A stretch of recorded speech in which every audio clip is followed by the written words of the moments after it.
Welcome to the Throttle Downs Custom Big Sky 200. We're here with the Yellowstone Off-Road Racing at the Old Cow Pie Motor Speedway. I am Miles Hasquist. Alongside me is Mr. Michael Adams, Grizz himself with Y.O.R.R. How's it going, buddy? Good. How are you? Oh, I'm doing great. Heartbreaker first. Brent Burton set that pole position in qualifying, had a number 7 piston ring break and could not get it fixed in time. So Brent Burton is out of the race. So bummer for him, but that's a bummer for Brent.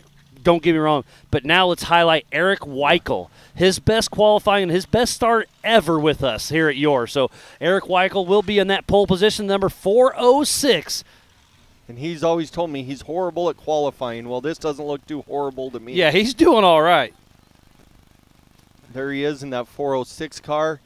He's got 2 monsters chasing him down, though, so this will be interesting right out of the gate. Oh, it's going to be a great shot. So Eric Y.O.R.R, we're starting here any moment right now. So Eric Y.O.R.R, they're taking off at one at a time every 30 seconds. This is a 41-mile lap. The big dogs are racing 5 laps. The modifieds are racing 4. And the 1600s wanted 3 laps. It's going to be brutal for these guys and gals, but it's going to be fun.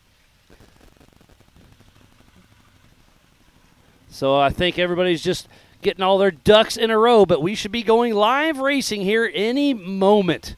Again, thank you everybody for tuning in for the 2023 TDK Big Sky 200. They are ready to drop. I think we're about to roll. I think we're ready to go.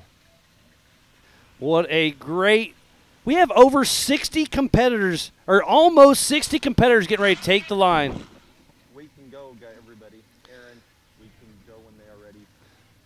Lots of chatter over the Rugged Race Radio, getting everybody in line.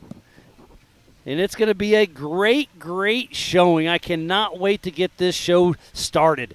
We are on a private 10,000-acre ranch just outside of Broadview, Montana, owned by Warren Ketchup. So a huge shout-out to him and the entire Y.O.R.R family. Aaron, Grizz, Don, Cody, Ethan, and the entire team have been doing great work all week. And it has came down to this, Grizz. We had that 12-hour race yesterday. It was absolutely fantastic. But this is why I came.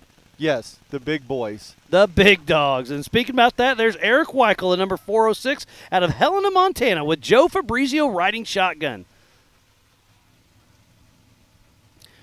We're getting all our ducks in a row and about to go live for this 41-mile loop. And I'm telling you, the pro class is doing 5 laps, and Eric Y.O.R.R is off. Number 406. With Joe Fabrizio riding shotgun in that 2017 Jimmy's 4x4 chassis out of Helena, Montana with Raceline wheels. He's dropping into the qualifying area. We just saw the Youth 170 kids run. You can see him just kind of float over there. That drop is way bigger than you think. And it's blind. You can't see it. Can't see it.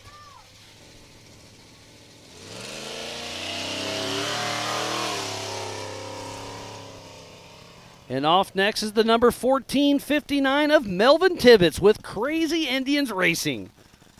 They're comes down the hill. They've been racing for quite a while. They've been racing with Y.O.R.R for a long time. I'm kind of new to them, but listening to them talk was very impressive. It's going to be fun to watch. Up next is Rowdy Smith with TDK. And the 1552 car. So Rowdy Smith, number 1552, is off the line.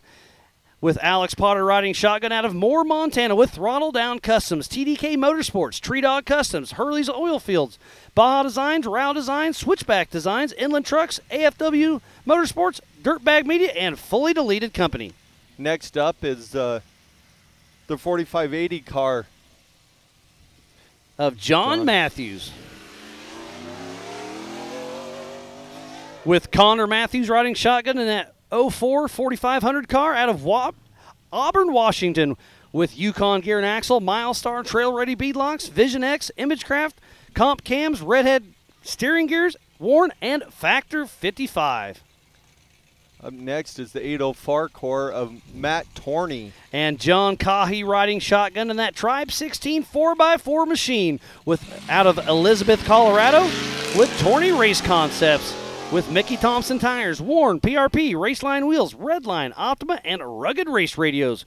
We'll see his son, Greg Torney, racing here in just a moment. Next up is the 1424 car of. Sorry, I can't see that the is sheet. Nick Nicola. Of Nick Nicola.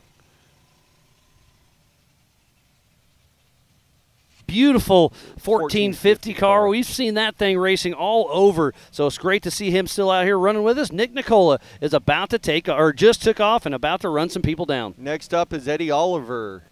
Washington with Milestar Tires, Yukon Gear and Axle, NW Engines and Machine, and Rough Stuff Specialties.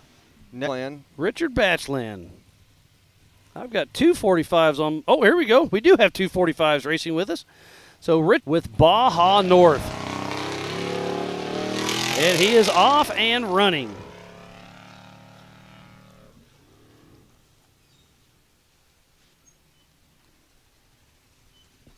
So up next is Taryn Hallowich. Grizz had to get his seeing eyes on. Yeah, sorry. Oh, no worries. What a great start. 4584 of Taryn Hallowich. 500 car. Next up is the 1119 car of Levi Rhodes.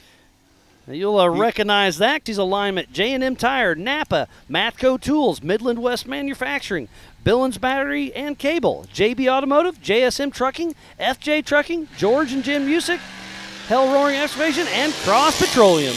And they are off and running in the 1119 with John Nelson or Dale Scholl riding shotgun and that Bomber 4x4 chassis, the Trophy Wife out of Missoula, Montana with Rock Bomber. We had Randy Slauson, Mr. Bomber himself, riding with Mike Slauson yesterday during the 12-hour race. So we had Rock royalty in the house. Next up is the 357 car of Brady Wilson. You guys might recognize that car. At least Miles should. It's the old Levi Shirley car. Yes, it is. That's a Sniper Fab chassis, I do believe. So Brady Wilson and Parker DeVores riding shotgun in that Sniper Fab car out of Laurel, Montana with Scott Chester. After you see him coming down that hill, he should be pretty good. Chris Lever is up next. Of course, we got 45s. I mean, that's not confusing for either of us. And I recognize that car from King of the Hammers. I think you've rode in that car, haven't you, Chris? I qualified in that car. So Chris Lever is off the line in that 2013 BFS chassis out of Columbia Falls, Montana with King Shocks D&D Customs Commercial Machine Services. Next up is the 428 car of Greg Torney. Oh, we saw his dad, Matt Torney, take off just a little bit ago. So Greg Torney in that 4800 car. It's an SXOR chassis out of Parachute, Colorado with Mickey Thompson tires, Warren Winch, Baja Designs, Redline, synthetic oils, Raceline wheels, Alton battery, and PRP. Next up is Andy Blazer in the 176 car out of Whitefish, Montana. I just know that. Okay. That's not. I'm trying to go through my paperwork, so I'm missing this one. I do apologize. But roll with it, Grizz. He's out of Whitefish, Montana. Oh, we just saw his son win the youth race, right? His son just won the youth race. Oh, I recognize that car, too. Dang it. I think it's a Trent Fab car. Next up is Preston Peterson in the 2099 car, 2099.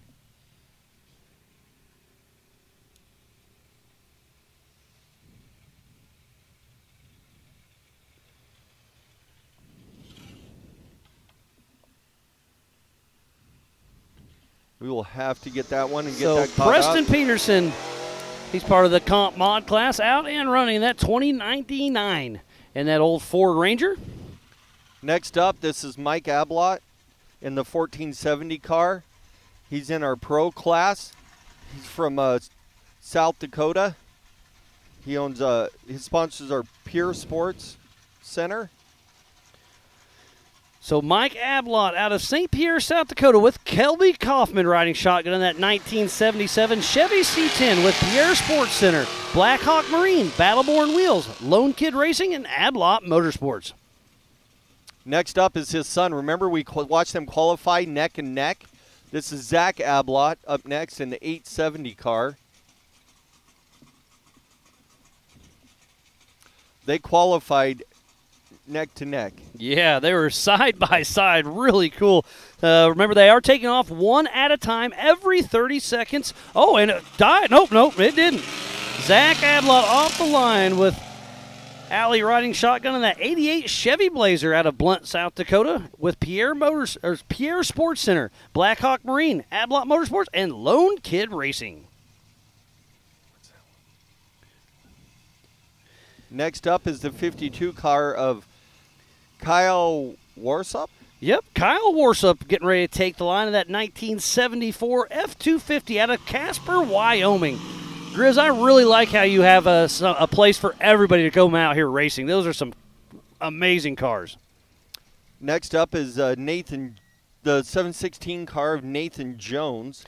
With Darian Jones riding shotgun in a 1996 Ford Ranger out of Bonners Ferry, Idaho, with Northwoods Performance. We're about halfway through, well, not quite halfway through sending all these cars out. Next up is the 805, 805 of Daryl Johnson.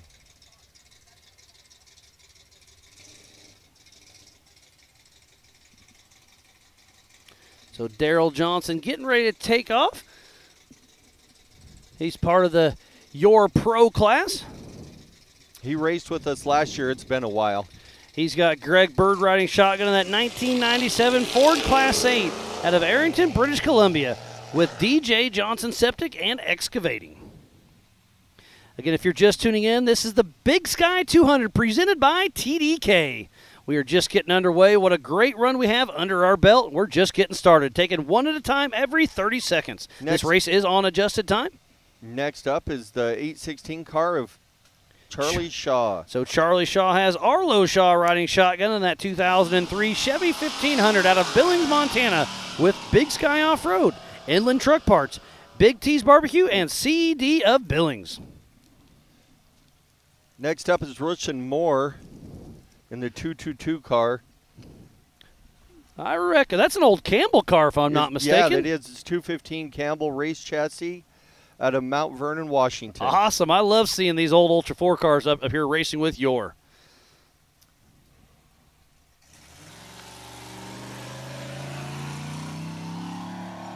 Next up is the 03 car of Randy Wright. It's a 1998 Jeep TJ with King Shocks, Dana 44. Built by, it's a father and son team built this out of Arvada, Colorado, with Select Water Solutions, Sam Hill Oil Company, ThreadX Machine, PT Hose and Bearing, and especially his wife. You always got to throw that in there, and probably MasterCard and Visa, right? Yeah, that's usually how that works. That's my 2 cents. Next up is the 299 car of Keaton Potter. Oh, I love this. Is probably the cleanest car that's out there on the course. This thing is an absolute beautiful built machine. He's got Ray Smith riding shotgun in that 1996 Cherry. The amount of detail of this car is absolutely amazing. Out of Lewistown, Montana, with Potter Auto Body, Throttle Down Customs, AFW Motorsports, PJG Motorsports, Yellowstone Edge RV Park, and Switchback Design. And he is actually a lead fabricator for Throttle Down Customs for the Big Sky 200. So really cool to see them out here enjoying themselves with Yellowstone Off-Road. Next up is the 308 car of Scott Grimm running in the Comp Mod class. Scott Grimm with Cade Bell and Patrick Copeland riding shotgun in that 1978 Bronco out of Bozeman, Montana, with Bill Stein Shocks, BFG, Raceline Wheels, Interwest Tire. And he wants to give a huge shout-out to Queen City Off-Road for helping him get this Bronco to the start line. Next up is the 55 car of Matthew Weiss. He's raced Ultra4 with us a few times. Usually his wife, Christy Weiss, rides shotgun, but she was unable to make it, so James is riding shotgun with him in that 1991 YJ with an LS 6-liter, 1 tons, out of Meade, Colorado, with Yukon Gear and Axle. And Matt Weiss is off the line. Next up is John Owen in our stock mod class. With Jay Sandridge riding shotgun in that 1975 F-150 out of Billings, Montana, With Mad Cow Racing and Performance, Red's Auto Diesel, Midway Auto and RV, J&M Tire, Stink Blossom MT Radiator, and Interstate Battery. So John Owen grabbing the green flag as we speak. Grizz, it seems like your team's doing an excellent job getting everything off the line and up and running for this 5-lap race for the pros, 4 laps for the comp mods, and then 3 laps for the 1600s. Yeah, not like trying to get 60 cars lined up and off the line. Yeah, it's pretty wild. Like but cats, again, your team's doing a great job. So up next is the V100 car of Eric Pond running in the comp mod class. And actually, Wade is driving that car for him. Eric wasn't quite feeling it this morning, so Wade Pickering, part of Eric Weichel's team, actually hopped behind the wheel and has taken off for that, so that's pretty cool to see.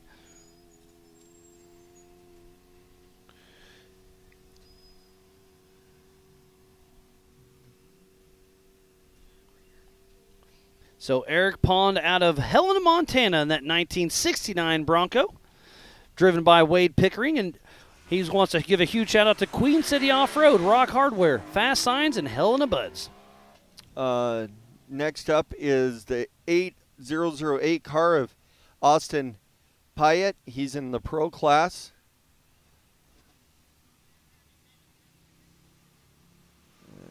He's out there up and running. Austin Pyatt taking off as we speak. And then up next looks like it's Joe Miker. With Matt Bacon riding shotgun in that 1987 Toyota pickup out of Arvada, Colorado, with Wilson Extreme Sports and Optima batteries.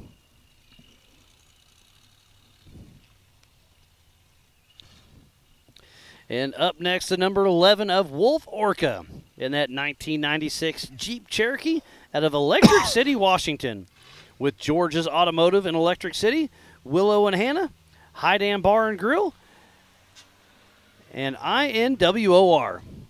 So we have multiple classes racing all at the same time. I think we'll have 1, 2, 3, 4, 5 classes out there at once, Grizz. Yep. Next up should be the 4685 car of Hopper Becker. 4605 with Dumpster Fire Off-Road making his debut out there. I believe he's got his best friend Zach Swatsky. Oh, there's Zach. Who's riding shotgun? He's got the big rubber duck on top out of Colorado. And that is a 1985 short bed Chevrolet with a 3-speed manual. Hopper's making his off-road racing debut here at the Big Sky 200 presented by Throttle Down Customs. And got a pretty good fan base out there watching Hopper. Next up is the 1715 car of Hunter Wright in the comp mod class. He's in a 1994 Jeep Cherokee out of Laramie, Wyoming with Albany Lodge and CNS trailers.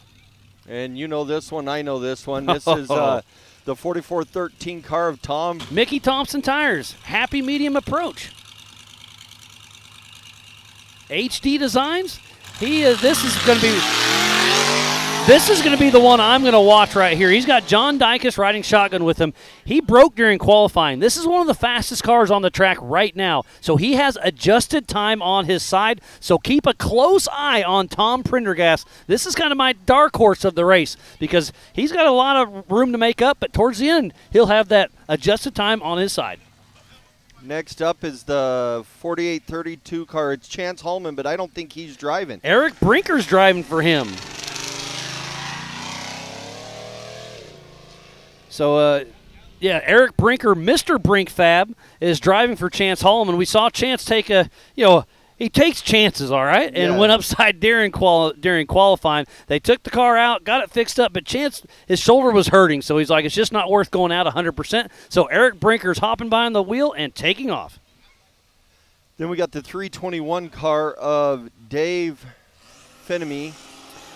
He's in the Pro Unlimited class. With Mike riding shotgun in that 1973 Bronco out of Duvall, Washington with Andrews Truck Repair and Versa Homes.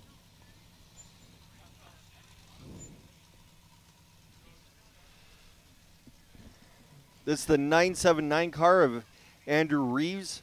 Out of Carnation, Washington with Andrews Truck and Repair. And that, man, it looks like an old Jimmy's car if I had to guess. Looks like maybe I think it maybe Jason Ship. No, I don't know. It looks like an old Jimmy's car. Great to see out of here running. Got those King shocks on there. Next up is the 4416 of Sean Holland. He is from Rocky Mountain House, Alberta, Canada, in that Brink Fab 4400 IFS machine. And what's IFS? That car on screen's a straight axle. That's kind of like your normal Jeep and whatnot, but Sean Holland has a IFS independent front suspension. So here's another super fast car, and this is the old Canadian that got the rattlesnake with the hockey stick a few years back. Yeah, the ongoing story. Yeah, when a bar fight or a hockey game's in a breakout. Next up is Ethan Road in the 23 car. That's a 1974 F250 out of Rimbley, Alberta, Canada with Jack's Auto. And Eckville Machining and Welding. There's a lot of different. Does not sound good. He is taking off a little off pace. So I believe the rest of these cars did not qualify, because you don't have to qualify to come out here to race from Y.O.R.R. You just take a rear start. But this race is on adjusted time, so you're racing your own time. And I do hear the premier alignment helicopter out there flying. So huge shout out to Heath and Cody Olson for making that possible. Off the line right there was the 423 car of Thomas Hackman with Nacho Racing. With Edgar riding shotgun in that 1982 Ram Charger. He's out of Rapid City, South Dakota. He's got Dirty Bird's Drive Shaft out of St. Louis. Nimcom Nimmo out of South Dakota. Merck Pizza and Pub. Hackman Trucking out of Medford, Oregon. Next up, we have the 612 of Denver Litch. With sorry. Josh Fountain riding shotgun in that 1998 Cherokee out of Rapid City, South Dakota with No-Dis Racing.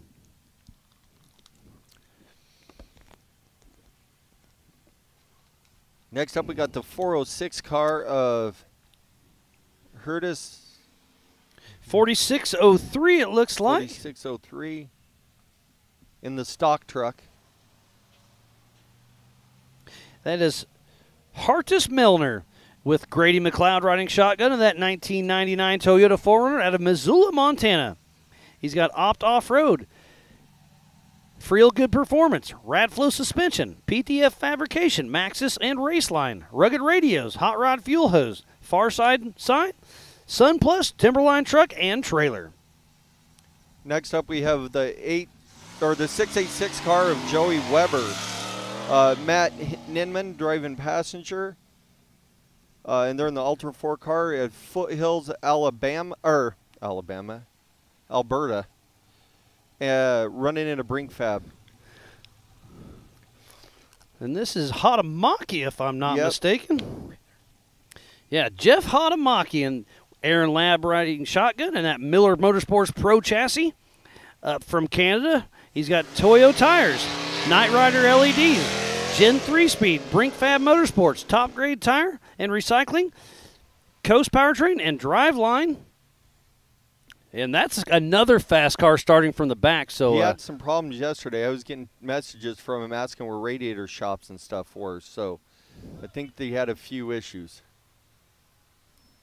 Wow, I do have quite a few that are not on my list, Grizz. Yes, so, these are all our late entries. So we're going to have 60-plus taken off the line.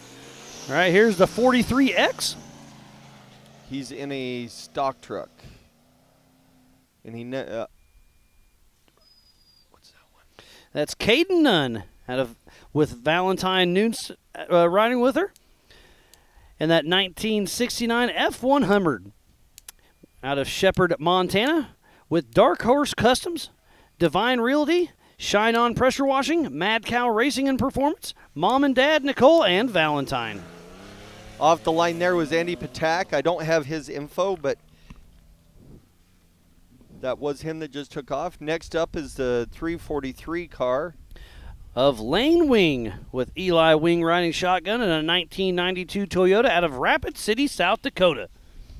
He's got Jegs, Race Quip, G-Force. Just a great-looking old-school Toyota with IFS up front. Okay. First up in the 1600s. So these guys all take off in as a group. First out of the 1600s is Lyle Haug.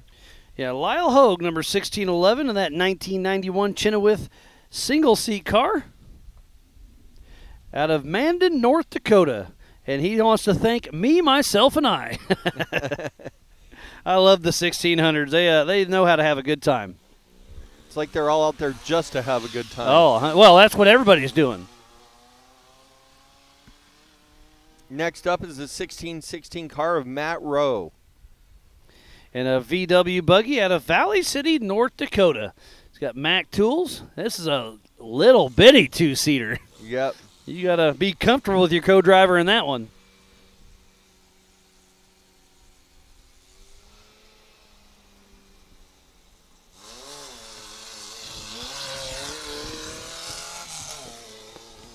Next up is the 461 car of. He's in a 1965 VW Bug out of Sturgis, South Dakota. Sponsored also by the same one as before, me, myself, and I. I love that.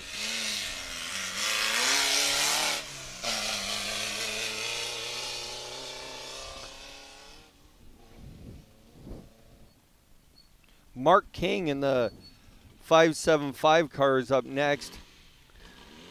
I'm definitely not near as used to these 1600s and bugs and stuff, so thanks for keeping me honest, Grizz, but, man, they're a lot of fun to watch. He's got Car Tech on the side, Legacy, King Shocks, and he is off and running. 1600, racing 123 miles out here. They're going to race 3 laps. They are taking off one at a time every 30 seconds. Washington. Hooks air-cooled VWs out of Spokane, and Car Tech off-road parts. Next up is the 1603 car of Sheridan Adams. Do you know who that is? I've met her once. Out of Sheridan Adams.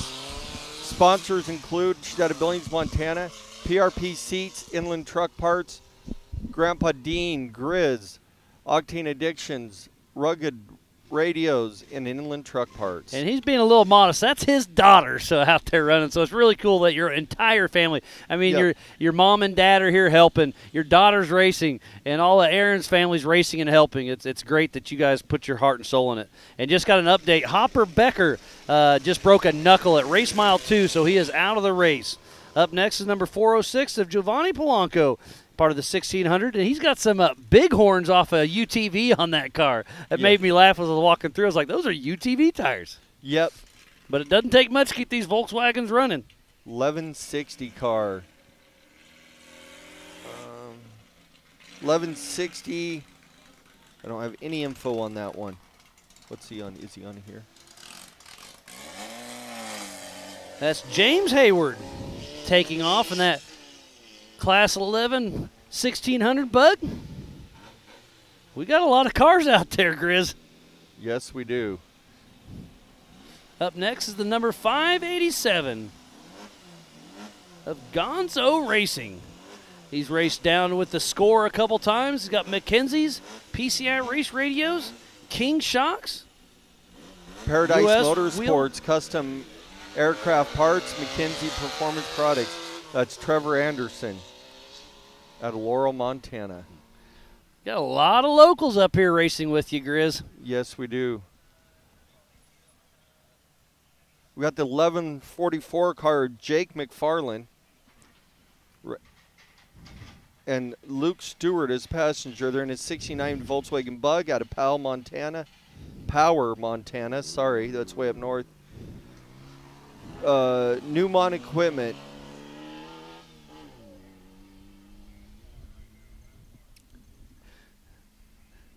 Rigid Industries. That print's a little small, isn't it? Yeah.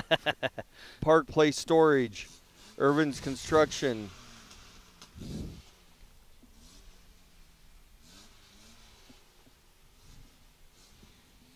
Last up is the 1618 car of Janae Collage, Pro Source Machinery, Carbon Custom Works, Dakota Frameworks and Alignment, Rosie's Tools, Jake's Automotive and Diesel Repair, Octane Nick Dixon, Jim and Tracy's Alignment, Yellowstone Ice and Water, Big Sky Off-Road, Dan McCarthy at Napa, and Blackbeard Broncos. Nice. Well, last but not least, we got all our cars off the line. Roughly about 60 that took off. We had a couple late entries that are not on my list. I do apologize. But, yeah, what a great run we had out there.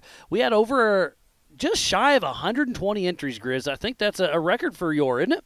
Yeah. Yeah, it's been great. So, again, thank you, everybody, tuning in to the 2024 Big Sky 200 presented by Throttle Down Customs. It's been a great day of racing, and we are just getting started. Yesterday was the 12-hour, and it was a fun one to watch, and it was a battle all the way to the end, and Caleb Rupp cleaned house last night, getting the fastest lap, winning all 3 Y.O.R.R classes, and winning the 12-hour. The 12-hour. He took home over 15 grand, I bet. Oh, yeah, easy. What a great run by him. But he was on a mission. You could see it. That old Y.O.R.R, he didn't give it any slack, I'll promise you that. No. I mean, when he took off at one point, he was 22nd off the start, and he worked his way all the way up. So Hopper Becker is out of the race. He got a broken knuckle at race mile 2. Tough break for him. I know he's poured his heart and soul in this, was trying to get that old Chevy going all the way up. I mean, he worked on it till the day he left. Got here, was super excited, qualified decent, and just tough break for him. But I think we're going to have a lot of those sob stories out here because that's part of racing. Yeah, it's going to. There was some bad starts. That other truck started off super slow out of the gate. Hopefully they get it figured out. This is a 41-mile loop. The 1600s will race 3 laps. The modifieds will race 4 laps, and the Pro and Pro Unlimited will race 5 laps. So it's going to be a pretty good run out there.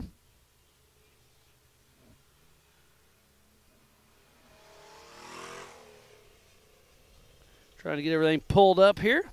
Thank you, everybody, for tuning in. Casey Gilbert's tuned in. Stephen Lindsay, Rich Birch, Mick Henson, Jeff Hott, and Sean Lowe. All the way up from Canada. Love it. So great to have everybody tuning in. We thoroughly appreciate each and one of you. We just got this race started. I'm going to say today's lap times will be just over an hour. The fast guys, I think we'll be right around that hour to hour and 10. Yeah. And then the 1600s, I don't know, is that literally an hour and 45? I don't know. I don't know on those. That's going to have some problems in a couple areas. Yeah, so. Some of your new areas and your coulees, you call them. I like that. They're really tight and technical, and there's some rock climbs, and the UTVs ran 12 hours and destroyed the track in certain spots. So your recovery team has its work cut out for them for sure. But, yeah, look at the backdrop we have here. The Big Sky 200 presented by TDK. If you have not been here, this is a bucket list. Obviously, it's more of a grassroots race, but everybody I talk to, and me personally, I absolutely love coming up here. Bring the family, bring the kids. It's very family-friendly, and it's, Yellowstone's not far away. Around Mount Rushmore isn't. Make a vacation out of it and come on out and check it out. Yellowstone Off-Road Racing with Aaron and Grizz. You guys run a great series, so thanks for letting me be a part of it once again, buddy. Yeah, no, it's so much fun. It's fun seeing the new people come around. Yeah, there's a lot of them. And there's a lot of them. There was a lot of these in the UTV class and even today that I don't even know. So great seeing new people come out and race and run with us and from all over. So we do have someone that we're doing what you just said and made a vacation out of it. Absolutely. So load up the kids and family and let's make a vacation out of it. I know Joe Gatlin came up. He's helping Fire River Racing, and he's taking almost a month off just helping his buddy work on the car. Came here, helped you. You guys helped us set up. Yeah, and he's going to help tear down and everything, but everything's going good. So everybody is off the line for this TDK Big Sky 200. While we wait for some more action to come to us, we're going to step away for just a moment. We'll be right back after this. Hey, Brett here from Elevated Power Sports, Billings, Montana. We're down here off of Zoo Drive exit. We are your Can-Am Ski-Doo, Sea-Doo dealer here in Billings, the one and only. We also have Husqvarna motorcycles. If you're interested in power sports, anything, we have anything and everything for everyone. Anywhere from working hard, just a weekend warrior, to just want to get out and have some fun or try something new. We also have tons of accessories to doll them up. Got all your safety equipment, riding gear, and even just some casual wear. We have pretty much everything down here. We are a full service shop. Anything we sell, we can maintain, fix, and get you squared away. Whether it's on the street, on the road, a couple demo days coming up. One of them is going to be for the Sea-Doos, and then we'll also have an off-road demo day here to follow. If anybody's looking for anything, come check us out. Probably got something for you. Either that or just come hang out and say hi.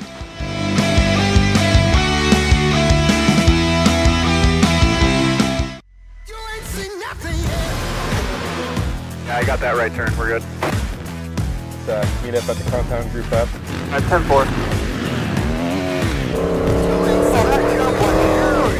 Yeah, for sure, dog. Good, little driver, straight on through.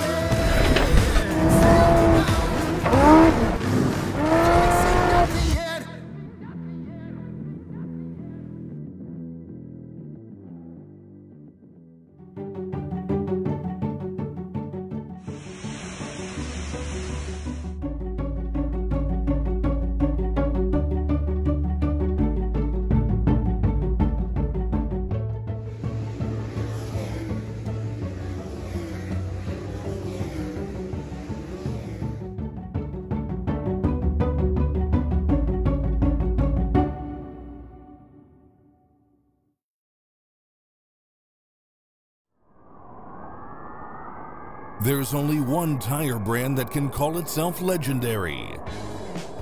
Rebirthed from the depths of Baja and representing decades of racing heritage, Mickey Thompson Tires announces a new American mud terrain legend. This dominating tire is purpose-built for thrill seekers everywhere. The new Baja Legend MTZ. It's time to get what you really want in a tire. Silica reinforced T4 tread compound for enhanced wet performance. PowerPly 3-ply construction for sidewall protection and responsive handling. Improved 4-pitch side biters for bold looks and off-road grip. Proven MTZ tread styling for undisputed traction. 35 different sizes, and one is just waiting for your rig. Gear up and roll with the American mud terrain legend, the Baja Legend MTZ.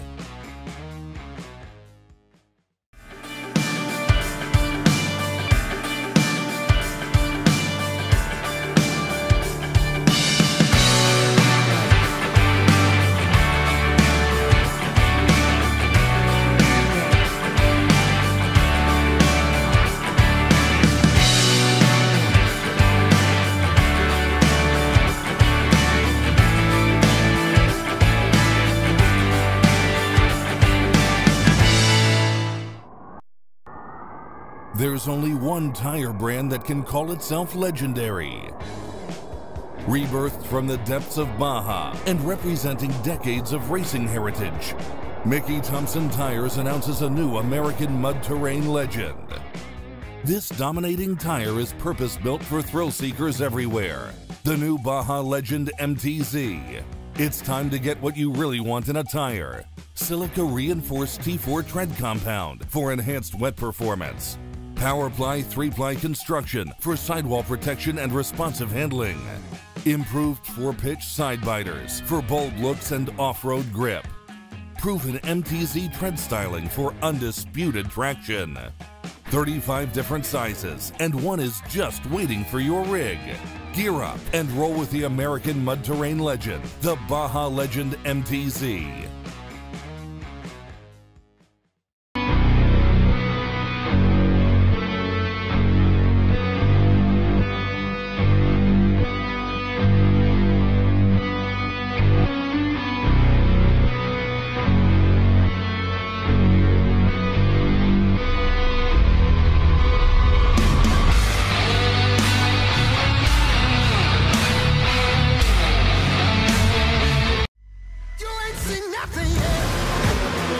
Yeah, I got that right turn. We're good. Let's meet up at the compound, group up. At 10-4. Yeah, for sure, dog. Good, little driver, straight on through.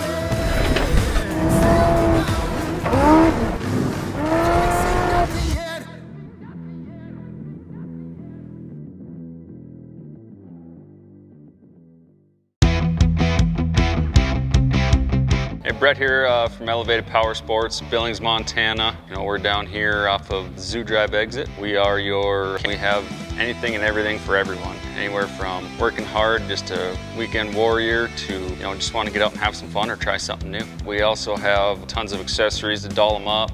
Got all your safety equipment, riding gear, and even just some squared away.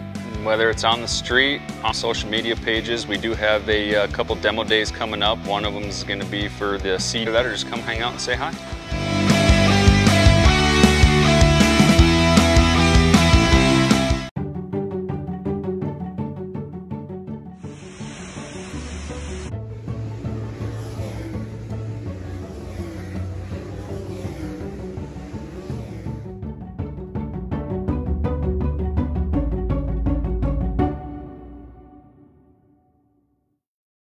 Born Marion Lee Thompson, the world knew him as Mickey. In his unending quest for performance, he was obsessed, innovative, unstoppable.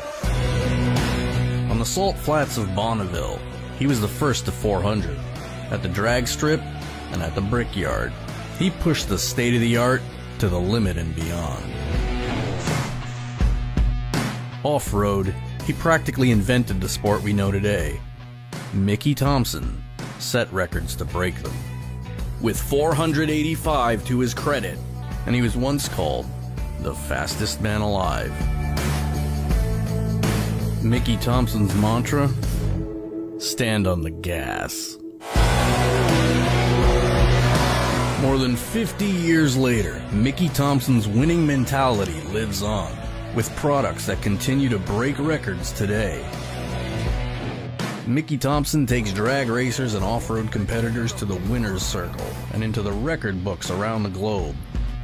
Enthusiasts worldwide choose Mickey Thompson for the street vehicles, race cars, and trucks they drive every day. We've been here from the start, and we're taking on the future with the same winning mentality Mickey Thompson was founded on. We never slow down, because winning never gets old. It's not a fad. It's not a fashion, it's who we are. We're rolling out the best Mickey Thompson lineup yet. We're going wider, taller, and faster, with the broadest product selection we've ever offered. The Mickey Thompson legacy lives on in everything that bears his name, because victory needs no explanation.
Corey and I were just going in for a routine 20-week anatomy scan. They took us back to the ultrasound room, and it was actually a new tech. And so that's why I thought that our scan was taking so long. At 11 weeks, I went in for my first ultrasound, and there was a fluid sac around her body. The doctor wasn't sure if Banks would make it. She thought that maybe there was a genetic defect or something else, and she was worried that I would actually miscarry. We left that appointment that day kind of thinking it was going to be really bad. I was really scared because I didn't know if it was going to be a situation where we would have to finish our pregnancy and just do comfort care. So that was hard. But I went back in at 16 weeks and there was still a heartbeat. They did all of the genetic testing, ultrasounds and all of the things, and Banks was so small at first they couldn't figure out. He got us right into the maternal fetal medicine doctor, and that night I just remember praying that what they saw on the scan was wrong, but sure enough he said it's hypoplastic left heart syndrome, which means in Gabby's heart, her left ventricle was underdeveloped and super small. Finally, at 22 weeks, during a full echo scan, we found out that she had a cure, but there is the chance for them to live like a full life. We had to basically move our lives to Denver, starting at 37 weeks pregnant. We took our family and we moved to Aurora temporarily. We have to go to Colorado for all medical intervention for Banks' diagnosis because this is just so complex and something that can't really be done in Montana right now.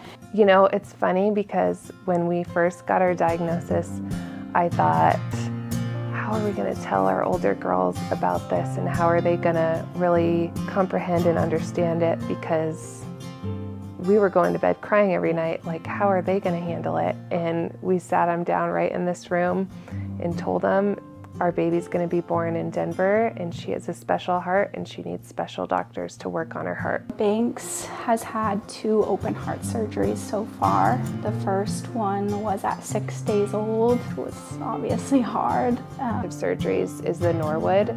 Basically with the 3 surgeries, it's supposed to help with her circulation because without her left ventricle, there's no way for oxygenated blood to get out to the body.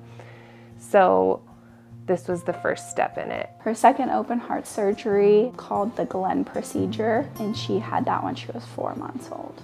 And the Glenn is typically done between 3 to 6 months of age, and they told us it was best for Gabby to get bigger because they do better in surgery the bigger they are. Patients who do have this diagnosis are lucky to make it to 30. When I first found out, I was obviously scared, sad.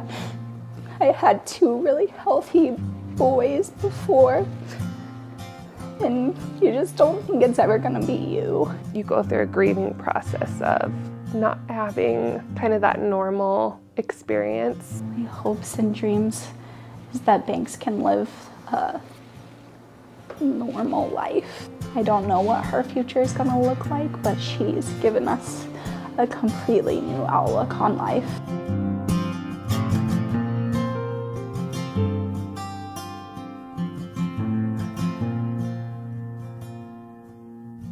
We are dedicated to supporting Montana families, increasing awareness, and fundraising for research in hopes for a brighter future for those living with complex congenital heart defects. You don't really get how long the days are, and those little things, they do matter and help. I just think even the care packages are uplifting to some, a lot of the families and stuff like that when you're in the hospital. You know, like a pillow. Who would think that, a nice pillow is something you need when you're laying on a couch? It's kind of nice.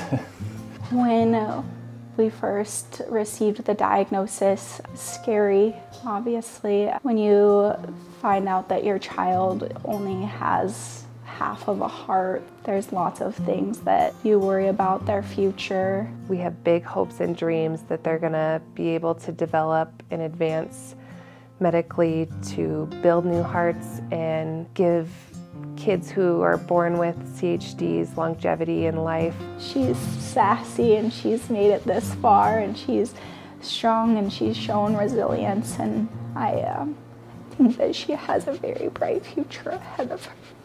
I hope Gabby gets to go to kindergarten. I hope she gets to try all the sports, and I hope she gets to go to a high school dance someday.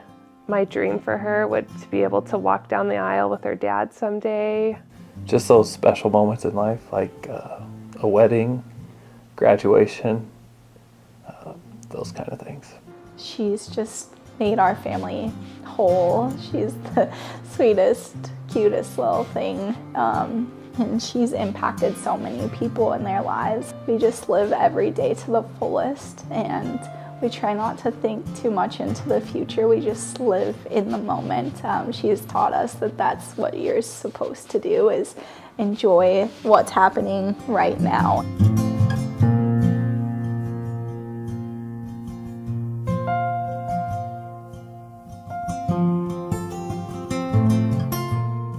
Off-road, he practically invented the sport we know today. Mickey Thompson set records to break them, with 485 to his credit, and he was once called the fastest man alive. Mickey Thompson's mantra: stand on the gas.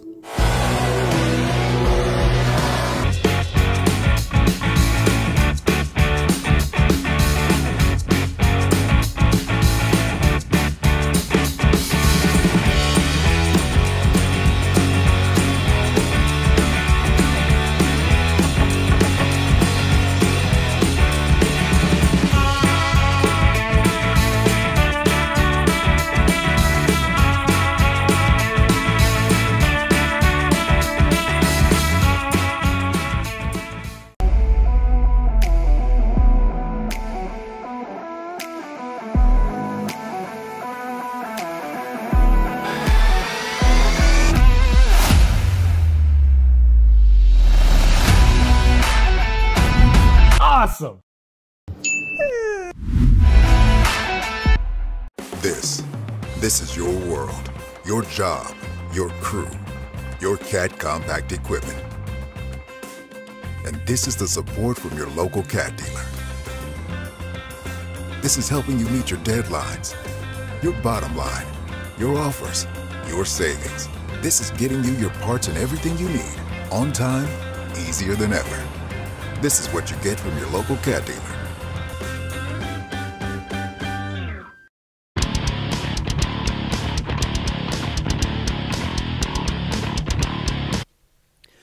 Welcome back to the 2024 Big Sky 200, presented by Throttle Down Customs. We had just taken off basically right at 11 o'clock. Had just about 60 cars take off. This is a 41-mile loop. They took off one at a time, and Pro Unlimited are taking 5 laps. That's a lot of racing out there. Speaking about a lot of racing, yesterday was the Dakota Alignment and Frame 12-hour UTV race. What a huge hit. You gave away those trophies last night, Grizz, and you said, what everybody... So, really good time.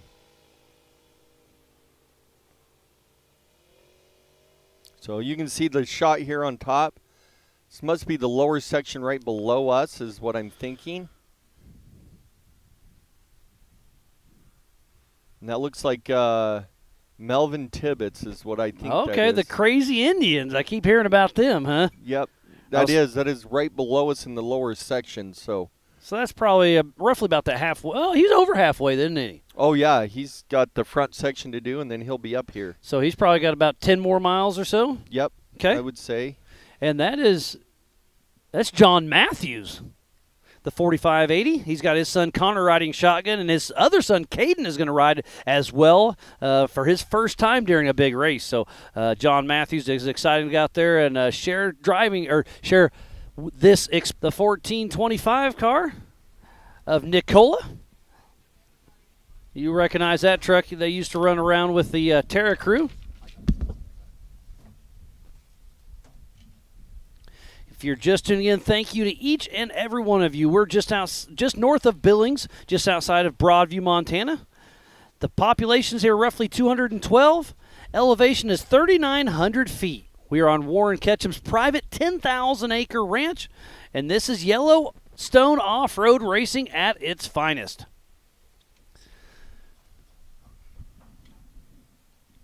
We have multiple classes running all at the same time today.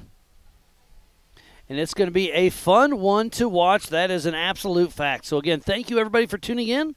This is going to be a great, great show. We need to give a huge shout-out to Elevated Power Sports, Tractor and Equipment for the live feed, Montana Drone Company, Opportunity Bank for the hospitality tank.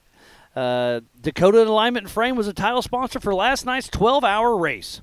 The Dust Pods, Corbin Custom Works, C4 Fabrication, ZRP, Kurtz Off-Road, Combustion Syndicate, Throttle Down Customs, Rugged Race Radios for the start-finish, Blackbeard Broncos for the Comp Mod class, Must Be Nice Performance for the UTV Unlimited, Jim and Tracy's Alignment for UTV Turbo, Rocky Mountain Speed Fab for the Jump, DRW Performance for the stock class, Epic Racewear for our swag, Linrich, Automatic Vending Services, Copyright, Napa, Montana Braveheart Nonprofit, AJ Diesels, Revive IV is here on site, PRP, Nextion, and Mickey Thompson Tires. So please support who supports the sport.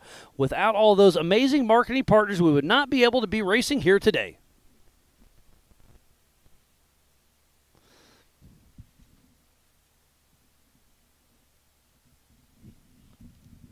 Got lots of action out on course.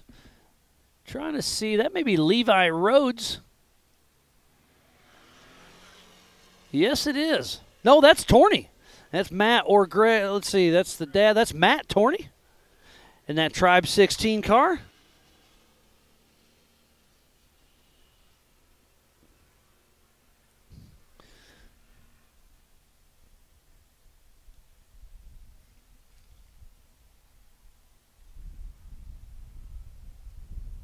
That's Taryn Hallowich cruising through just below us, and that's great spectating up there on the brim. It is absolutely beautiful out here.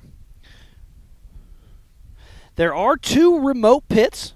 The first one's at race mile 14. The second remote pit is at race mile 22. And then obviously the main pit is just before the Rugged Race Radio start-finish. That looks like a bomber car.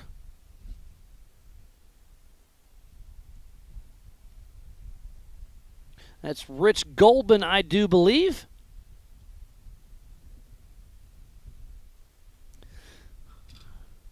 He's got Dale Scholl or John Nelson riding shotgun in the Trophy Wife.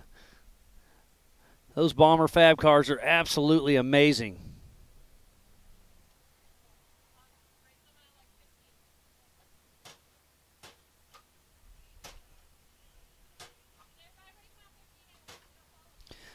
There's Levi Rhodes, if I'm not mistaken, that old Bomber Fab car. That's a 4800 Legends class car for Ultra4.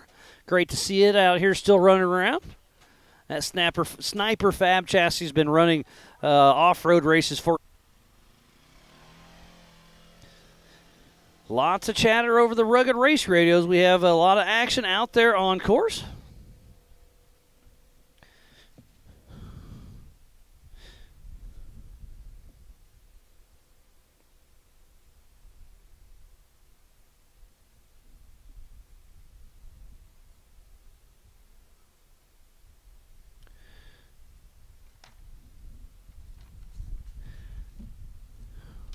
We are a little bit limited on our cameras. I do apologize about that. This is a 10,000-acre ranch, so we can only cover about the couple miles right here close to the Rugged Race Radio start-finish, but we will do our best to bring you the best live action we can. Yellowstone Off-Road has really stepped their game up this year. Great to be a part of it. It is a 41-mile loop. They took off one at a time every 30 seconds. This race is on adjusted time, so your race didn't start until you took the green flag. Obviously, everybody else, you're racing physically out there, but you're racing your own time. And there are dust trails everywhere. When this race first started, there was very minimal wind, but now we got some wind out there, and you can see that's the hot pits right there. And you can walk down to those bluffs and overlook the racetrack. I assume we should see our leaders coming through here in the next 5 to 10 minutes. They'll come down the Rocky Mountain Speed and Fad jump just before the hot pits. And in the hot pits, it is 25 miles an hour for safety reasons. It's about 3/4 of a mile long, no passing, 25 miles an hour. That could be Chance Holloman's car.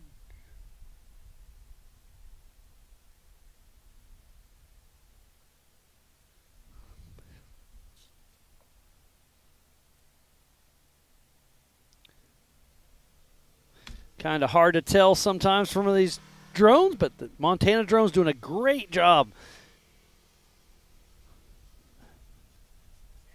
That's actually a Trent Fab car, I believe. That's Andy Blazer out of Whitefish, Montana.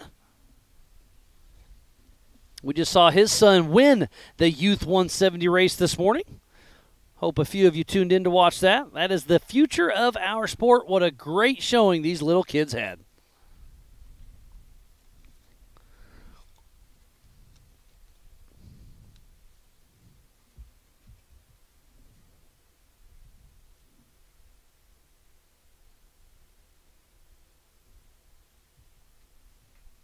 We took off right around 11 o'clock this morning, so just about 1 hour ago.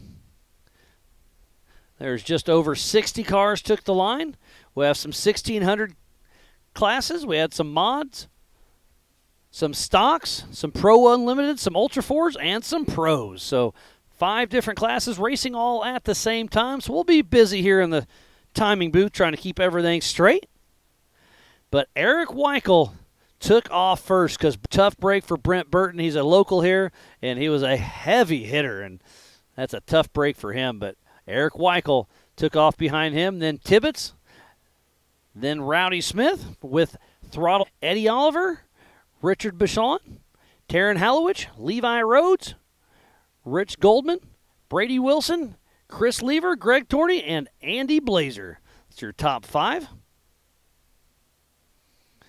Grizz had to run off and take care of some business. This is Lever, I believe. Chris Lever out of Columbia Falls, Montana. That car's raced King of the Hammers quite a few times. Great to see it still out here racing with Yellowstone Off-Road Racing. Oh, I have a physical visual on Eric Weichel. I'm not sure if anybody was ahead of him, but I see our pole setter that took off first. He should be in here in less than 5 minutes.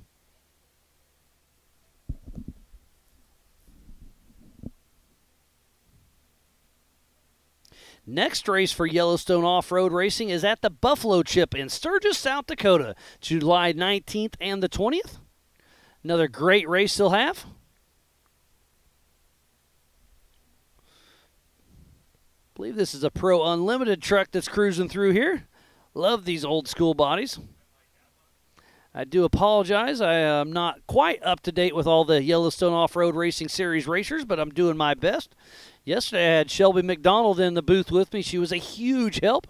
Grizz is supposed to be in and out of the booth with me, but that guy's busy running a race series.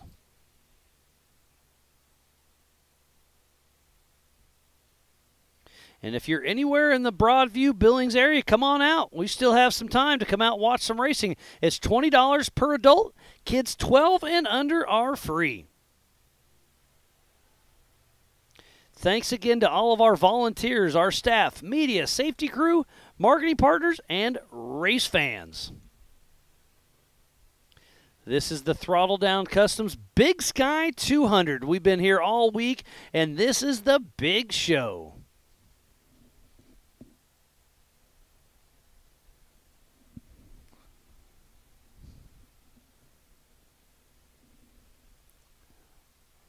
I see Tidbits. I see Nicola. I see John Matthews. So our leaders are still pushing strong.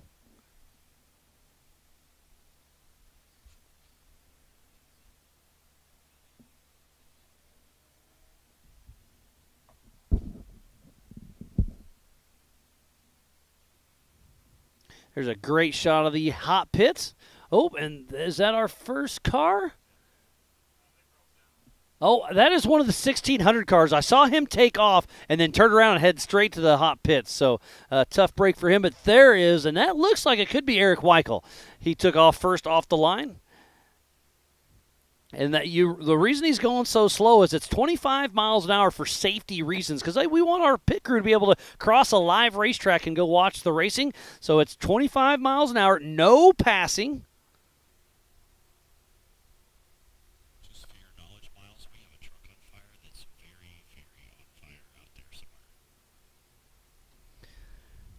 Our safety crew is attending a issue out on course. We'll keep you informed as we come, but that is an absolute fact. That's Eric Weichel, our first car through. So I'll do my best to keep some timing up here, but Eric Weichel took off first and is still in first. You saw right there he hit the gas, and he's back on the throttle. And we do have a slower 1600 car taking off in front of him. So Eric Weichel's going to have to deal with a little bit of lap traffic right at the race, Rugged Race Radios, start-finish. He's got Nate riding shotgun with him, I believe.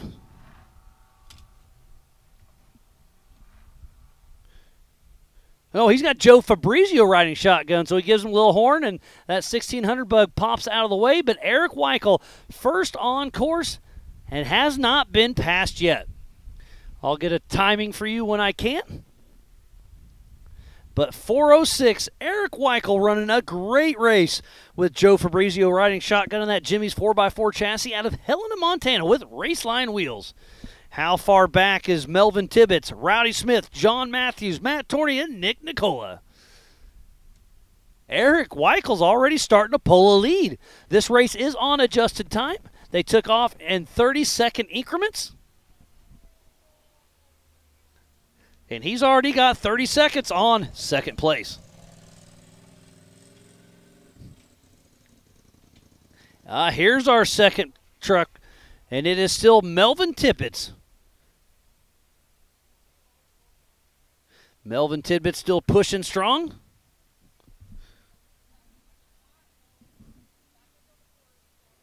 Melvin Tibbetts and Monty Tibbetts. Wow, really smoking through there. Out of Pine Ridge, South Dakota with Lone Kid Racing, Mitchell Acoustics, and Drywall. And the wind is blowing the incorrect way today. We're getting dusted out here in the Elevated Power Sports store. And John Matthews is all over the throttle as well in the 4580 with his son Connor riding shotgun out of Auburn, Washington. So 1, 2, 3 has not mixed up yet, but Eric Weichel has pulled a little bit of a lead over Melvin Tibbetts. The Crazy Indians. How far back is Rowdy Smith? We're hoping to have a onboard cam with Rowdy Smith. Oh, Rowdy Smith is not here. This is Nick Nicola. So Nick Nicola has gotten around Rowdy Smith, John Matthews, and Matt Torney. No, John Matthews just came around. So I haven't seen Rowdy Smith or Matt Torney.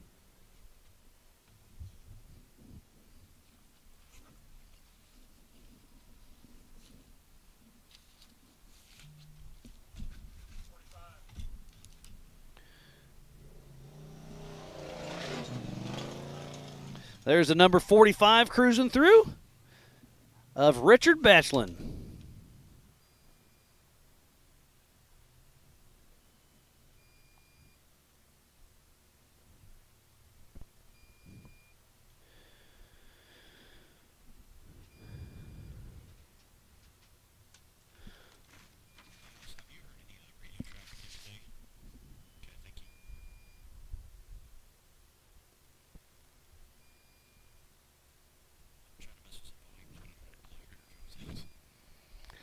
I'm trying to get caught up on my sheet. I apologize. Yesterday, Shelby was a huge help. This is her first time ever being on a broadcast, and she did an amazing job. So Aaron ran me over some times. Eric Weichel with a 106.14. Melvin Tibbetts with a 107 lap as Richard Bashan with a 105.14. Fastest lap of the day. So 1, 2, 3, 4, and 5 are through. Eric Weichel, Melvin Tibbetts, John Matthews, Nick Nicola, and Richard Bashan. That's physical out on course. So I do believe Richard's moved up a ways because he started in 9th, already in 5th. So he's probably 2nd or 3rd overall. But I think Eric Weichel out front with that clean air is still our physical race leader.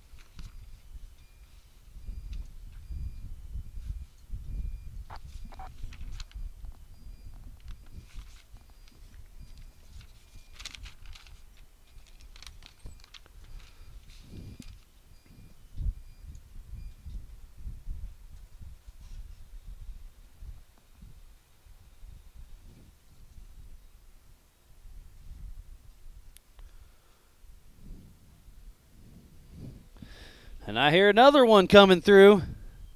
That's the 4584.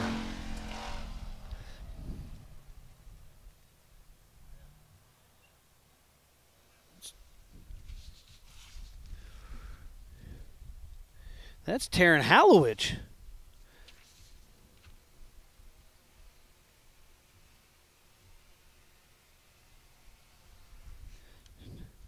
Started in 10th position, moved into 6th. So Taryn's got a great run under his belt.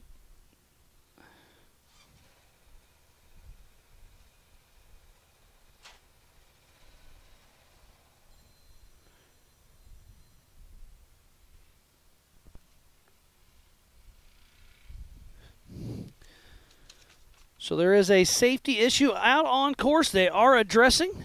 That's why Grizz had to run out of the booth with me. So I'm kind of multitasking here. I apologize, but I'm doing my best. And we're going to have some fun for the Big Sky 200 presented by Throttle Down Customs. And we got another one coming through. This looks like a Torney car.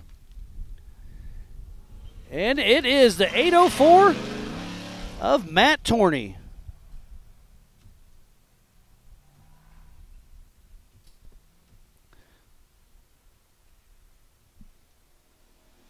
And Levi Rhodes, the 357. And Goldman, 4333. And Rich Goldman was all over the tail of Levi Rhodes.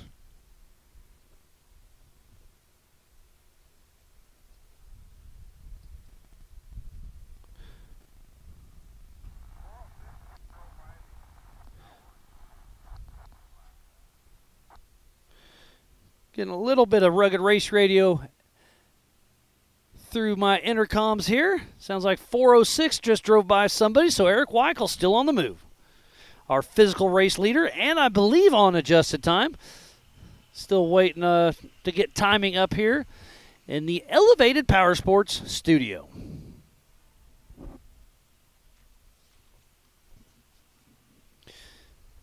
So Rich Goldman was all over the tail of Levi Rhodes. What a great start of the Big Sky 200, presented by TDK. We're here at the Old Cow Pie Motor Speedway, just north of Billings, just outside of Broadview, Montana. And this is God's country. It is absolutely beautiful here. You can see for 10s and 20s and maybe even up to 50 miles. It's absolutely beautiful. But our top 9 are through. Physical out on courses, Eric Weichel won. Right behind him is Melvin Tibbetts, and then John Matthews, Nick Nicola, Richard Bachand, Taryn Hallowich, Matt Torney, Levi Rhodes, and Rich Goldman. So we got some pretty heavy hitters from Ultra4 playing with the Y.O.R.R series. Glad to see all that coming together.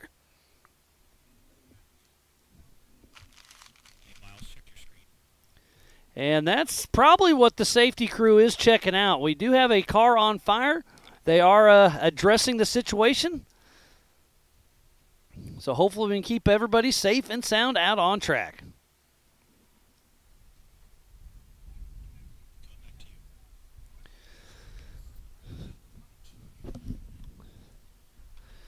So we got a lot of action going out on course. The Rugged Race finish line behind me has been very busy. We got another car coming, so we'll probably stay with this shot, and you can see how fast they are blowing right behind us. It's great. They're probably 75-ish miles an hour, and again, the wind's blowing right in here. It's awful, but hey, I'll take it.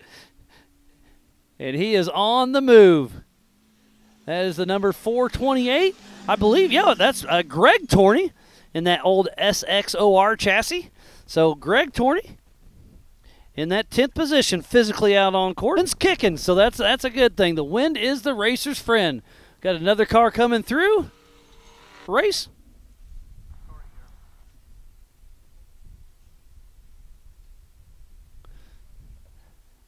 And look at all the dust trails all over this race course.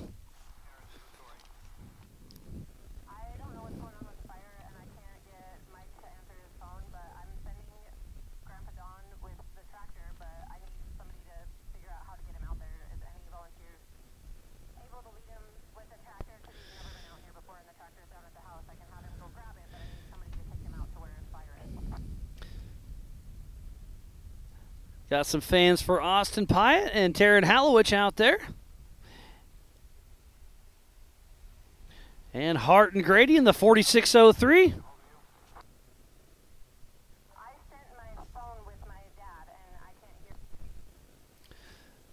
Lots of chatter over the Rugged Race Radio. They're trying to address the situation out back. We'll keep you as updated as we can. There's Levi Rhodes.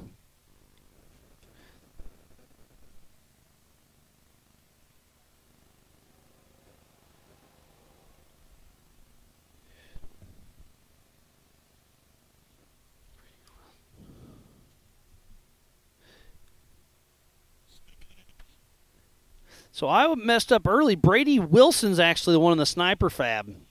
I got it mixed up on my head. And then Andy Blazer's in that 176. And we got a car in pit. That's Chris Lever, it looks like. Looks like they're checking the front of the car a little bit. Left rear, maybe.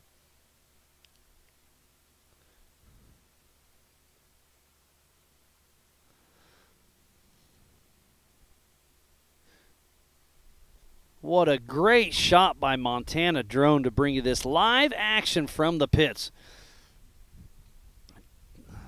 They're definitely looking at the left rear of something, maybe possibly a shock of some sort.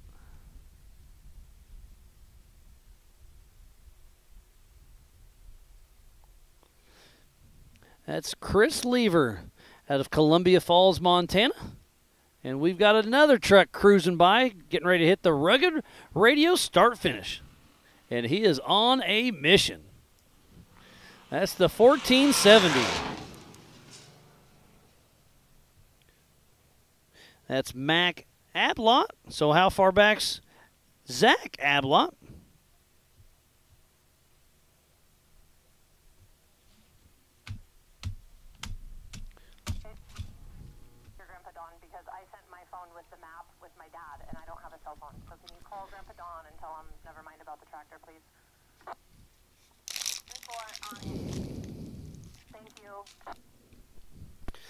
So Mike Ablott, 12th across the line. And there are dust trails everywhere. We're going to be busy today with over 60 cars on course on this 41-mile lap. The pros are running 5 laps. The limiteds are running 4. And the 1600s are running 3 laps. That could be Eddie Oliver. We haven't seen him. He was way up there.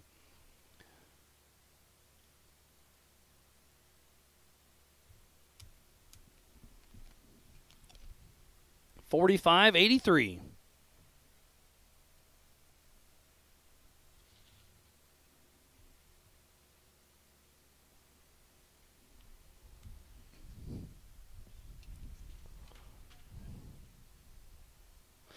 We will be giving awards after this race tonight for the Youth 170s and every class that's racing with Y.O.R.R today. Thanks again to Fire River Racing, Tom Prendergast and Company, for donating the trophies. They gave away some big trophies for the Dakota Alignment and Frame 12-hour UTV race last night.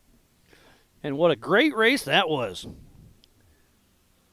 Here is the 45.83 of Eddie Oliver.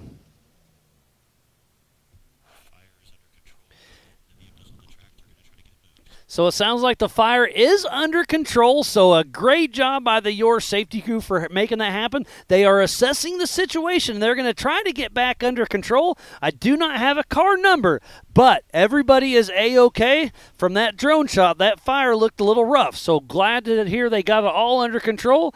Everybody is safe and sound, and that is what it's all about. So great to hear that. Thank you to the Y.O.R.R safety crew.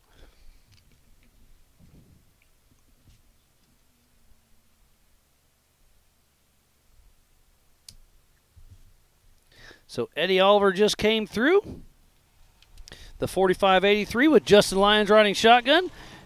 And Chris Lever makes his way across. He was in the pits for just a moment.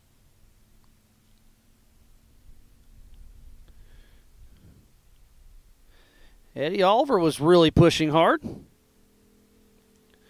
Justin Lyons riding with him.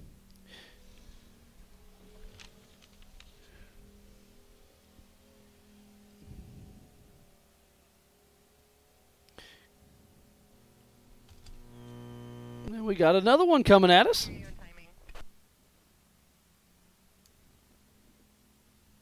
Oh, that's the 222 of Richard Moore in that old Campbell chassis.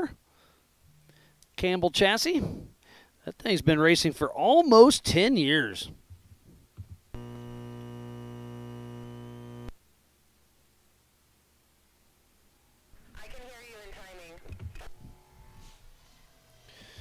So Richard Moore cruising through, really pushing strong.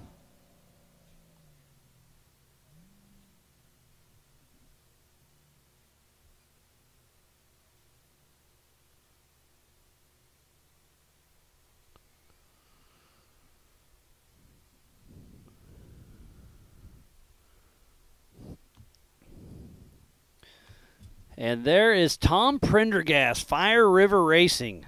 That a front diff issue during qualifying. They were able to get it fixed. And this is one of my big picks for this race, coming from the back of the pack. But having issues early is not looking good. There's Hopper. He was in the race, but now he is out. But he's still there to help his friends. Hate to see that for Tom Prendergast and John Dykes. That is one of the absolutely amazing machine. What a heartbreaker for Tom Prendergast early in the race. We just saw Nora Prendergast, his daughter, take third place in the Youth 170 race.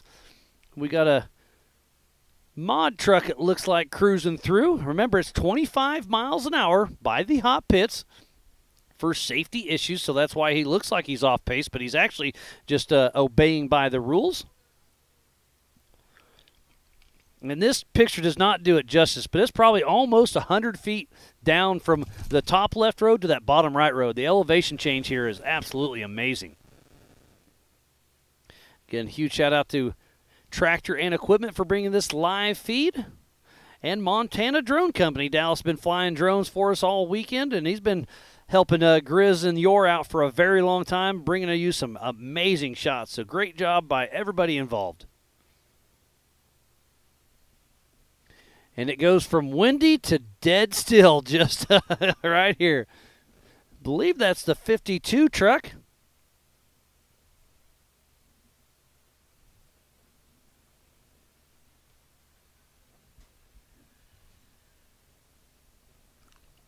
That's Kyle Warslop in the comp mod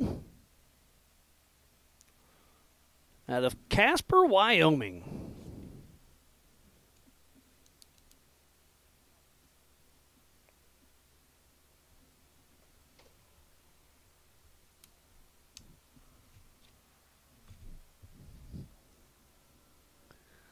So great to hear. Obviously, we had that fire issue earlier on, but it is under control.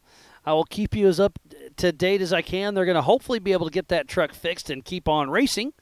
But again, it was a little bit of a scare, but it was in scramble mode. But we got it handled. It is under control. Everybody is safe, and there is a chance they'll be able to get that car back racing. And look how far you can see here. Big Sky Country at its finest here for the Throttle Down Customs Big Sky 200.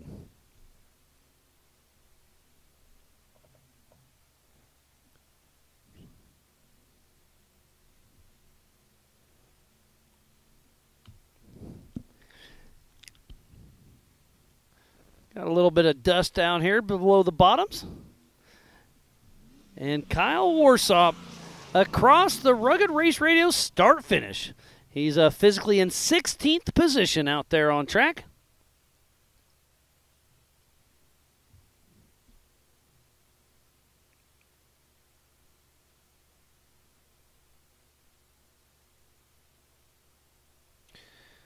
Got some fans out there for Wright Racing.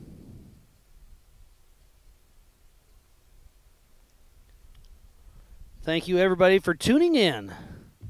It's been a great weekend thus far, and we are just getting started for the main event for the Big Sky. Right. Number 3. Yep, that is the number 3 of Randy Wright out of Arvada, Colorado, coming through the hot pits. We should see him here at the Rugged Race Radio start-finish here in just a minute or so. And Tom Prendergast is still sitting in the hot pits. I hate to see that. And it looks like, is that him out of the truck? Yes, it is. Tom Prendergast is out of the truck. And the defeat is looking heavy with Fire River Racing. I hate to see that.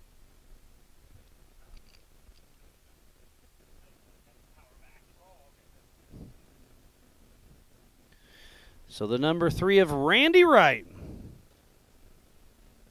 is crossing over for his heading out for lap number 2 of 4 in his class. Physically in 17th position.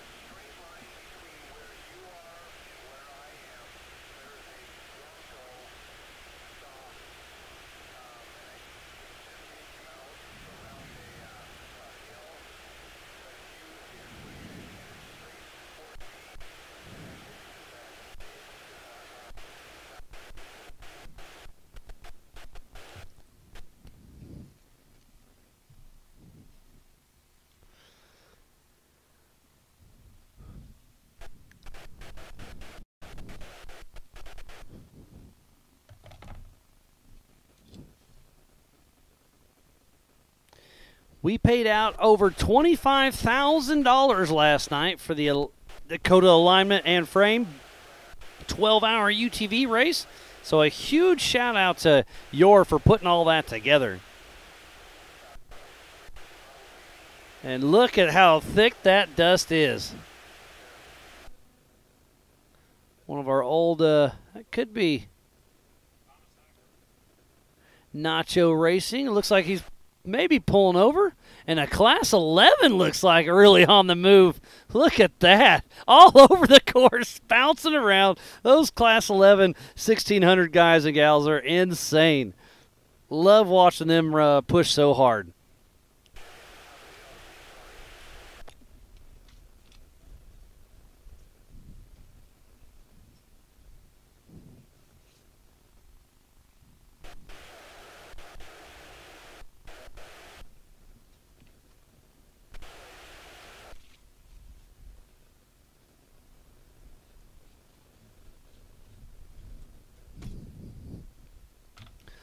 So we do have a few different classes running out there today. We have the 1600 class, which is an open wheel single or two-seater. You have to have the 1600 VW engine, but other than that, it's pretty open.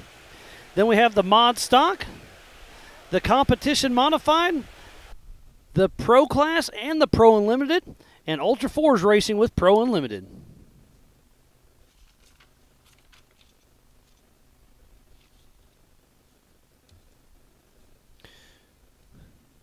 I think I hear another one coming.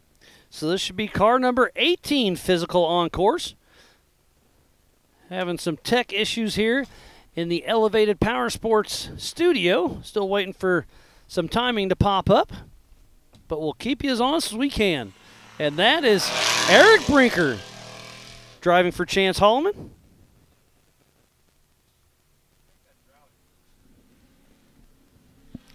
And right behind him is the 870.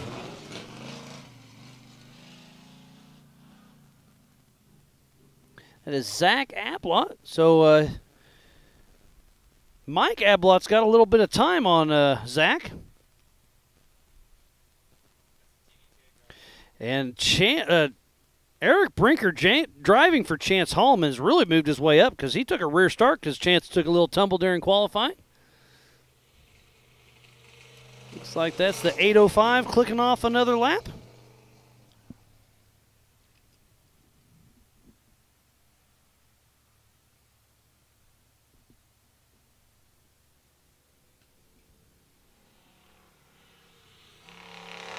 Oh, Eric Pond, nice. Driven by Wade. Heading out for lap number 2.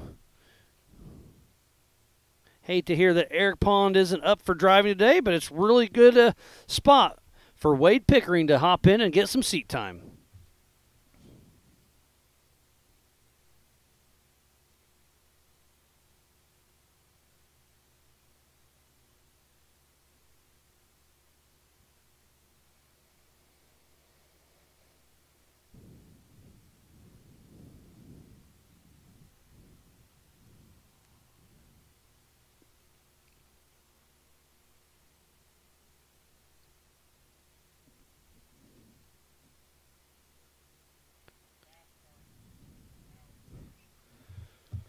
So we got 21 cars out for lap number 2.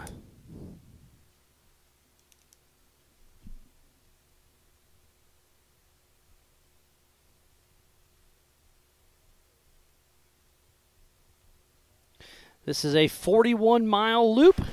They took a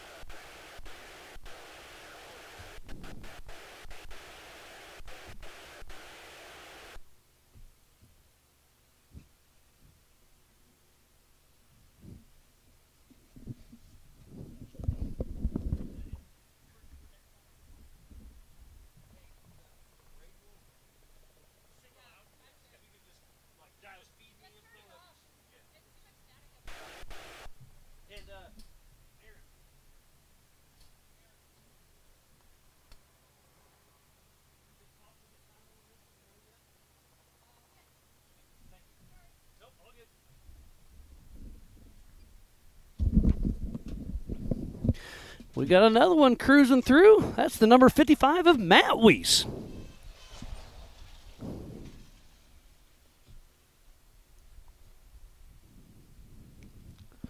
And look at the Premier Alignment helicopter chasing down a car.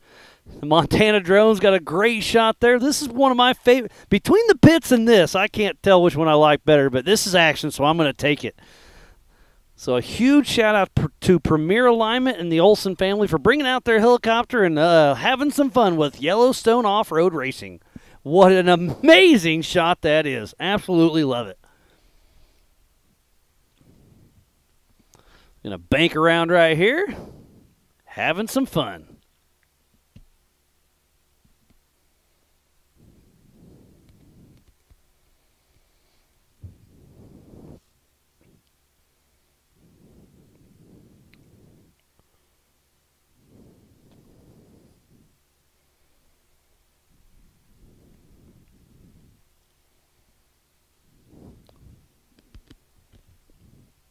The dust is definitely thick out here today, but the wind is, it's off and on. But the wind is the racer's friend.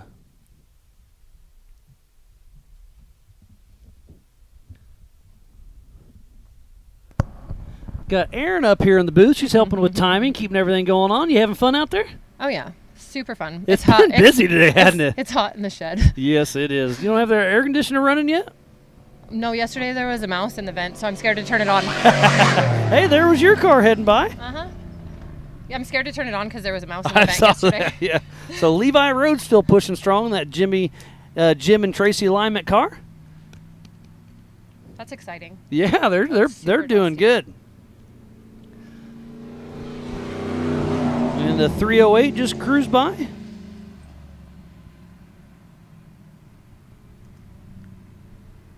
That's Scott Grimm. Oh, sorry, I could have told you that. I know most of these ones. Yeah, I'm trying. I apologize. I'm missing some. Oh, Jeff Hadamaki. So he top 25. And he took one of the last starters. So he's got adjusted time on his side. I knew he was coming, and he just got a little bit late. Oh, perfect. So you got it pulled up for me. Thank you. Ignore this one. This is the little green buggy. That's Y.O.R.R, shouldn't it be? 406? No, that's actually that little green okay. 1600 car or something. So let me go. Well, where is Y.O.R.R? He should. Oh, on adjusted time, he is down. Okay. So this. Oh, so that's going to mess up everything. Nick is in that. Okay. That oh, Toyota, the 1424. Yeah, that 1450 Terracruit truck. Love that thing. Okay, so the first 406 we see is incorrect, but so Richard Bachand is on adjusted time leaving. Then it's Nick Nicola, Eric Weichel, John Matthews, Brady Wilson, Taryn Hallowich, and Melvin Tidbits are our top 7 there with a great run. Yeah. I'll go get this one off there. Okay, sweet. I didn't know what he was doing.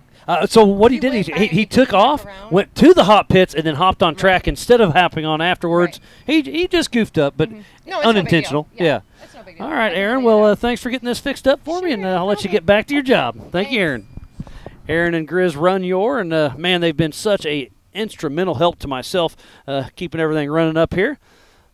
Grizz was up here with me, and then obviously had that issue, and he had to run out on course to take care of it. Again, there was a fire. They were able to get it under control.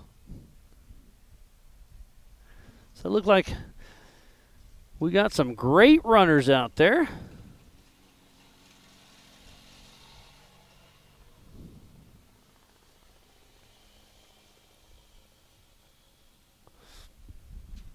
So Nick Nicola on adjusted time is our race.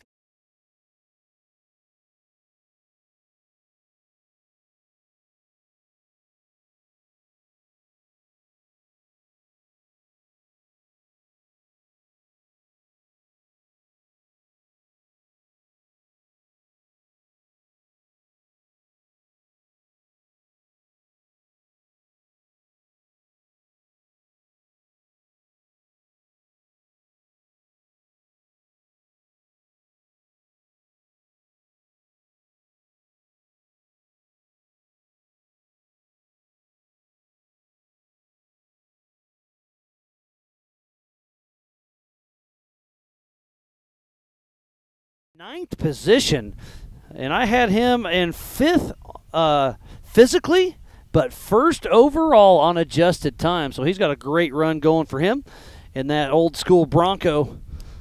Great to see all these different cars out here racing.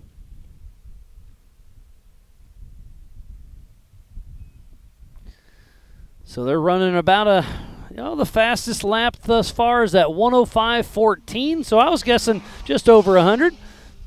There's Keaton cruising through. He just moved up to modified.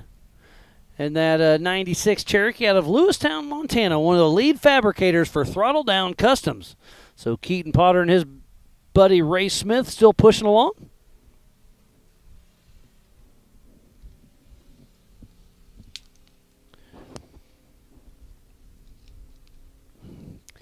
Thank you, everybody, for tuning in to the 2024 Throttle Down Customs Big Sty. Thanks to Warren Ketchum. He has some medical issues, so he is unable to attend this weekend. I hate. Lap time should be on Speed Hive. I know Aaron was getting all that set up, so you should be able to go to speedhive.mylaps.com. And you can also see those right here on our YouTube channel on the bottom right. But hopefully we can get Aaron to put a link maybe on our Facebook or throw it up here in the comments on our YouTube channel.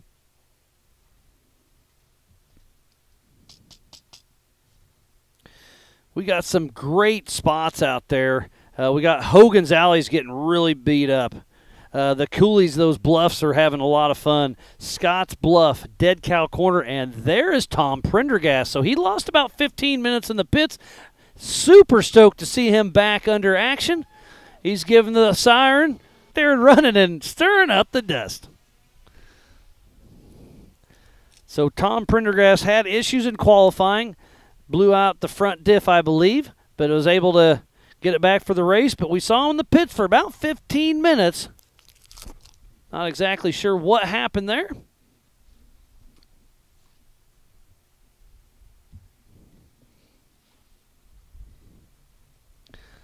And there's Prendergast in the qualifying area. He'll take that right hairpin and head towards the Kurtz off-road launch. He's got John Dykes riding shotgun out of Castle Rock, Colorado with Fire River Racing. And that Eurofighter built by Rob Butler.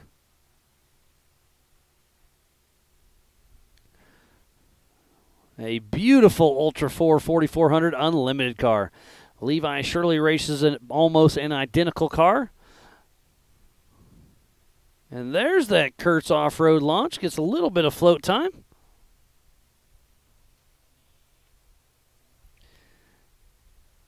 And look how big these corners are getting all extra fluffy out there. And that dust is really kicking up. So Eric Weichel, with that clean air on that first lap, really helped him. But Richard Bichon and that old Bronco put down one heck of a lap. So did Nick Nicola. Eric Weichel and John Matthews, Brady Wilson still running strong in the top 5.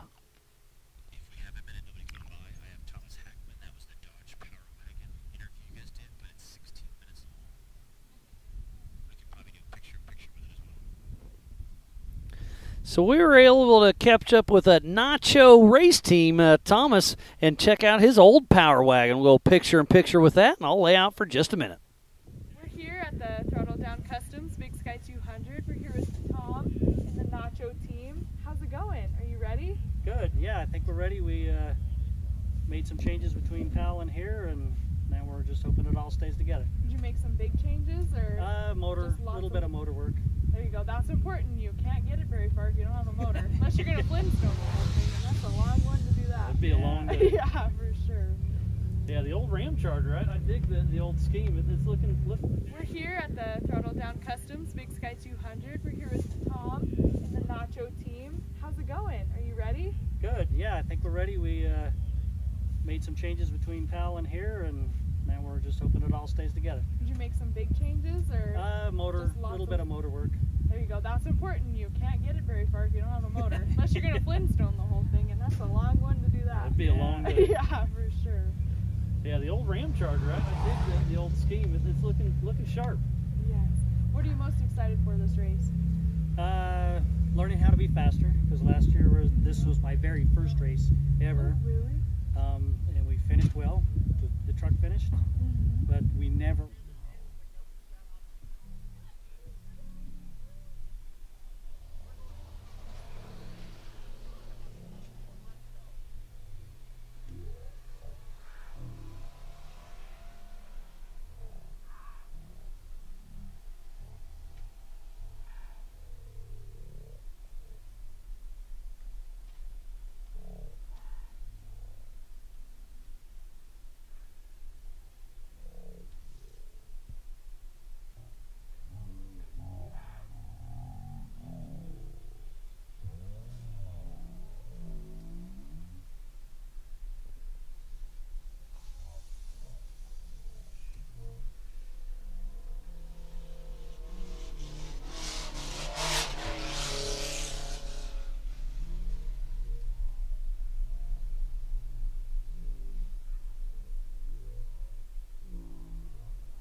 And there goes Thomas we were just chatting with Nacho Racing in that old Power Wagon. Great to catch up with him.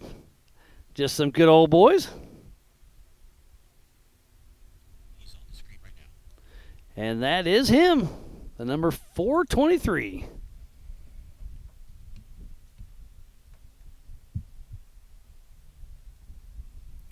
Thomas Hackman out of Rapid City, South Dakota.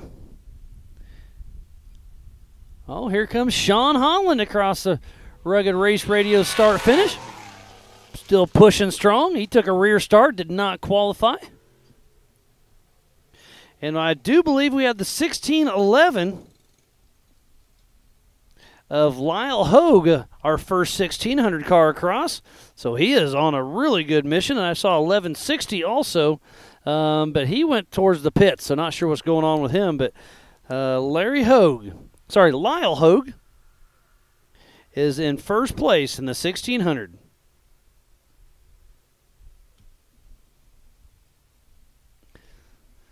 There's Sean Holland, Mr. Hockey Stick himself, and that Brink Fab IFS Ultra4 4400 Unlimited car. Independent front suspension is what IFS stands for. You know, kind of like your standard old school pickup or Jeep has a solid front axle, kind of like the Bombers and the Miller chassis do. Lots of your Jeeps, but this has independent front suspension. And it's really set up for a race just like this, for these wide open, fast sections. And Sean Holland getting ready to hit the Kurtz off-road launch. Got another Class 11 cruising through. It's the 461.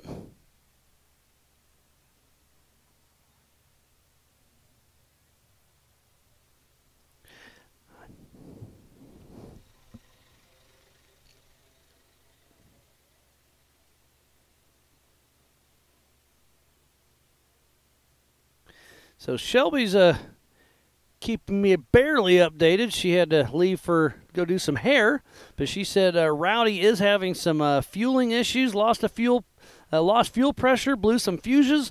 So he's having troubles out on course. I hate to hear that because Rowdy was definitely a fan favorite for this race.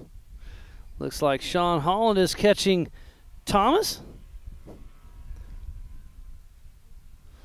Old Hackman. So Holland is definitely in a much faster vehicle, so he'll have to try to get around Hackman here. And look at that dust. He's going to go for a pass on the right. Hackman pulls over like a class act, and Holland blows right by in that Brink Fab IFS machine. And speaking about Brink Fab, he is actually driving for Chance Holloman. So Brink Fab was just too busy. Eric Brinker, Mr. Brink Fab, was too busy to get his car going. He had too many customer cars, so he came down to support his guys, and lucky he did because now he's getting some seat time. After Chance Holloman took a little tumble in qualifying. And I hope I didn't jinx you, buddy. I was just trying to give you a hard time, but we know you have some tendencies to take a little flop from time to time. But it's great to see you give your buddy Eric Brinker some seat time, and the car's here. Might as well run it.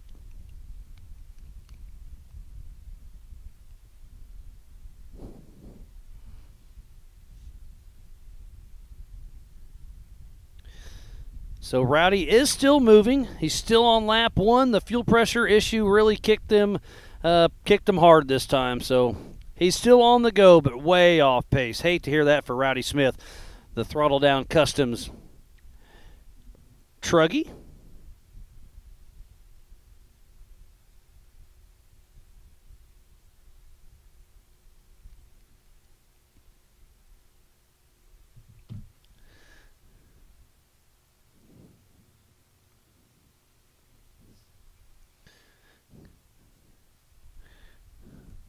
Got one of the Pro Unlimited trucks, it looks like, heading towards us. So Pro Unlimited, you have to have a little bit of a factory frame. You have to have it make it look like a truck. Obviously, he's missing the front clip, but he started with the front clip. This is Shaw Racing, I believe, number 816. So he's actually in the Comp Mod class out of Billings, Montana with Big Sky Off-Road. Great looking truck out there.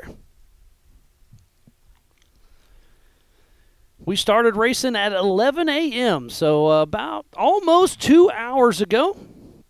We started this morning with Youth 170s. That was fun. It was really cute. The future of our sport is shining bright for sure.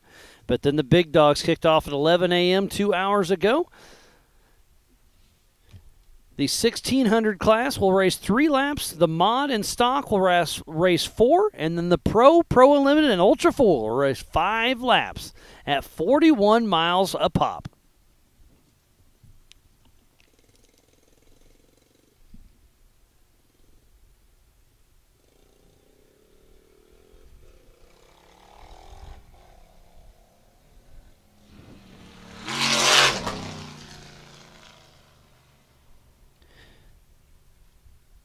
And there went Rowdy Smith just by. So he's overcame his fueling issues, hopefully. Hate to see that, but he is moving, and he's technically still on the lead lap. He's definitely got his work cut out for him, but hopefully they figured out that fuel pressure issue, and he's moving.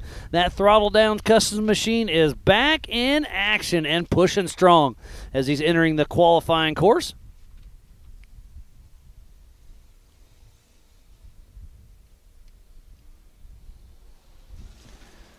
And the 612 cruises by.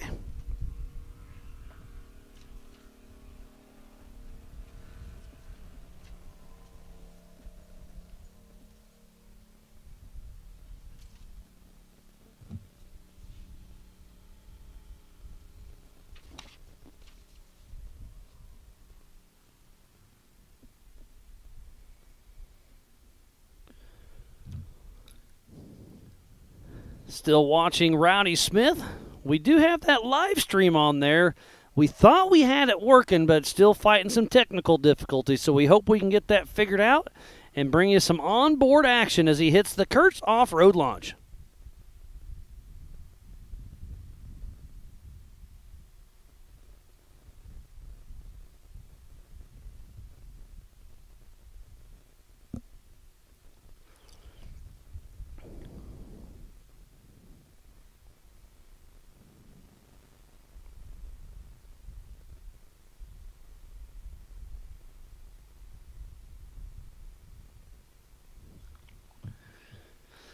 So I expect to see our leaders here in about the next 10 minutes. And physically it was Eric Weichel, Melvin Tibbetts, John Matthews, Nick Nicola, and Richard Bashan. But on adjusted time, since they took off one at a time every 30 seconds, it is on adjusted time Richard Bashan, Nick Nicola, Eric Weichel, John Matthews, and Brady Wilson on your top 5. Another great shot of our Opportunity Bank hospitality tent. The top little circle campground is all the volunteers. That is just the volunteers that camp there in that top spot. So that's what shows how much it really takes. But again, a huge shout out to Opportunity Bank for bringing that hospitality tent. And thank you everybody in there for tuning in to the Big Sky 200 presented by Throttle Down Customs. There's a great shot of the elevated power sports station right there at the top of your screen. That's where I'm sitting in that easy up having some fun. Grizz was with me. He had to go deal with that issue, so I'm just hanging out with all my friends trying to do my best. Shelby was with me earlier on the week, but, you know, work happens, so it's just part of it. But Shelby did a great job. She was a lot of fun, and she's been keeping me up to date on Rowdy a little bit. Just waiting for some more updates, but I do believe we should have our leaders through here in about 10 minutes. And again, just a huge shout out to everybody who makes this race possible. Throttle Down Customs, Rugged Race Radios, Blackbeard Broncos, Must Be Nice Performance, Jim and Tracy's Alignment, C4 Fabrication, and ZRP, just to name a few. So please support who supports the sport. With all those amazing marketing partners, we would not be racing here today. And again, Premier Alignment has done some great things. They got that helicopter out there flying around. They'll do some great post-production. So it looks like Matt Holt may be hopping out just for a few minutes. He's busy in the trailer keeping everything running, but we'll chat with him for a little bit. And how's everything going there, buddy? How's it going? Oh, having a great time. It's been busy. There's a lot of action out there. Obviously, that that fire was a little scary. All hands on there, and there was 3 or 4 of the things. There was, a couple. I think a rollover out there, trying to get everybody situated, get it back going again. Had some flat tires. They're trying to limp it in. So yeah, the pits have been busy for sure. They have been a plethora of interesting things going on. Definitely a great day of racing right now. Oh, I think I see Eric Pond's Bronco coming. Speaking about bummers, we'll get a little more verified. I do. That's Wade Nate Pickering was driving for that one. Nate posts pictures of them in the shop working and stuff. Oh, yeah. He's doing his cardboard aided drafting. Looks like the left rear may be something a little goofy on it. I've seen a lot of guys, kind of like you guys talked about yesterday, coming through the finish line, come make a background and pitting, and then going back out to help time constraints. Yeah, they got their helmets off. It's going very slow. Yeah. Tough break for Wade, and they're broken. Yep. So Eric Pond's old school Bronco is out of the race. Tough break there, but attrition. We saw that with the UTVs. We only had 3 UTVs on the lead lap. Actually, only 2 on the lead lap last night. How many guys did we have finishing the Ironman? Finishing, I think we had 3. We had Austin Painter, who got in second. Cody Olson, he was top 5, I believe, and the number 406, Justin, I believe. Okay. We had a couple pull up last night as we were like packing everything up. They're like, "Did I win? Did I win?" And we were kind of laughing. They're like, "No." They were so Painters smoked the field on the Ironman. They were just so stoked to be doing the Ironman. They said it was awesome event, so much fun to have. Again, doing that 12-hour endurance race. A lot of them were like, "I've never raced past an hour or 2." So neither of you. Yeah. So just to say, they went from an hour or 2 up to a 12-hour endurance race. Such a big difference there. Very, very cool. And again, everybody that I talked to, no matter whether they broke or got a complete finish, were just super stoked to be here at this event. Had a lot of fun. And again, shout out to Grizz and Aaron for helping put it on. Oh, the Y.O.R.R family does an amazing job out here for keeping everything running. We saw their camp just a little bit ago, and like I said, I think they have 30 volunteers, and it's not a like, what do I need to do? It's a here I'm going to do it. Yeah. They are so great about. They don't care if it's picking up trash, going out on course to do something. They are all hands on deck, and they've got a great crew that help them behind the scenes. Did a great job again. Like I said, showing up from even taking care of us in the booth. Whether it be a meal or showing up in a nice comfy bed. It was they've done very great. awesome. So definitely, I have to give a great shout out to those guys taking great care of us this weekend, having a blast, and again, tons of awesome. Good breeze going today. Again, it's blowing the wrong way. But it just turned back around. So again, keep the dust hopefully blowing away from us, and again, hopefully keeping the dust out on the track. Well, during our drone shots, you can see the trails of guys out there. Oh, it's just everywhere. With it, so. But just this view behind us does not get old. Picture does not do it justice. No, this should really be doesn't. a bucket list trip. Come on out, enjoy it with the family. Go check out Yellowstone. Sturgis isn't too far with Mount Rushmore, but come on out, camp here with us with Yellowstone, and check it out. It's absolutely amazing. Yeah, no, and again, seeing some of those drone shots on there, you can see why they call it the Big Sky 200. Oh, yeah. That's where it's got the name, for sure. Definitely awesome. Again, you guys can head over and check out the live tracking as well. I know we have some cars starting to get spread out now. Some of our faster cars are out there leading front, and then we have some slower cars take up the rear. Again, watching some of the Cherokees. We have a couple earlier Broncos out there. I'm a huge fan of the early Broncos, 1966 to 1977. I love the old steel bodies. Yeah, I got a couple of them. I got one the day I turned 16. I still have it to this day. And Was that yesterday? Yes, I'm 16.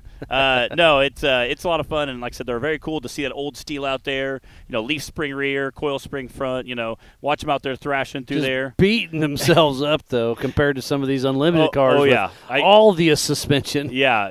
It's some of like the truggies out there definitely smoking the 4400 IFS cars compared to the early Bronco. Not as much suspension travel, but definitely making great work of it, and we appreciate those guys for coming out. But again, just a lot of fun to watch too. Again, being in the booth, I get to see 3 or 4 shots, and sometimes we got the drone watching 2 guys battle, and I see guys coming screaming in behind you. So it's been lots of action, and great job for bringing all those live feeds, Matt. You've been doing great. It's I great. Appreciate it. Again, help our drone, Delta drone or Montana drone.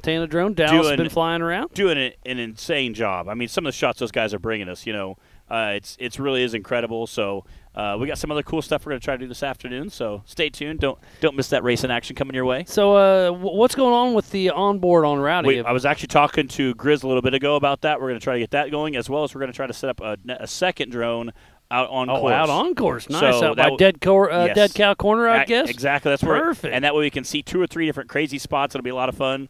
Dallas is actually going to be one that's going to head out there for us later on. So we're going to try to get that set up so we can actually have 2 drone shots simultaneously. Oh, that'd be killer. Got one of our 1600 cars coming in here. That's probably our 4th one through. Again, talk about the 1616. Talk about very limited suspension travel. That's Matt Rowe. I think they have like 6 3/4 inches of suspension travel. On my rock bouncer, we have a 16 and an 18 shock, and then they're mounted about 2/3 of the way back. So we got limited to 24 inches, I think, of suspension travel. I think we got 32 max if we want to go that far, but. It's and then you see a guy out here that's like, yeah, I got like 6 3/4. I don't like to brag, You're like, man, that's the. They're hardcore. That's they for are. Sure. And again, some of those guys are just such troopers coming out and just thrashing through there, and just battling out. We have some female races out there today in the 1600 class as well, so that's super awesome to see. Yeah, last year.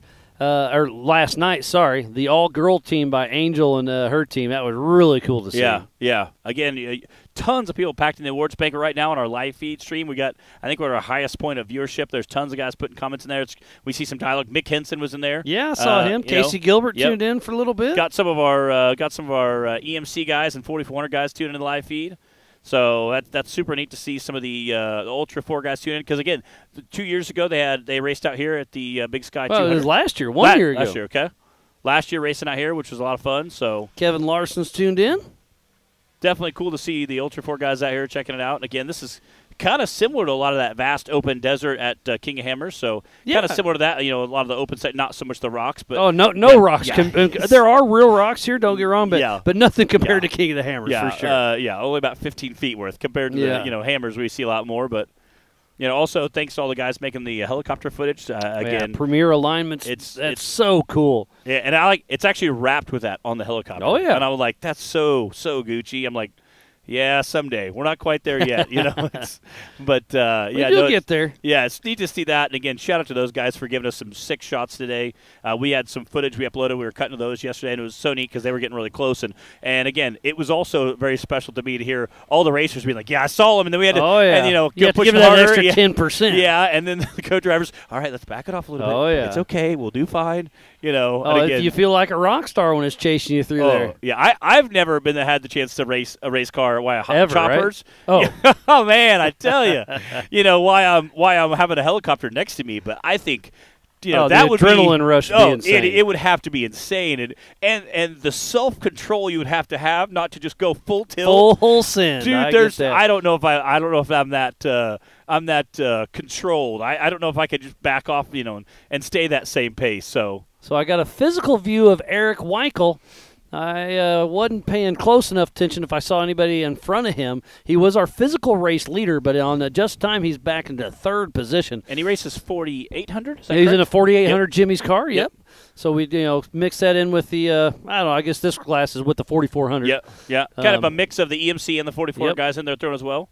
And then again, watching the guys out here in the Cherokees and the 46 or the Cherokees, the Dodge Ram. Those things are such a big, heavy vehicle. It's so exciting to see a guy in a big, heavy monster vehicle, big motor. That heavy steel. That makes me happy just to see somebody go, hey, it's different. It's kind of cool. I like the Dodge wrap on there. It's super neat. I love all the different cars that are out here. I do too. I think that big variety kind of everybody has a place. So if you guys are ever thinking about, you live close to Montana, you're thinking about putting a car together, Hopper is a great example. He's like, hey, we're going to do this thing. We're going to come out. We're going to have fun. Unfortunately, he broke a knuckle. He's posted some pictures early online. Yeah, 2 miles in. I hate seeing that. I wish we could have seen him get a little more seat time. That's just part of it. Yeah, but that's racing. He said, I was talking to him last night, and he said, you know what? As long as I leave the starting line and go like at least 1,000 feet. Well, he did that. I'm happy. He said, I'm happy. He went like, I'm going to say 1,100 feet or 11,000 feet. Yeah, so I said he was 5,280, right? Something like that. He said, I just want to go to 1,000 feet and I'll be happy. So we got coming up here behind us, another early Bronco. Is this Richard Bichon? This is our other early Bronco. 321 it is. Right? Those early Broncos have such iconic front ends, Definitely. No, that's Dave. Sorry, that's Dave Fahimi. So, again, super iconic. Richard Bichon's in that older. Okay, the 45, the slant back. Yep. Sorry.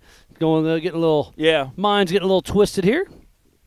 Again, great to see the. I love seeing the early Bronco. That old steel. You know, a lot of guys will hack. Shelby up here, she races an early Bronco as well. Yeah. That's how I met her a few years ago, talking about the doing the early Bronco stuff. And I'm obviously a huge fan, so to see them out there thrashing around, again, you just don't see a lot of old school vehicles. Everybody wants kind of new, fancy. You see a lot of Cherokees as well, just because you can usually pick them up cheap, throw some parts on there, come out and do some racing. So to see early Broncos out here is super neat. Again, the old Stroby making it famous.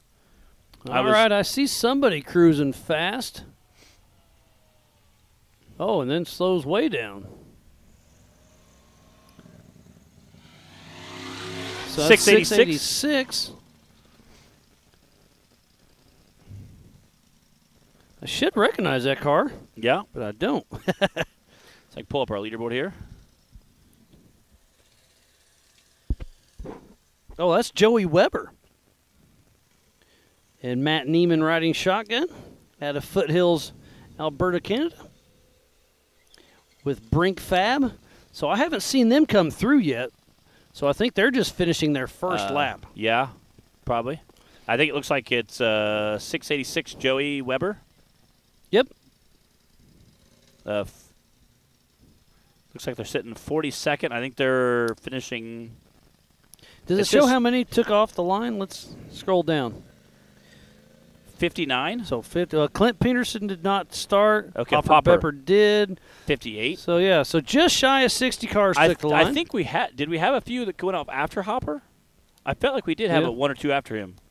And Lacey Rowe is rooting on her husband Matt in that Class 11. Great to see you tuned in. Thank you for that. Yeah, we had at Gary Lease is tuned in as well. So thank you for tuning in to the Big Sky 200 presented by Throttle Down Customs. So there was at least a Cherokee after him, but I think there was a few after him as well. So. Yeah, but I think on the time it could be a little mixed up until they crossed the first time. So. Yep. So again, we got about 50+ racers. Yeah, let's call it almost 60. Yeah. Yeah, again, quite a few. But attrition's going to be setting in heavy, I'm sure. Will. I promise you that. Great weather, though. I mean, it's like 65 and sunny right now, so light breeze, so I can't complain. It's got to be – I got 80 degrees. Come on. Okay. Well, in the shade. In the shade, it feels. Well, okay. But in the shade, it a race car driver isn't in the shade, all right?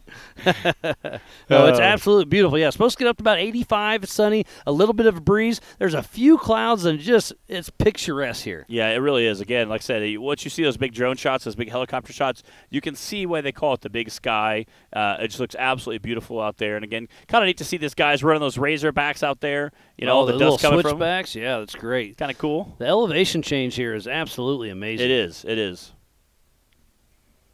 So I would have expected our leaders to come through. Oh, I guess they still got about 5 minutes before I feel like they're in trouble. I said, no, they'll say, once one comes through, they'll probably all come ripping in behind them. Yeah, no doubt. It gets busy here for a minute. And which way's the wind blowing? It's blowing the correct way again a little bit. Hopefully it kicks back up. Danny Wright is rooting on Wright Racing. I see you every once in a while, check your phone, getting people message you, hey, we're out, hey, we're broke, yeah. Usually. Hey, we're back on course. All right, I think we're going to have guys coming in. I'll get back to you. Yeah, perfect. Thanks, Matt. Appreciate everything, buddy. Matt Holt's been in the trailer running all the production. He's been helping us out here. But I believe, is this Eric Weichel coming at us? And it is Eric Weichel, still physically first out front, running strong. What a great run he's got going on. Eric Weichel in that physical first position.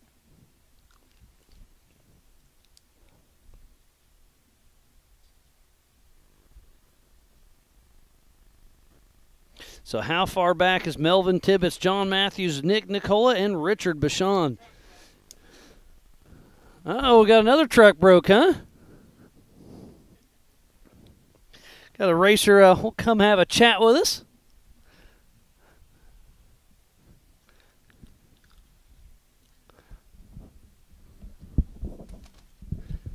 But yeah, Eric Weichel just finished lap 2, heading out on lap number 3 of 5 for his class.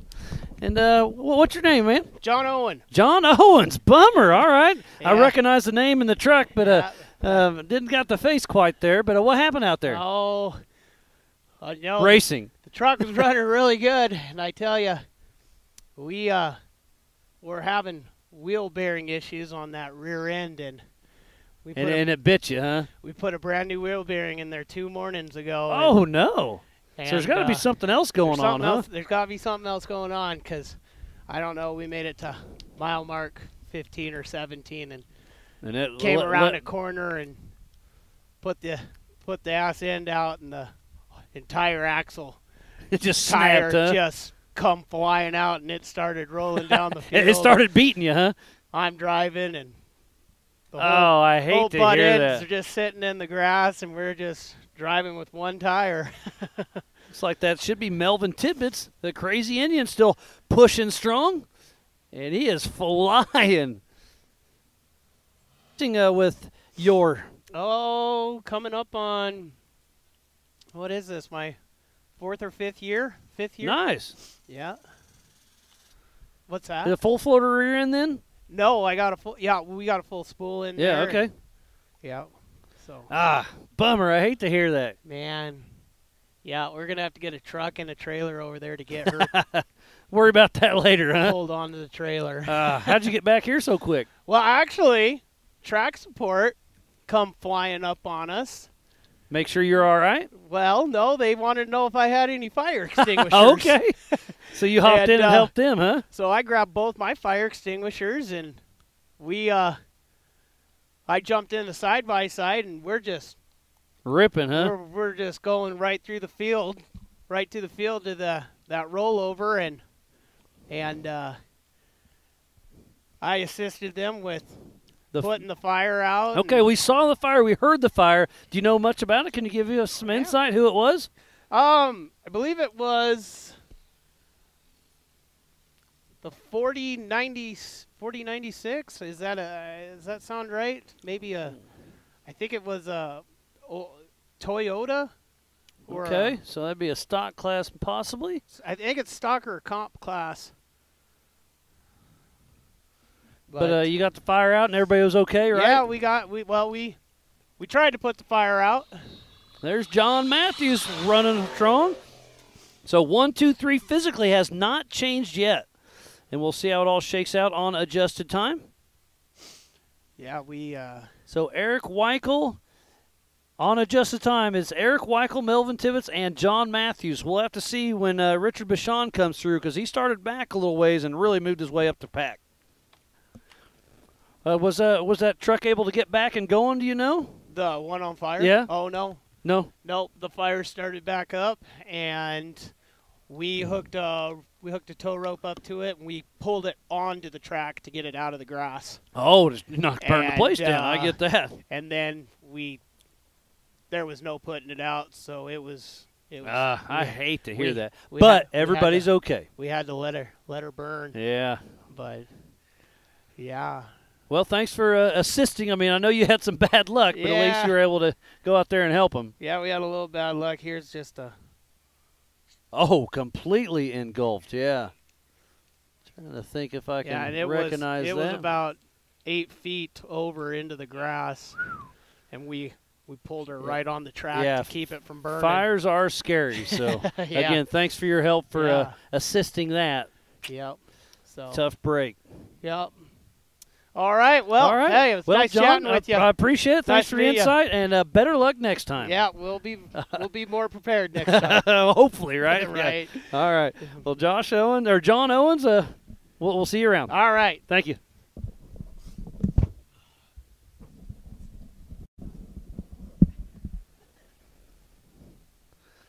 So our top 3 are out on lap number 3. Just finished lap 1. And lap 2, and the top 3 physically have not changed.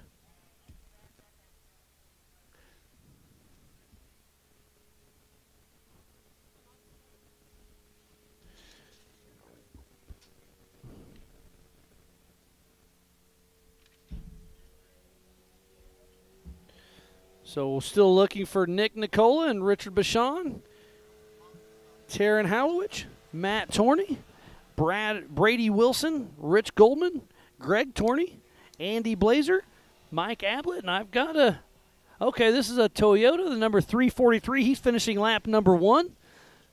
We saw him in the pits for a little bit. Great to see him back in action. Again, if you're just tuning in, we thoroughly appreciate each and every one of you.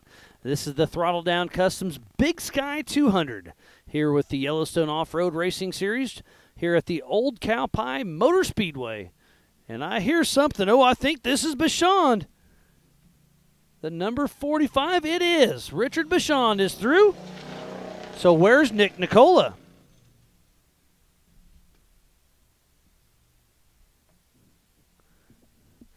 So Richard Bichon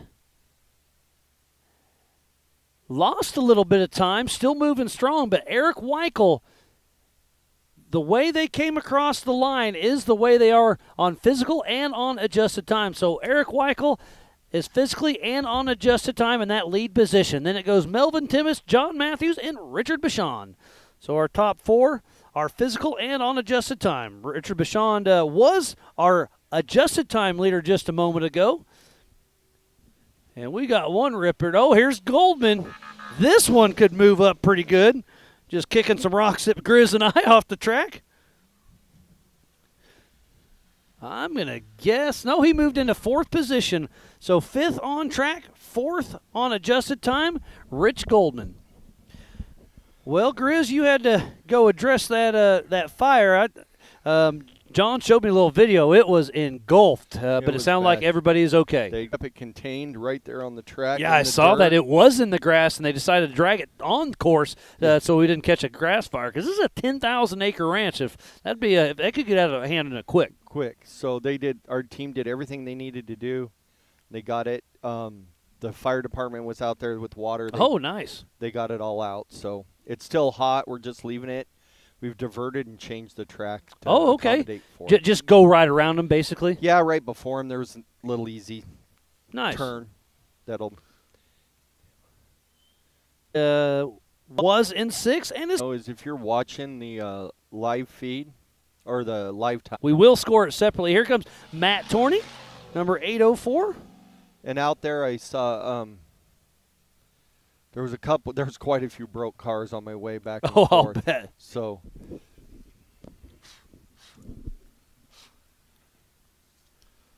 one of them's totally out. I can't remember what car number it was. And he is just out. The 575 still cruising along. Oh, there's Nick Nicola. Okay. So he dropped back.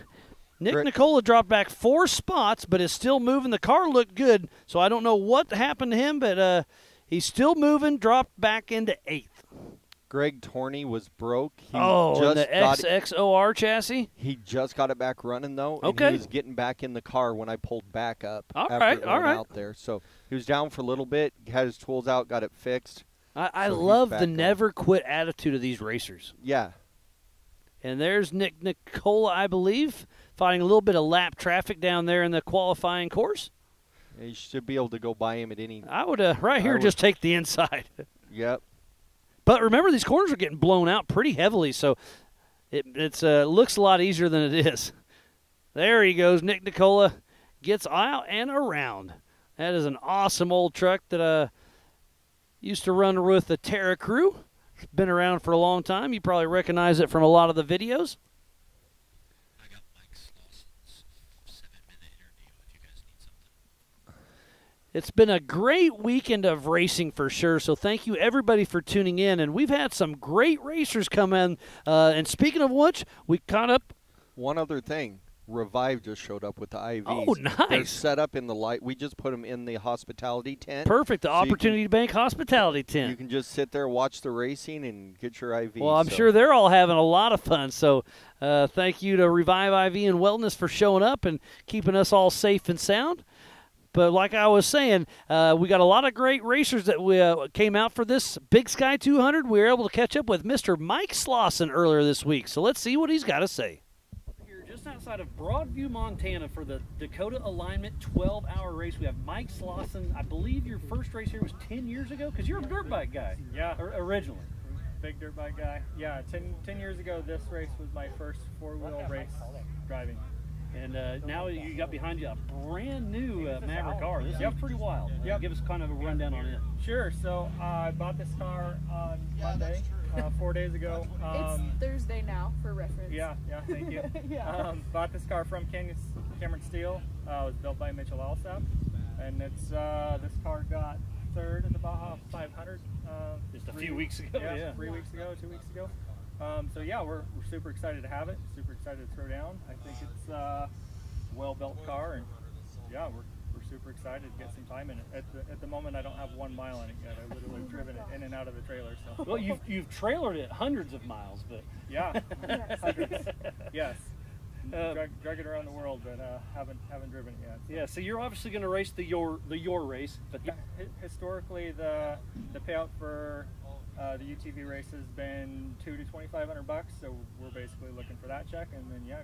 It's always similar. It's not always the same, but it's similar. Correct. It changes. I would say 1 mile to 2 miles is different every year. You know, they take out a section that got rain rutted or a little too beat up, and they add in a new section, but it's pretty similar, pretty consistently the same course. And I'm gonna steal this one from Shelby. She called it earlier. She calls this the Baja of Montana. And you've been in Baja, and it's different, but it's similar. It's got a lot of the same characteristics. Yeah, so I think that's a really good analogy. Yeah, Baja. I've been to score. I raced the 500. I raced the 250. I raced the 1,000. I raced the 400. I raced I've been at almost every race that there's been for the last 4 years. So been a part of it.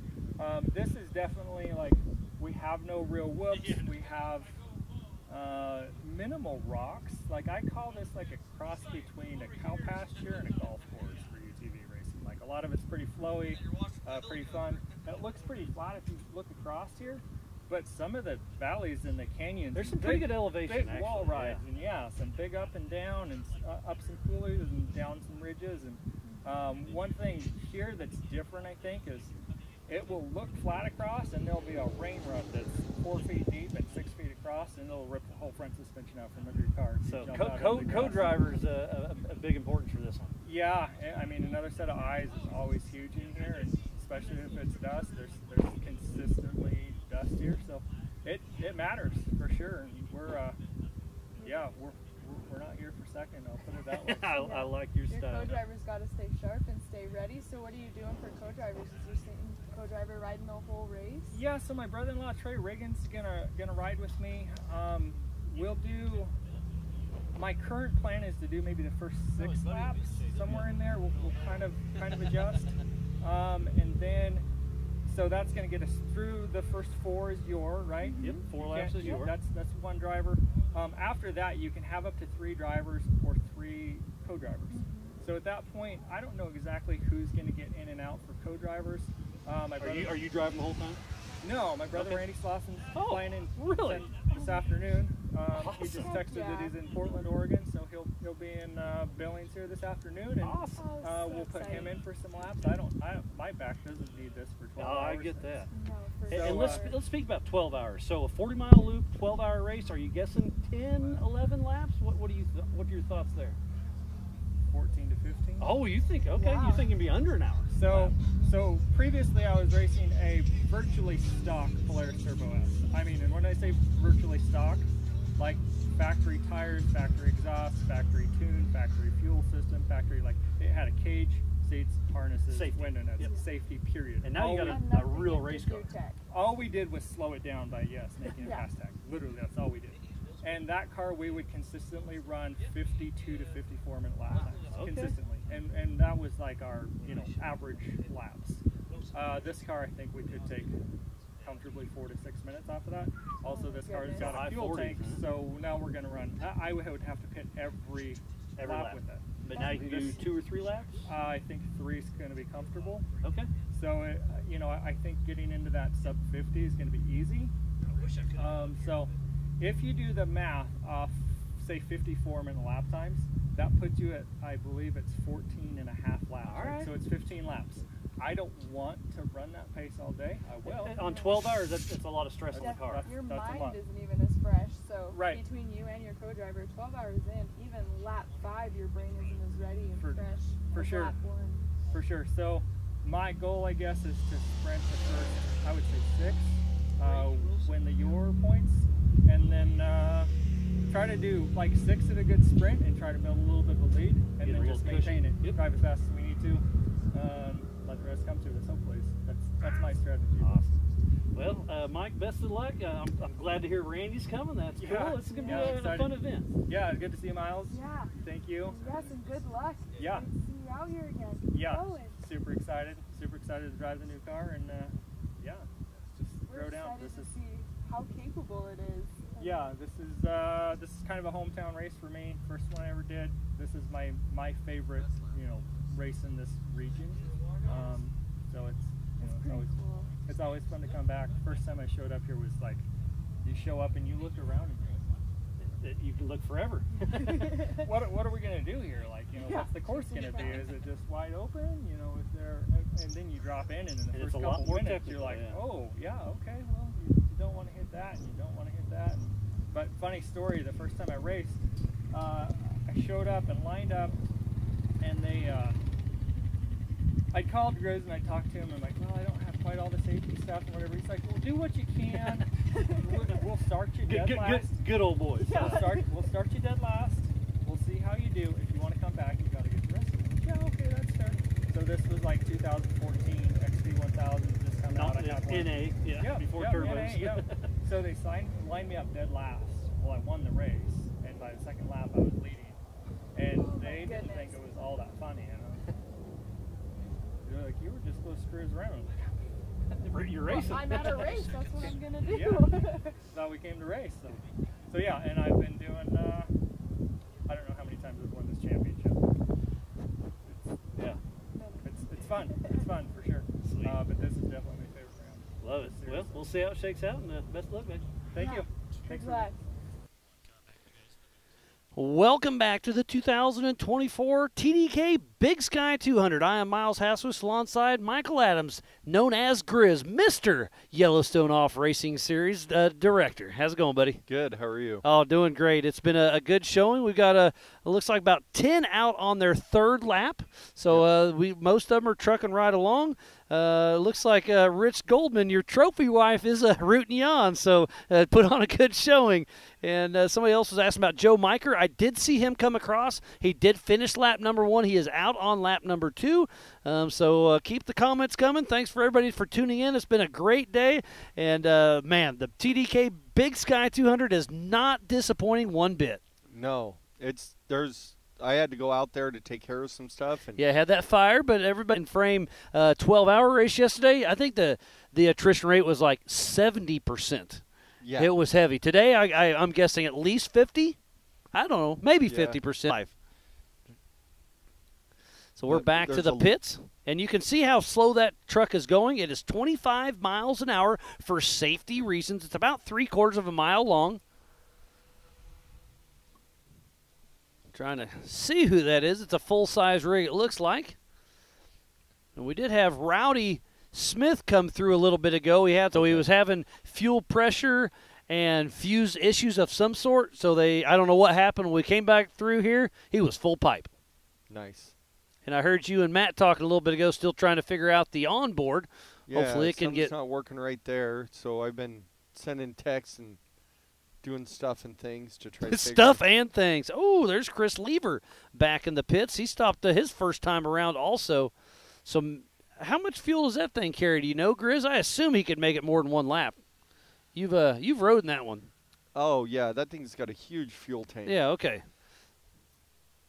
That was the one first time I ever did something. A lot. He picked up a position on that lap. So now we have 11 cars out on the lead lap, and on adjusted time, it goes Eric Weichel, Melvin Tibbetts, John Matthews, Rich Goldman, Rich Bichon, Taryn Hallowich, Nick Nicola, and Matt Torney. Then Andy Blazer and Brady Wilson's your top 10. Ooh, there's the 222 of Richard Moore in that Campbell chassis pulling up the hood, so something's going on with the engine. That's an old Campbell car with front engine. And Montana Drone has given us some great shots in the pits. Absolutely love it. Dallas is doing a great job. That's the fun stuff to see there. Oh, absolutely. Looks like they're looking at the air filter. Hate to see that anybody having issues in the pits. Hopefully it's something easy and quick and they're back out and going. We've got Sheridan Adams going back by us. Nice. This should be probably for her first lap. Yeah, so that means she's heading out for lap number 2. And that's your daughter, Grizz. You got to be pretty excited. Yep, she got fuel in the pit. She called me. She got fuel. She was getting some water and taking a break. She took a pretty hard hit. And okay. She said, I'm going to take a breather and then I'm going to go again. So I said, you take your time. Yeah, better safe than sorry. Yep.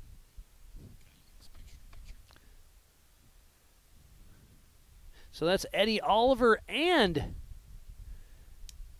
Richard Moore in screen. Both doing some pit work side by side. Looks like where Eddie Oliver is, that's John Matthews' pit, so everybody's helping everybody out. Got Chris Lever going to be passing behind us here in just a moment. So he just basically did a quick fuel and go and back in action.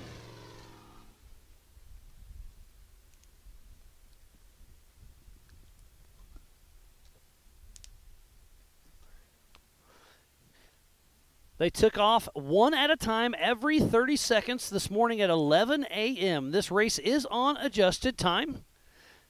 It is a 41-mile loop, so the Class 1600s will do 3 laps at 123 miles. The Modifieds will do 4 laps at 164 miles, and the Pro Unlimited, and Ultra 4 will do 5 laps at 205 miles of some of the gnarliest terrain we could find here outside of Broadview, Montana on this 10,000-acre ranch. What laps times have the 1600s been running? That's a great question. You got the computer. Yeah, I guess I just don't know why. Is this a female single-seat car? Yes. Yeah, that's Janae Collage. I saw him working on that in the pits this morning. And so Eddie Oliver's back on track. Issues. So we have a few females out there driving today. Several. It's we had really a couple great yesterday too. Yeah, an all-girls team racing the 12-hour, and they did fairly well.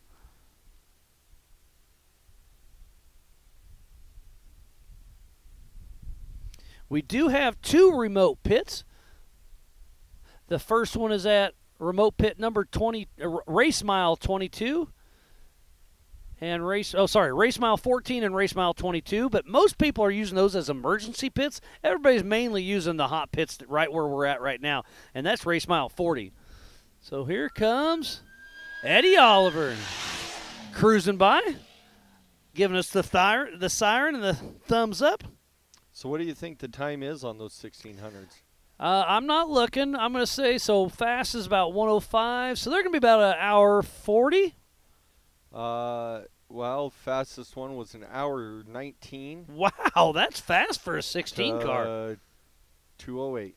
So kind of all over there. Wow, so an hour 20. That's only 15 minutes off our fast lap. That's impressive. Yeah. So that's a Hogue then, right? Lyle Hogue, I'd guess. Nope. That's James Hayward in the James Hayward 60. So. Oh, that's the full-looking bug, right? Yep. I recognize that one. Lyle was also hour 19, so same. Nice. Same. So neck and neck, he's rolled over. I do know that. They got him back up. Okay. So I don't know. So that'll slow his lap time down for sure. I'm looking out across the way, and we can see how far can we see, Grizz? Is that 30 miles? At least. It's clear as can be today. Absolutely beautiful. It looks like that could be Rich Goldman in the Bomber chassis. Speaking about Bomber, we had Randy Slauson riding with Mike Slauson yesterday, a 3-time King of the Hammers champion. Great to see him coming out here racing us with Y.O.R.R.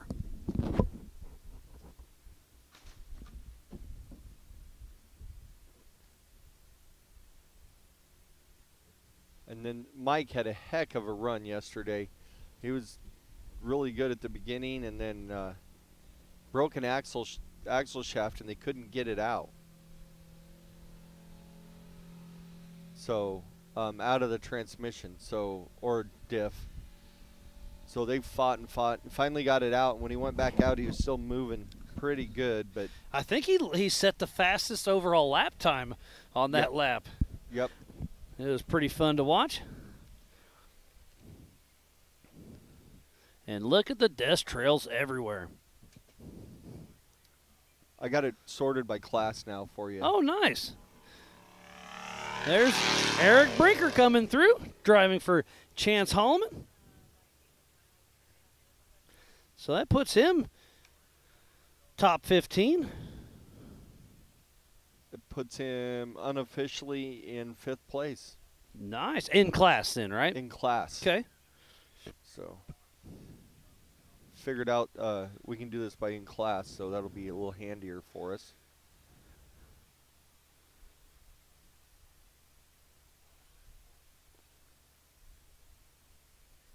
And then we can switch back and forth to by class and overall, right? Yeah, nice. Yes.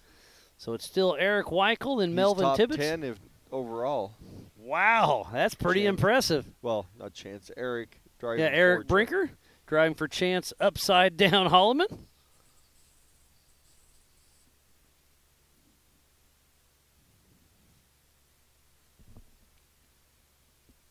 Those top spots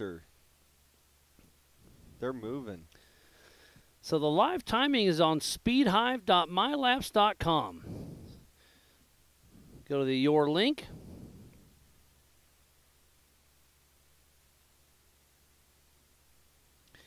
Got a question. Any update on Austin Pyatt?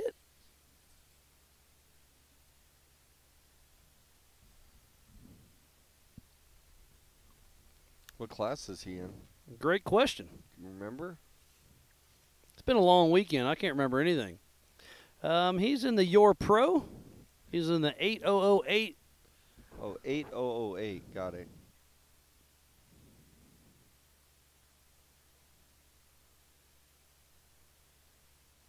He's went through on 2 laps, but I don't. So I don't know right where he's at. So he's still pushing strong. Not quite on the lead lap per se, but he's still pushing. On screen there we got what looks like, yep, Scott Grimm. Nice. That's the 321 Bronco? Yeah. Or 123?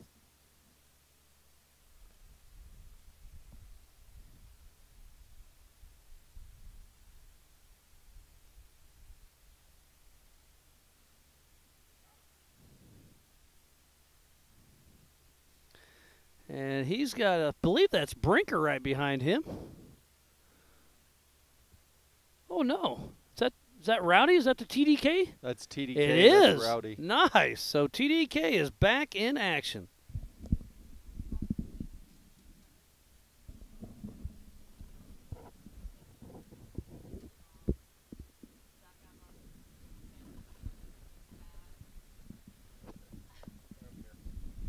So Erin's trying to feed me some information, but it's a little too much, so I'm going to make her come on in the booth real quick. But it sounds like Austin Pyatt's co-driver was having some issues, so they had to drop her off. Here's Randy Wright, the number 3 machine, still cruising, pushing strong. He's moved up a couple positions. He came across last time in 17th. He's moved up to 14th physical. Physical overall.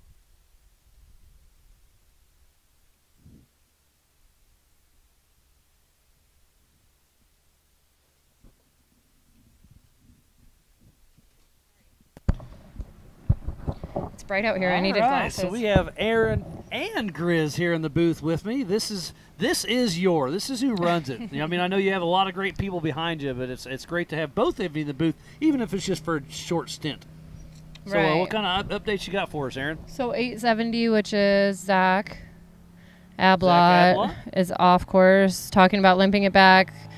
Has driver side front beam bent. Oh man.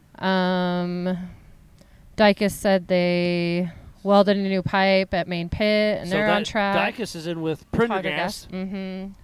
So they had to weld up a main pipe? Yeah, blew the mufflers off. And oh, mufflers, okay. Overheated the trans, so they Whoops. fixed that in the pits. Put it out with the map on it for the people for the fire. So. Yeah, well, hey, but at least you kept everybody safe. But again, yeah, so sit next to me is Aaron, and then we have Grizz, and again, they are who runs the Yellowstone Off-Road Racing Series. So just a huge shout-out to both of them. They are so busy, so I stole a little bit of time with both of them. But again, thanks for doing what you do. I'm having a great time. Yeah, but it looks like Eric's doing pretty good. Yeah, Eric. John's doing good. Yeah, John Matthews running strong. It's awesome. Matthews always runs pretty strong. Oh, yeah. John Matthews loves coming up here. Mm-hmm.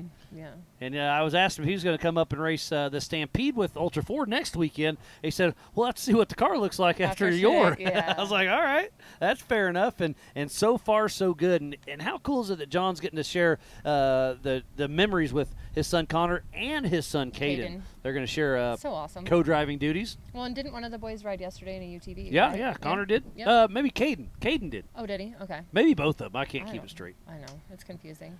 And then I got a message that the girls from Revive IV and Wellness are here getting set up over for at like the Opportunity Bank Hospitality, right? So they're getting ready to do IVs over there. Coming through the start finish. So oh, good. I know.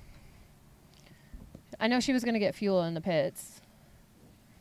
She's in there by herself, and she does not have comms. She just has a cell phone, so. Just in case, huh? And she's still pushing. And somebody's behind her, Aaron. Do you need to go to timing? Or? Carmen's watching it for me. Oh, Carmen's in there. Yeah. That's an Ultra4 car. That may be Richard Moore, I believe. Maybe you got, is that the 222 car? Maybe. Yeah. That is 222. Yeah, so Richard Moore and the old Campbell cars pushing. So whatever they had in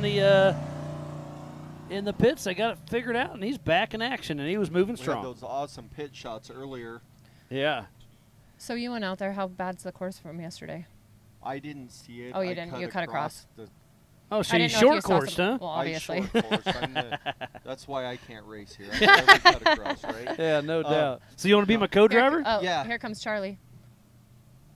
Charlie's coming back to the pits. That can't be good.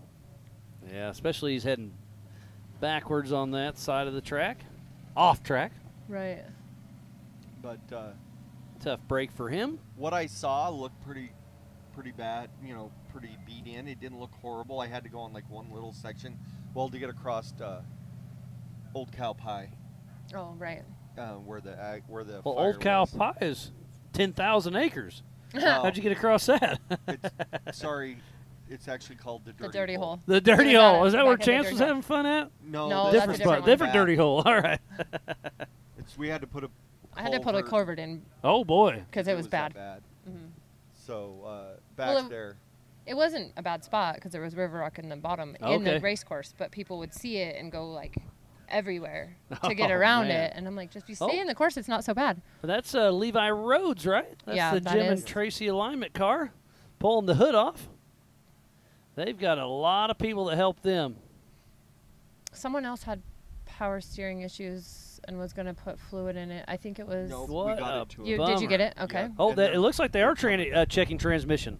And then someone else somebody took some oil out to somebody. I should have wrote them all down when they were talking to me. But Yeah, it was no also doubt. during all the fire and everything, so it was kind of a little chaotic You had in my better head. things to handle. My head was a little chaotic. Here The comes the guys car, that though. had the Was power it steering always? issue- Well, yeah. The guys that had the power steering issue were super helpful out there. It looks like it could be Hatamaki. Yes.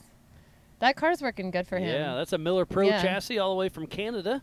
My daughter races his old car. Oh, that is right. Uh-huh, Yep. yeah. The 951. That's awesome. Of Jeff Hatamaki still pushing along. I'm glad he's out here. Absolutely. So the guys with the power steering issue is we went flying by him. Is that Prendergast? It is. Yeah. So Prendergast stopped once again, but is back out. Awesome. He blew by me when we were out there at the fire, so. Okay, did it sound all right? It sounded pretty good when he went by. Because we came by here, it was spitting and sputtering just a little bit. Well, I think it was after it got a little bit hot. Ah. But those guys with that, I pull up next to them, and they're broke, and I'm heading out to that fire. Mm-hmm. I said, give me your fire extinguishers. They ripped them off, no questions asked, threw them to us. That's that's awesome. Great sportsmanship. I know, but we need to get them some back on their car. We did. I took them back to them. We good. didn't use them. Awesome. Here comes Tom. Tom is moving. So Tom Prendergast and John Dykes, they are smoking down. Well, you hear that? It's spitting a little bit again. It is, yeah, a little bit. Mm-hmm. I mean, he's still hauling the mail, but it had just a little bit of sputter on it. I mean, Does he's he still gonna have the Pro Charger or the Supercharger? Man, I don't think he does. I think he was running into some issues on it or something. But Okay, well, I'm gonna get back to timing. all right, well, Aaron, always a pleasure having you, and thanks for the info. And you've been great. Have fun. Get back to work. Yeah, is she going back to work or is she going to go to Revive? She probably needs to do both.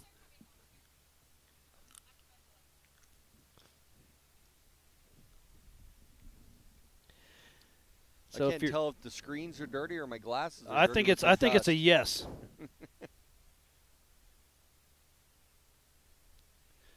But let me go over. I'm going to go over the unofficial standings results by class. Let's hear it. All right, we'll just do top 10.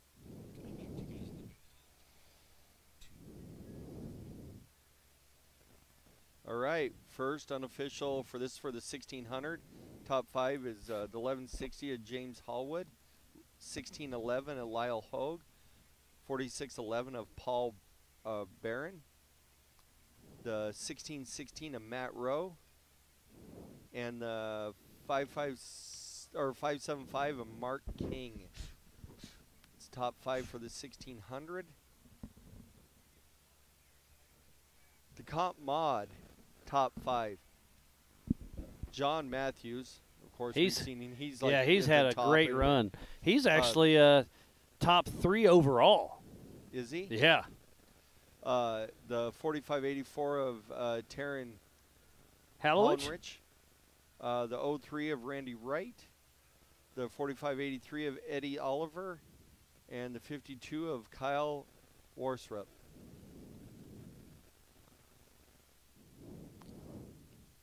In the pro class, top 5 there is Melvin Tibbetts, Richard Bashand, Nick Nicola, Mike Ablott, and Andy Patak.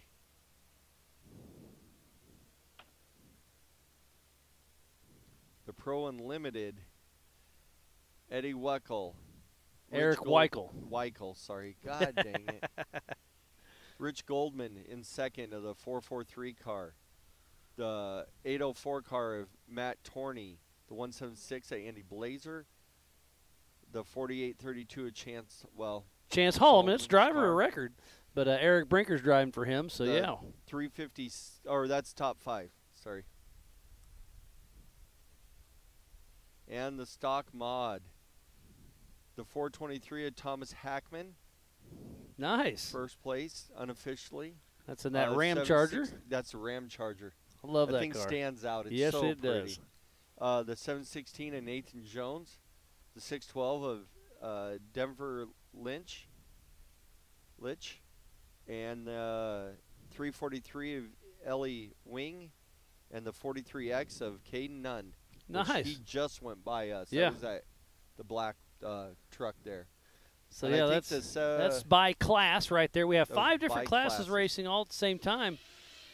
Here's the 2099.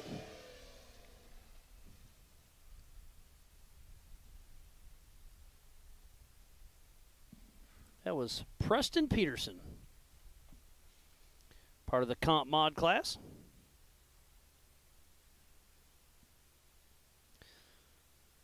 He must have had some problems out there. He's down a lap, so.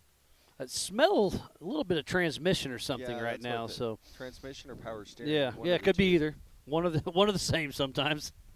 Depends on what they had when they broke exactly. Yeah, in there. Because you can put transmission fluid in your steering for sure, but you can't put steering fluid in your transmission. No, no, that don't forget that one. That's Andy Patak right there. That's a good looking old Toyota. I like that.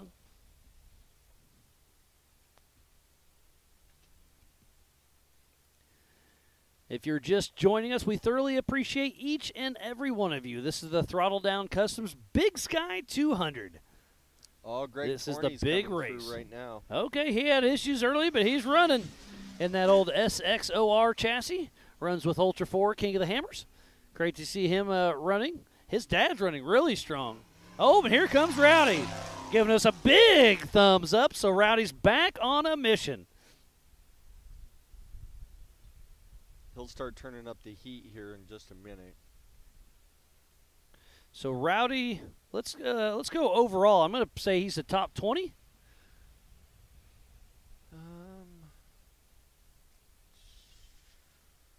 Let me make sure I switched it. Yep, results by all. Keep going down a little bit.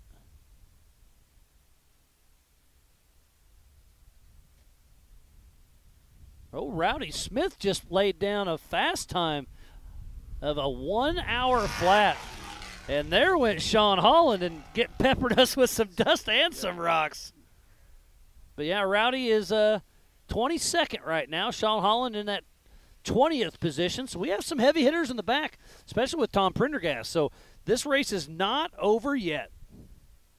So that yeah, last lap of Rowdy's puts. That's the fastest lap of the day. Yeah, what was it? A one hour and 59 seconds. In 59 seconds.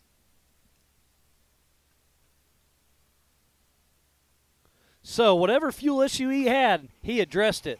Now here the 805's popping and sputtering. Popping and sputtering. Super nice guys. They raced with us a while back.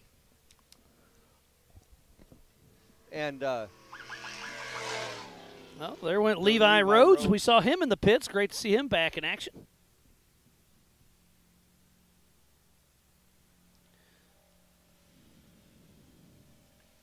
But the 805 guys, they raced with us a few years ago in Columbus in what they call their Gold Eye car. And so kind of neat to watch them come back and race again. That's great.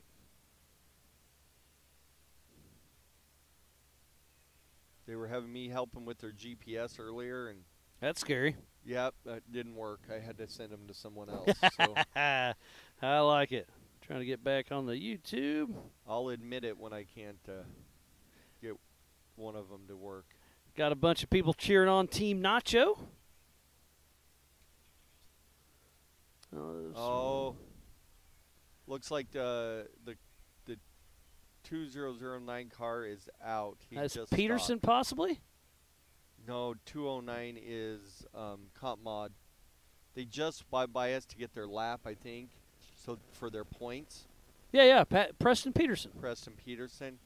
So he must have went by to get his points. That's the one that we said we could smell transmission and power steering fluid. Something was a little bit warm. So they must be stopping. They got their points, though. So for us, it's laps completed. Is how the points work. So our point system is let's hear it. Standard, but you get starting points. So that's 10 starting points for starting the race. So you can't just not register and then not start and win a race, because that would happen. So you get 10 starting points. Then for every lap completed, based on how many people are in your classes, how many points you get. Okay. So that there's a scale. There's a mathematical equation. Yeah, I got a chart and a scale, and then you go to that, and then if you finish all of your laps, you get, so that's 20 points for finishing all your laps. But so say, easiest way to do it, say you finished, you had a 10-lap race, and you finished 5 of them, you'd get 10 points out of that 20. All right. For finishing. Nice. So, works really good. Got big smiles, a little bit of disappointment by Preston Peterson, but we'll bring him in and have a quick chat.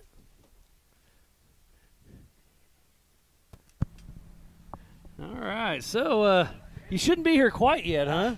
No, what's going on? You got to get it a little closer. Well, we lost tail housing bushing. And so transmission of some sort? Yeah, when you passed by, issues. well, so we were talking, I was like, I smell transmission or something. We were about mile 28, and we had my cousin running the 52 Super Cab. He came up and brought the 2 gallons worth of tranny fluid so we could try to limp it back in, and that wasn't so quite good enough. about the last 4 miles. So it was a struggle. Tough break.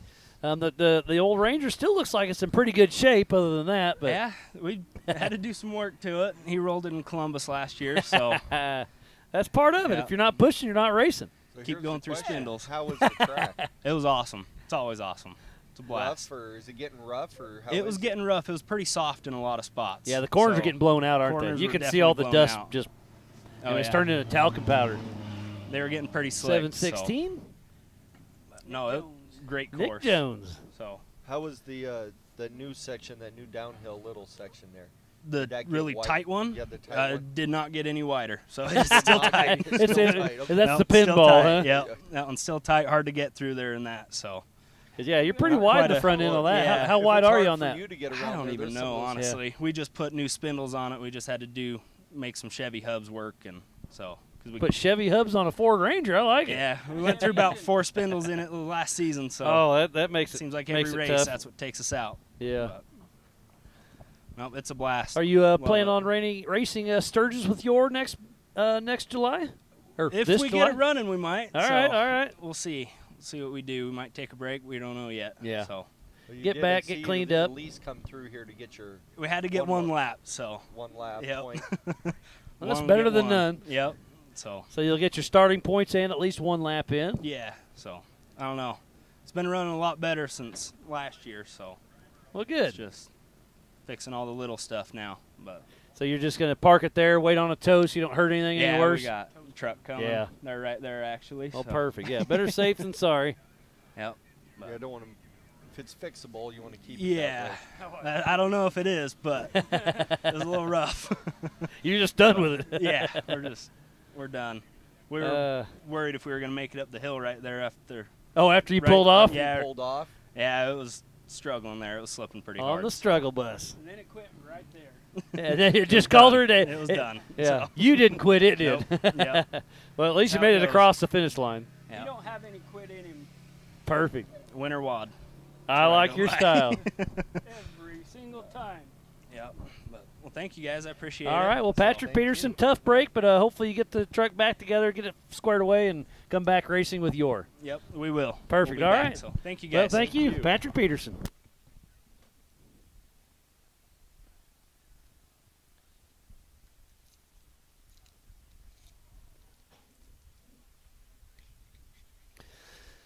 So, yeah, lots of racing yet to come. We started racing at 11 a.m., so what's that, about 3 hours ago on the money. So we have a lot more racing action yet to be had. So don't go anywhere. We're going to take a short break and be right back after this. There's only one tire brand that can call itself legendary. Rebirthed from the depths of Baja and representing decades of racing heritage, Mickey Thompson Tires announces a new American mud terrain legend.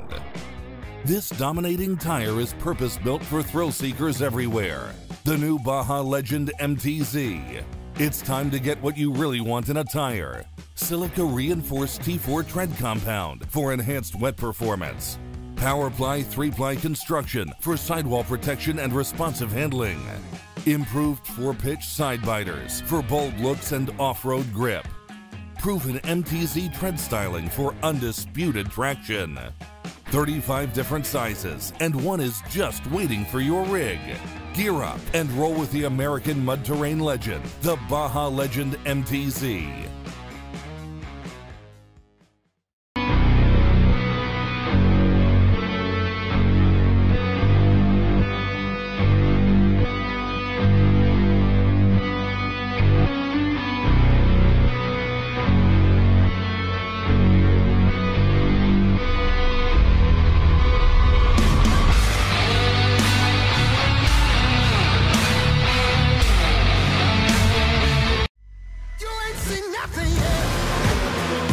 I got that right turn. We're good. Let's meet up at the compound, group up. At 10-4. Yeah, for sure, dog. Good, little driver, straight on through.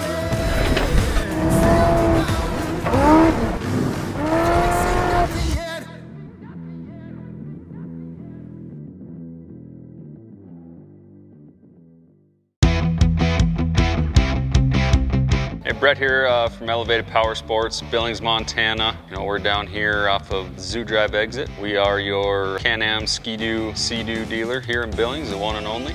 We also have Husqvarna motorcycles. If you're interested in power sports, anything, we have anything and everything for everyone. anywhere from working hard, just a weekend warrior, to just want to get out and have some fun or try something new. We also have tons of accessories to doll them up. Got all your safety equipment, riding gear, and even just some casual wear. We have pretty much everything down here. We are a full service shop. Anything we sell, we can maintain, fix, and get you squared away. Whether it's on the street, on the road, off-road, or on the water, or on the snow, we've got something for you. Make sure you check out our Facebook and Instagram social media pages. We do have a couple demo days coming up. One of them is going to be for the Sea-Doos, and then we'll also have an off-road demo day here to follow. If anybody's looking for anything, come check us out. Probably got something for you. Either that or just come hang out and say hi.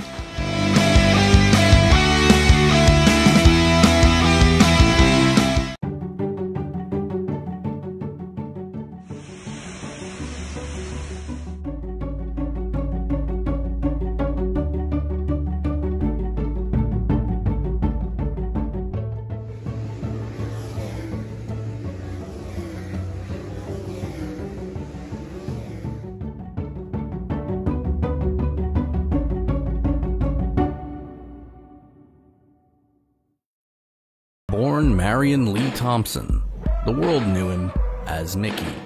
In his unending quest for performance, he was obsessed, innovative, unstoppable.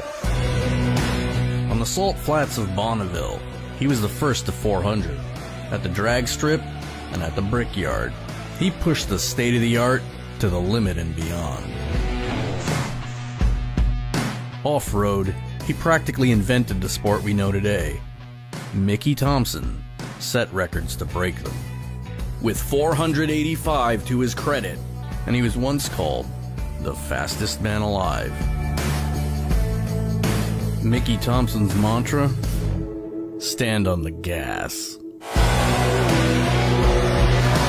More than 50 years later, Mickey Thompson's winning mentality lives on, with products that continue to break records today. Mickey Thompson takes drag racers and off-road competitors to the winner's circle and into the record books around the globe. Enthusiasts worldwide choose Mickey Thompson for the street vehicles, race cars, and trucks they drive every day. We've been here from the start, and we're taking on the future with the same winning mentality Mickey Thompson was founded on. We never slow down, because winning never gets old. It's not a fad. It's not a fashion. It's who we are. We're rolling out the best Mickey Thompson lineup yet. We're going wider, taller, and faster, with the broadest product selection we've ever offered. The Mickey Thompson legacy lives on in everything that bears his name, because victory needs no explanation.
Corey and I were just going in for a routine 20-week anatomy scan. They took us back to the ultrasound room, and it was actually a new tech, and so that's why I thought that our scan was taking so long. At 11 weeks, I went in for my first ultrasound, and there was a fluid sac around her body. The doctor wasn't sure if Banks would make it.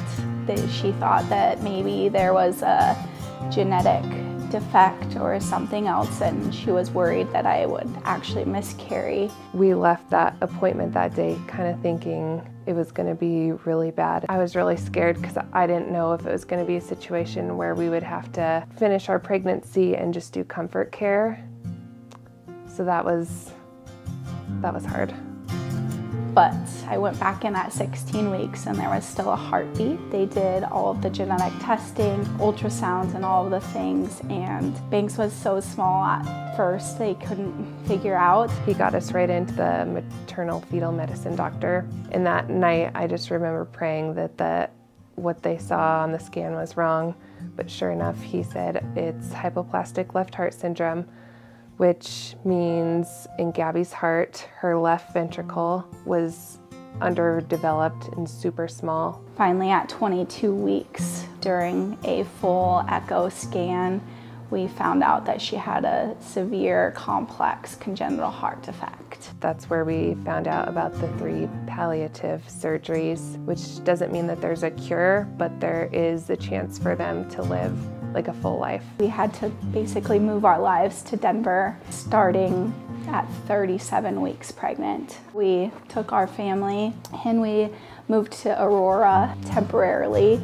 We have to go to Colorado for all medical intervention for Banks' diagnosis because this is just so complex and something that can't really be done in Montana right now.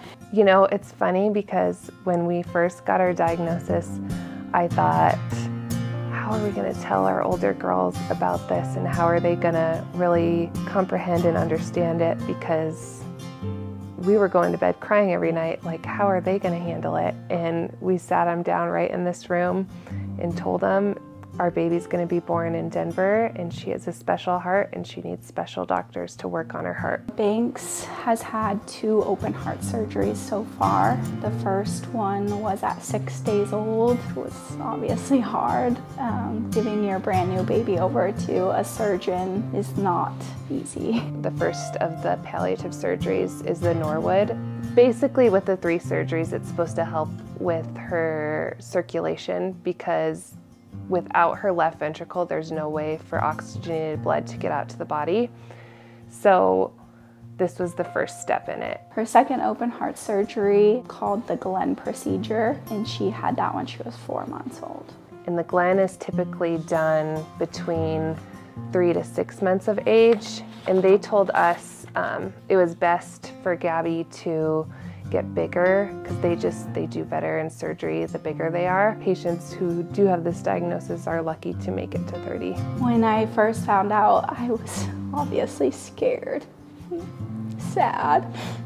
I had 2 really healthy boys before, and you just don't think it's ever gonna be you. You go through a grieving process of not having kind of that normal experience. My hopes and dreams is that Banks can live a normal life. I don't know what her future is gonna look like, but she's given us a completely new outlook on life.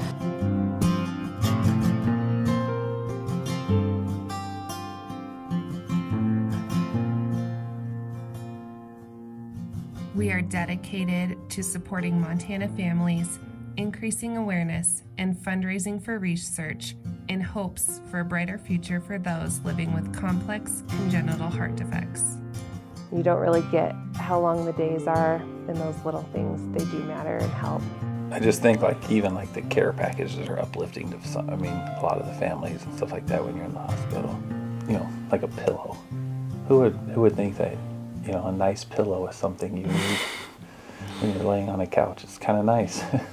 When we first received the diagnosis, scary, obviously. When you find out that your child only has half of a heart, there's lots of things that you worry about their future. We have big hopes and dreams that they're gonna be able to develop and advance medically to build new hearts and give kids who are born with CHDs longevity in life. She's sassy and she's made it this far, and she's strong and she's shown resilience, and I think that she has a very bright future ahead of her. I hope Gabby gets to go to kindergarten. I hope she gets to try all the sports, and I hope she gets to go to a high school dance someday. My dream for her would to be able to walk down the aisle with her dad someday. Just those special moments in life, like a wedding, graduation, those kind of things. She's just made our family whole. She's the sweetest, cutest little thing. And she's impacted so many people in their lives. We just live every day to the fullest, and we try not to think too much into the future. We just live in the moment. She's taught us that that's what you're supposed to do, is enjoy what's happening right now.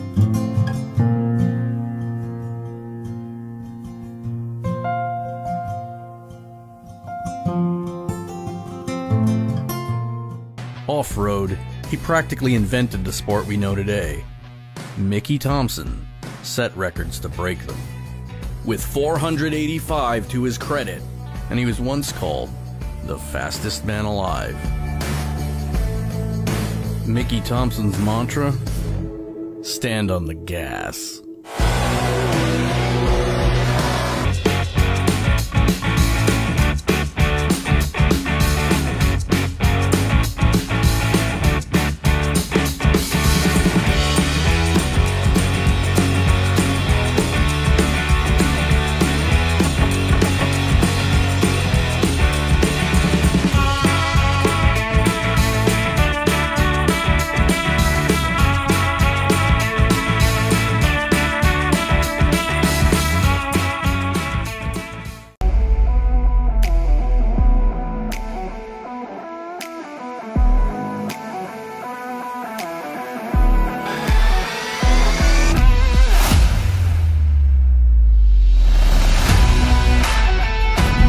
Awesome!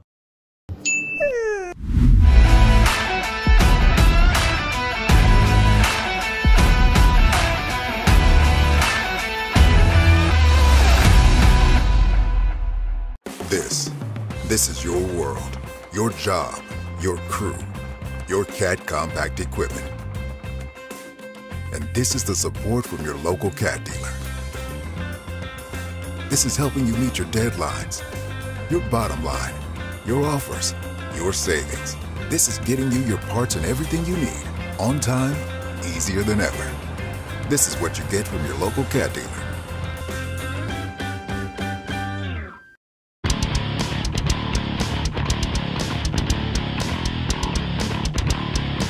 Welcome to TDK. The Throttle Down Customs, also known as TDK, here we build bumpers and frames for Jeeps and Broncos, and we ship products all over the world. Our bumpers are built right here in the USA, all in Moore, Montana, by skilled craftsmen. All of our bumpers are made from American steel. We have multiple finishes available, from powder coat to bedline to bare steel options. We have 10 to 15 different styles with lots of accessories for Ford, Dodge, Chevy, GM, Nissan, Toyota, Mercedes, Freightliner.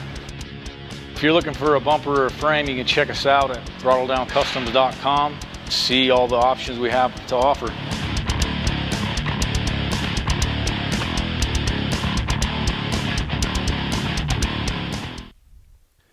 Welcome back to the Big Sky 200, presented by Throttle Down Customs. It's been a great run all weekend long, and we are at the halfway mark for the big race, Grizz. Yeah, there's a handful of cars falling out. Sounds like Tom Pendergast is one of them. That I hear that. What a tough break. He's had such bad luck lately. I can't wait till his luck turns around. I know. I just wanted to see him finish. So. Lots of attrition setting in. We saw Peterson pull off. We saw that bad fire on that 4Runner, but got put out. He is safe. Yeah, there's lots of little stuff going on out there on course. Yep. And there's a lot of cars down, and you can just see it with the gaps we're getting now. The gaps are getting bigger, so.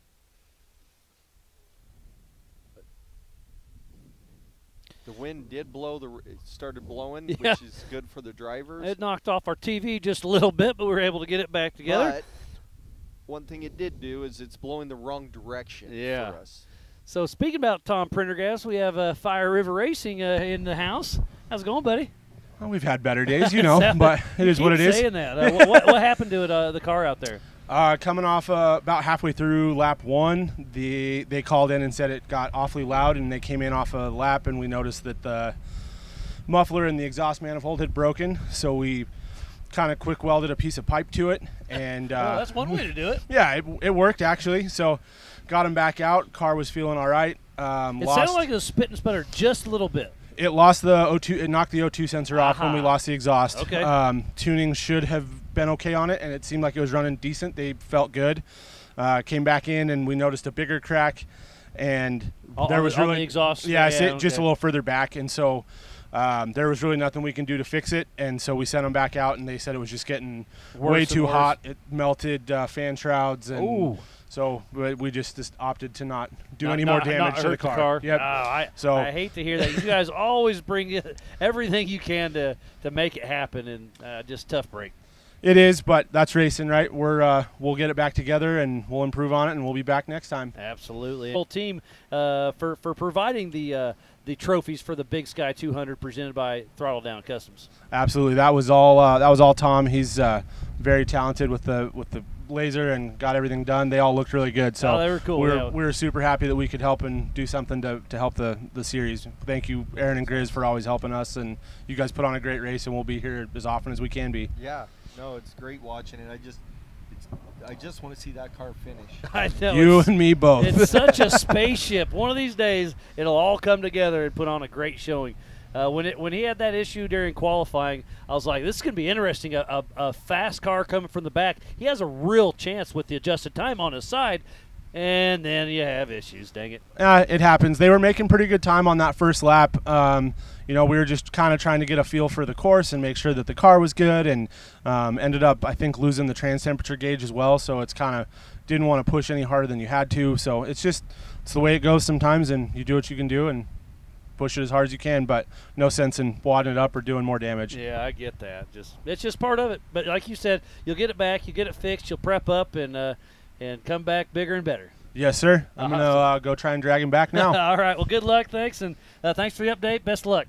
Thank you, guys. So Prendergast had issues again, but he'll get it figured out and have some fun.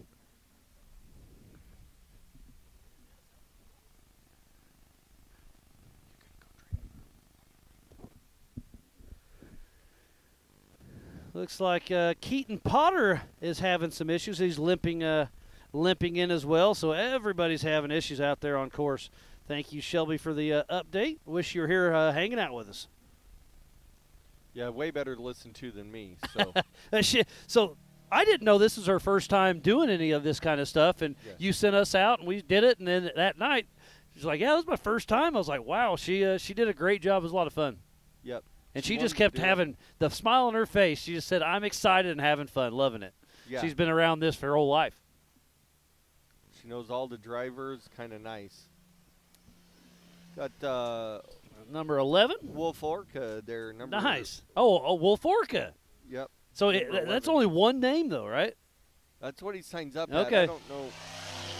There's 1459. just went So that's by. Melvin Tibbetts. I believe that's our race leader. So where's Eric Weichel? That is true. Wow. Melvin Tibbetts, our new physical race leader. And obviously on adjusted time has Weichel because he got around him. Interesting. And, man, that's Melvin Tibbetts moofing trying to get around Wolf Orca. Oh, John Matthews moves into second position. Wow, John Matthews is moving. So I think on adjusted time, John Matthews is probably our new adjusted time race leader. All right, did we miss Eric We must Weichel? have missed Eric Okay. by. Darn it. Because now it's Eric, John Matthews, then Melvin. So John Matthews has moved into second place unofficially.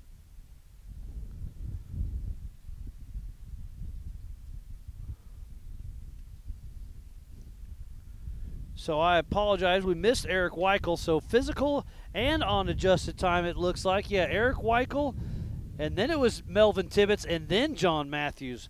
But on adjusted time, it's Eric Weichel, John Matthews, and Melvin Tibbetts. So what a great run we have on our top few.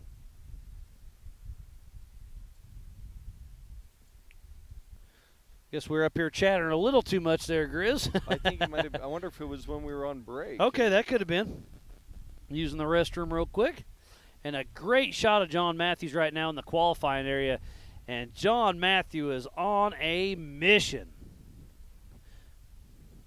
I was talking to Rowdy Smith yesterday during one of our Throttle Down Customs chats, and he was we were talking strategy about everything, and he was excited for Melvin Tibbetts. He's like, the crazy Indians are wild.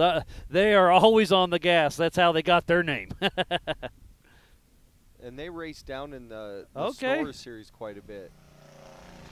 So there's Richard Bachand. On adjusted time, he's going to be in the mix. Wait for it to update. If it might not update it. Looks like we got a pass on camera.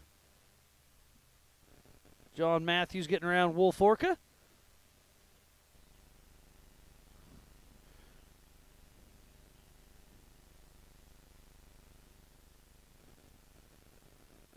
So John Matthews is really on the gas as he's getting ready to hit the Kurtz Off-Road launch.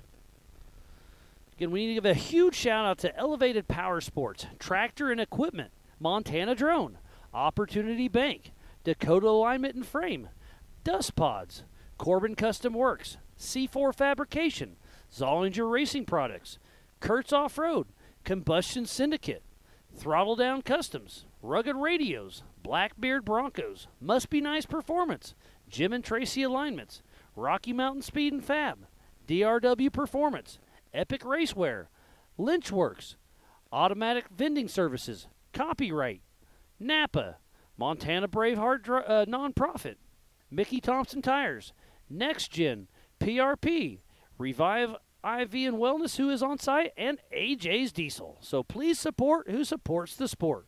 Without all those amazing marketing partners, we would not be racing here today for the 2024 Big Sky 200, presented by Throttle Down Customs.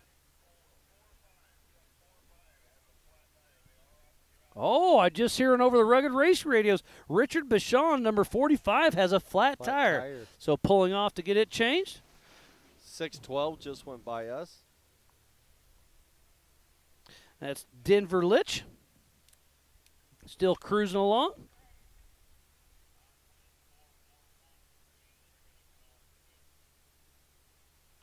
The stock class is running 4 laps. The 1600 class is running 3 laps. The Pro Unlimited, and Ultra4 are running 5 laps. And there was Nick Nicola, physical 5th. A great aerial show of Nick Nicola in that 1425. That truck's been in a lot of videos. Great to see it out here still running with us. That's a cool truck, Grizz. It is.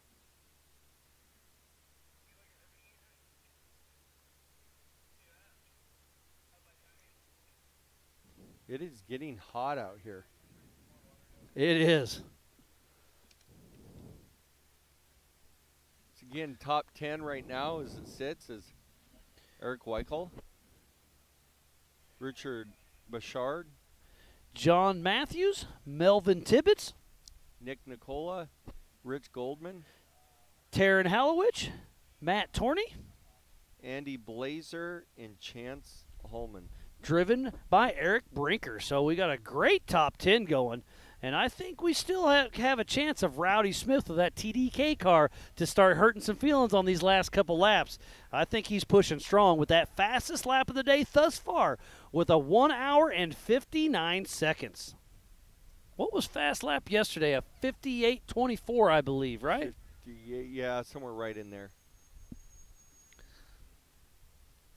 But those UTVs are light and nimble. These cars are big and heavy, even though they got a lot more horsepower. The power to weight horsepower on these UTVs has came a long, long ways. Yep. Oh, we got a 1600 car. It looks like Matt Rowe coming by us. Nice. Yep, that is Matt Rowe coming by us.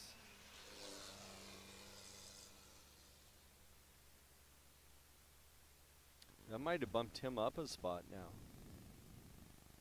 Sure, Lacey's back at home rooting him on. He just came out for another lap, so I believe that takes him out on lap number 2 of 3.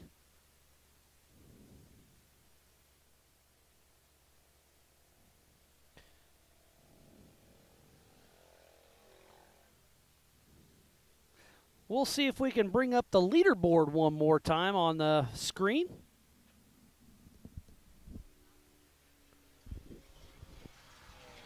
Another 1160. Cruising along.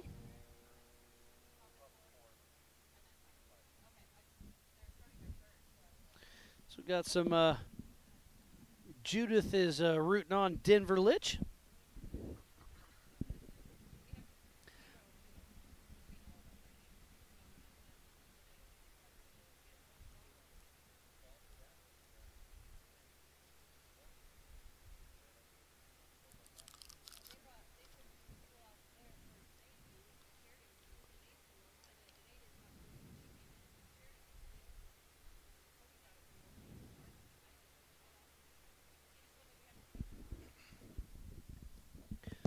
It's been a wonderful weekend up here in Broadview, Montana. Here for the Big Sky 200 presented by TDK. This is the big race. Lots of racing action has happened all weekend long. It's been a lot of fun. Here comes Greg Torney, the 804. Sorry, that's Matt Torney. Greg's the son. I keep getting them mixed up. I do it every year, so. Matt's the dad, Greg's the son. Matt's actually a retired jet fighter pilot. That's what you were saying. Yeah, it's pretty wild. And, to keep that adrenaline rush, he comes out to play with Ultra4 and Yellowstone off-road racing. Pretty cool.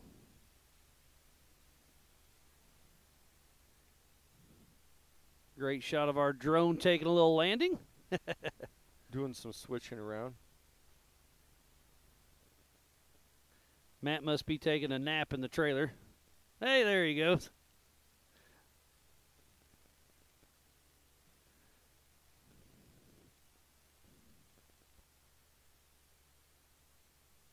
Trying to keep some updates flowing for you guys and gals.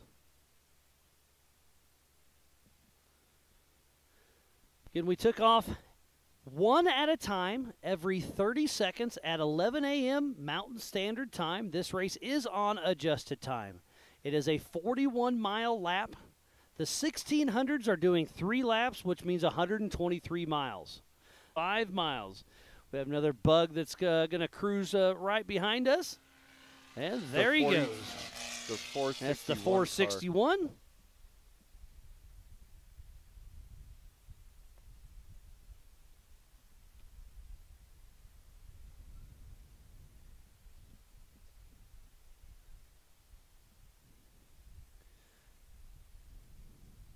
We will be giving away awards tonight. Thanks again to Fire River Racing and Tom Prendergast, who is actually having a rough day today. But his daughter will receive one of those trophies tonight once we give those away. I believe it's a 6-hour time limit. We started at 11, so we should shut down right around 5 o'clock, right, Grizz? And then you got the adjustment for the adjusted time, so some of those guys will get a little bit more. Nice. And this is for the Yellowstone Off-Road Racing Series for their points, their trophies, their checks. There's no additional race like we had yesterday for the Dakota Alignment and Frame 12-hour race. That was a lot of fun playing the strategy during that one, but it made for a long day. I'm glad we're not doing that 2 days in a row. Yeah, there's no way.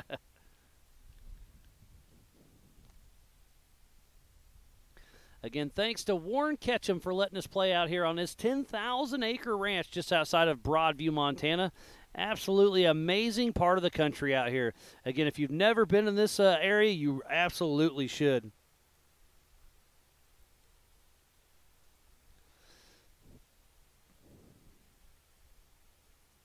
You can see the wind's dying down again. It's crazy. We'll get gusts, the wind will pick up, and then it dies out. I mean, at one point we had to hold the tent down. That was just a little bit ago. You can see the flags there at the Rugged Race Radio's start-finish.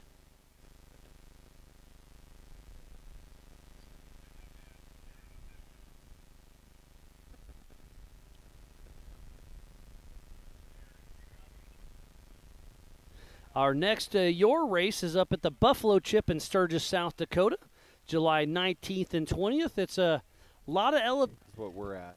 because you guys run a little bit more of extended than we did when we were there. Okay.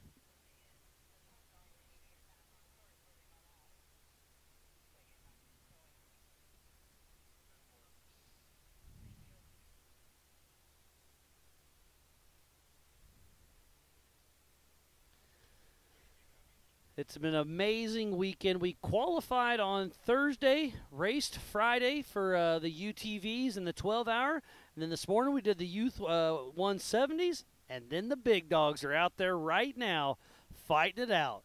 And on physical out front, it was Eric Weichel, then Melvin Tibbetts, John Matthews, Richard Bichon, Nick Nicola, and then Matt Torney. And then on adjusted time, it's very similar. Weichel, Bichard, John Matthews, Melvin Tibbetts, Nick Nicola, and then Matt Torney. Oh, there's the 299 of Keaton Potter. We heard he was having issues, so glad to hear him back and running. So I believe that'll put him a lap down, correct? Yeah, yep. Keaton Potter is a lap down to our leaders of this race. We have 6 out on their, let's see, finishing lap 3, out on lap 4. So here's our leaderboard. So Eric Weichel is out front physically and on adjusted time. And obviously everything on this screen is on adjusted. I'm kind of keeping my own physical out front. So it's Eric Weichel, Richard Bichard, John Matthews, Melvin Tibbetts, Nick Nicola, and then Matt Torney. They're on the lead lap. So we should be seeing Rich Goldman, Karen Hallowich, Andy Blazer, Chance Holloman, Brady Wilson, Mike Albert,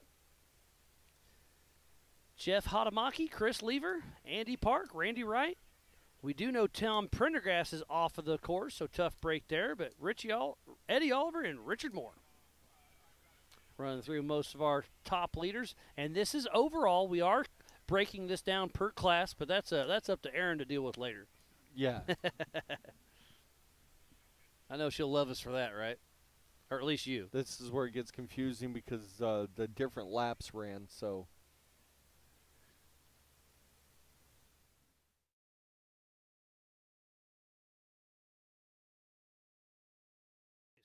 So Andy Blazer, physical 7th.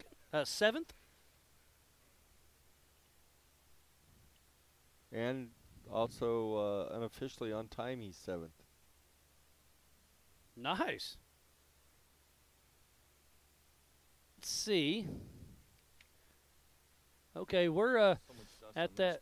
Yeah.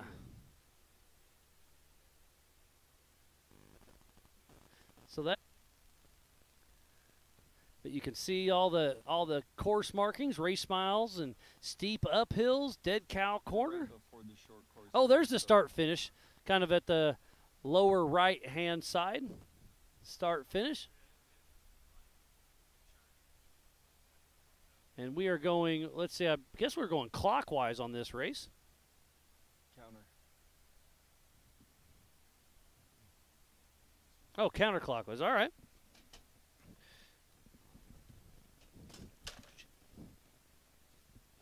We're having our clockwise, counterclockwise discussion here. So much dust, we're having to keep wiping the equipment down.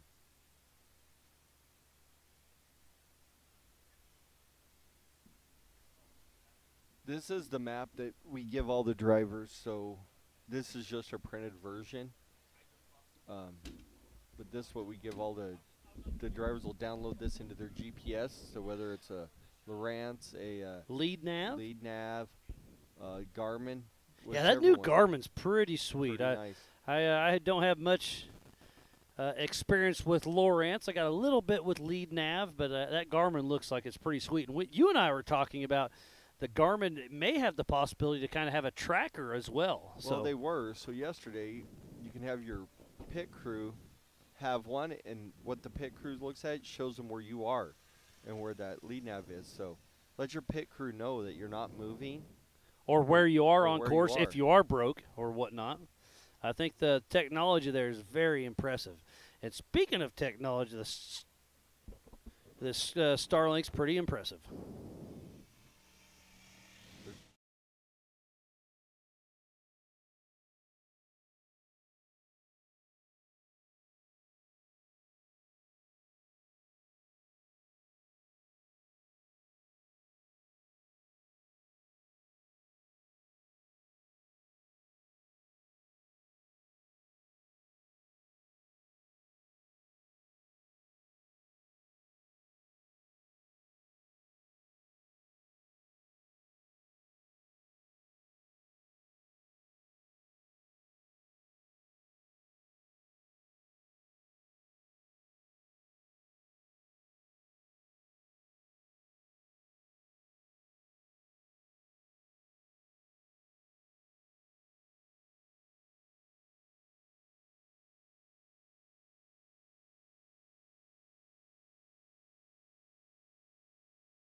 Back to the 2024 Throttle Down Customs Big Sky 200 here with the Yellowstone Off-Road Racing Association at the Old Cow Pie Motor Speedway. Just getting an update from Aaron.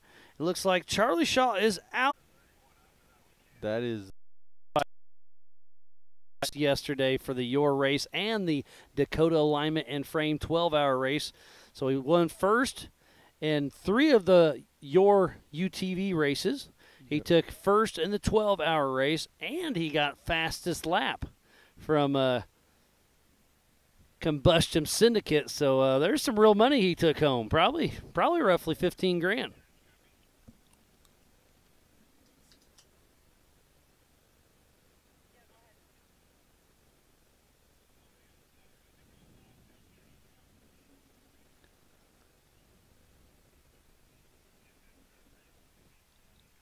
Look at the dust trails out here at the Broadview track on this 10,000-acre ranch. It's amazing out here. It was a lot more just a little bit ago. Yeah. So physical out there, finishing lap number 3 was Eric Weichel, Melvin Tibbetts, John Matthews, Eric Weichel. Sorry, Eric Weichel, I wrote him in the wrong spot. Eric Weichel's first. Then in 4th was Richard Bichon, Nick Nicola, Matt Torney, Andy Blazer, and then Brady Wilson. Yeah, we haven't seen a car come by us in a while here. Yeah, no, it's been a little bit, probably 5+ minutes. See some of the UTV racers are starting to skedaddle out of here. They had their big day yesterday.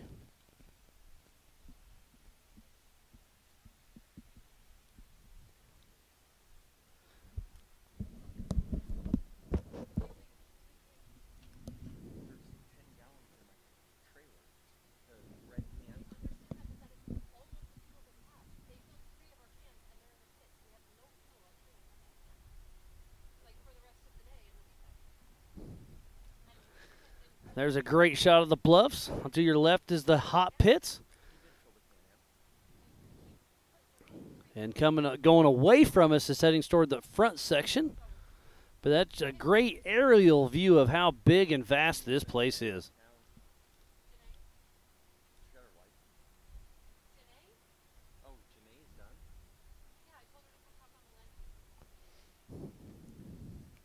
There's that Toyota still cruising along.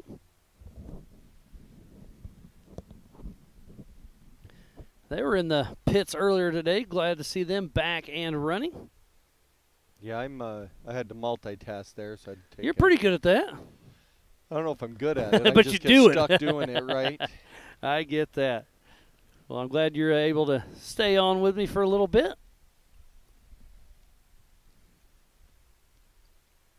You definitely wear a lot of hats there, Grizz. Yeah, so does Aaron. We Oh, don't have man. much of a choice, so. But you guys make it happen. Got one moving fast at us. That's the 1470 of Mike Ablott. Yeah, Mac Ablott out of St. Pierre, South Dakota, with Kelby Kaufman riding shotgun and that C10 old school machine.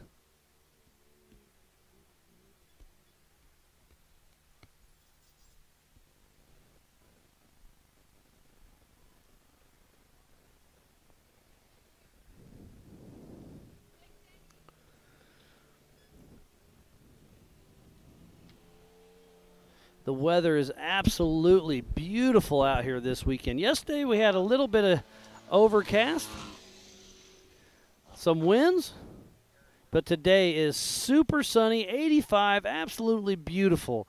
The wind kind of comes and goes. Right now it's a little bit of a standstill, but every once in a while it'll gust up.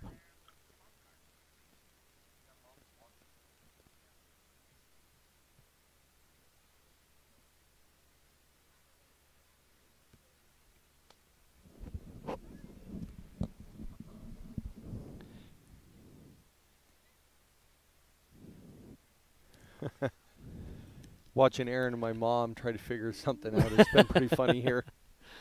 Yeah, your whole family's here for this one. That's pretty yeah, cool. This is the first time. This one, mom's been to one of my other races, but my mom's here, my stepdad's here, my dad's here.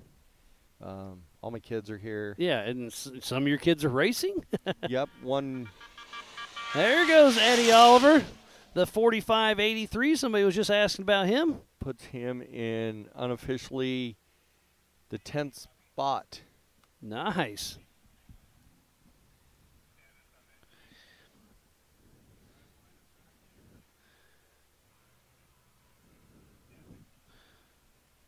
Oh, we got I think this is going to be Caden Nunn coming, but I could be wrong. We've all been wrong once today. That's the 52. I was wrong. Of Kyle Warsop.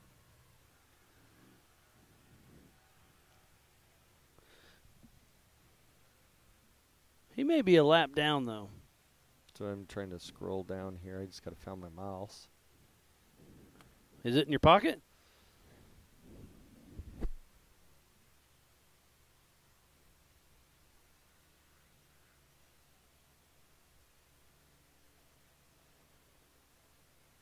See what happened here.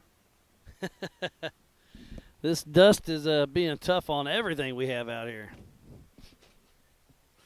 I see the premier alignment helicopter out there is flying around still. I haven't heard it as much today as we did yesterday. Everything's so scattered. Yeah, they're spread out a little bit.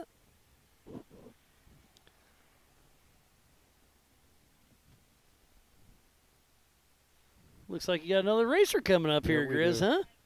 Who's this one? Charlie Shaw. Ah, we heard he's out. Is he the one that had an alternator possibly? I think it was. So Charlie Shaw, you should still be in your truck, but you're not. I should be. You got to hold that a little bit closer. Is yours the one with the alternator that went out? Yes, we had that alternator go out shortly after we changed some fuel filters out here in the field on the truck. It's one of those days, huh? We've been fighting it. Yeah. Other than that, I mean, the track and everything was great. It's fast and fun this weekend, isn't it? Yeah, it's great. How was that narrow section? Was it narrow still for you too? Yes, that was very narrow. Tight and nimble, huh? I wasn't expecting that tight, but I should know better. Well, yeah, look who did it. Yeah, Grizz was showing me. I guess it was Wednesday night we went out for a little lap to check it out, and we're going through this. I'm like, oh, where do the big trucks go? He's like, right here. And I laughed like, all right, I like it. And we were in a UTV. Yeah, a little bit narrower. Yeah. Yeah. I hate it when something as simple as a fuel filter gives you some fits, and alternator goes out. I mean, just anything can happen when you're racing. Oh, it is. You can't expect anything to Yep. happen out here. Yeah, You've tough been break. fighting fuel filter issues for a couple of years now. I've been fighting those fuel filter issues. I think it's time to probably size the filters up or something. Get a new fuel cell. It's got a brand new cell. Oh, it's got a brand new one. 2 years old, so. Huh. Something's going on, huh? Yeah, definitely. Yeah, always something. That's all right. Yeah. Oh, here comes Tom Prendergrass on the rope of shame as well. So the attrition is definitely starting to set in. Are you going to make it up for the Sturgis, South Dakota race coming up? It sounds like we'll be there. Awesome, yeah. An alternator's an easy fix. Fuel filter, hopefully you can get fixed. Tom's doing the soft little wave. Oh, there's John Dykes. Still all smiles. Yeah, it's just so. Sounds like when I go back in, I'll probably have them build me 2 alternators and have one spare. That's not a bad one. Yeah, bolted on the side of the truck. That was always there. Because that's an easy fix, but it's impossible without another alternator. Exactly. We tried to put another one out there in the field, and it just the holes didn't line up. Just wasn't the right one. Yep.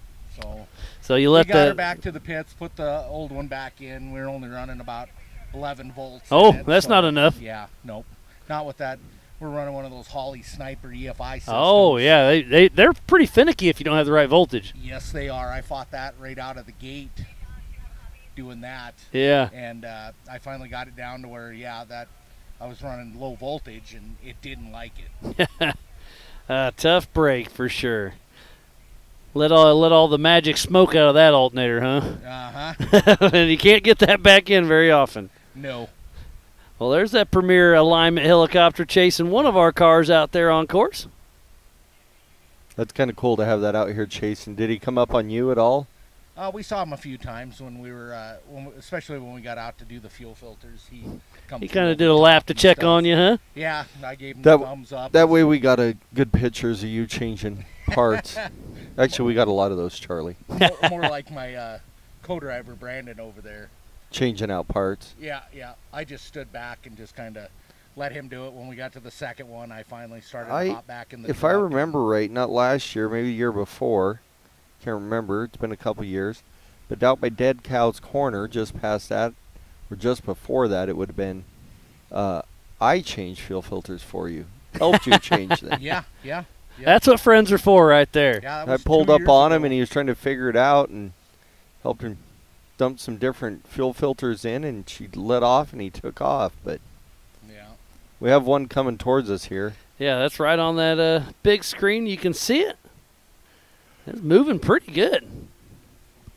Oh, this could be Rich Goldman, I'm going to guess. And it is. The trophy wife is still cruising along. Rich Goldman making great time. He's top 10-ish.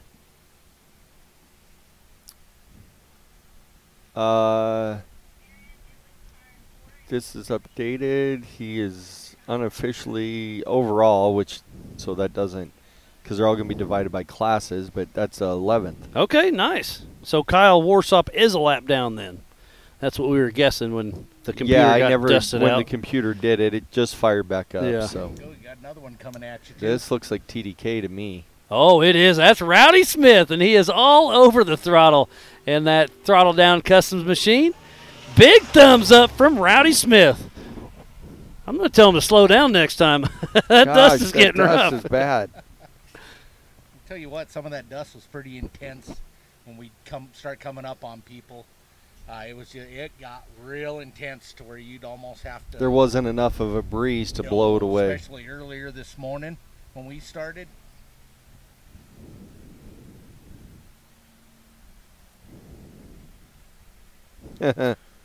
Take a guess what that lap time was.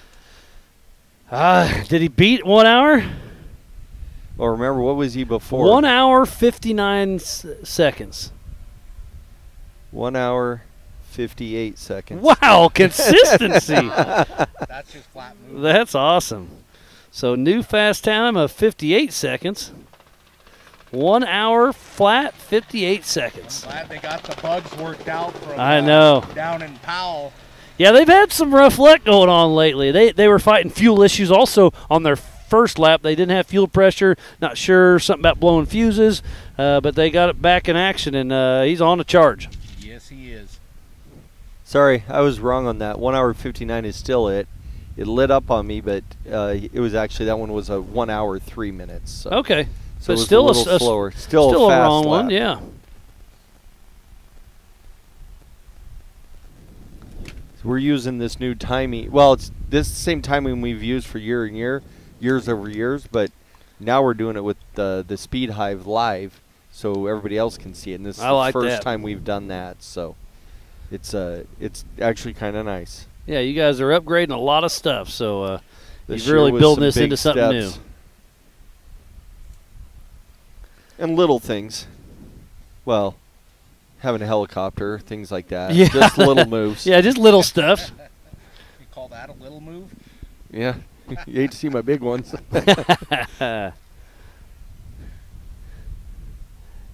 It's just a little tricky to tell who's who. That could be Hatamaki. The front end looked like it from Yeah, it in looks there. like a Miller car. Front.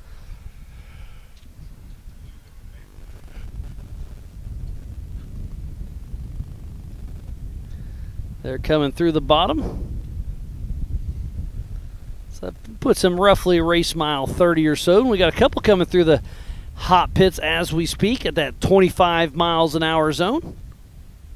We're 3 o'clock right now, so we've been racing for 4 hours on the money.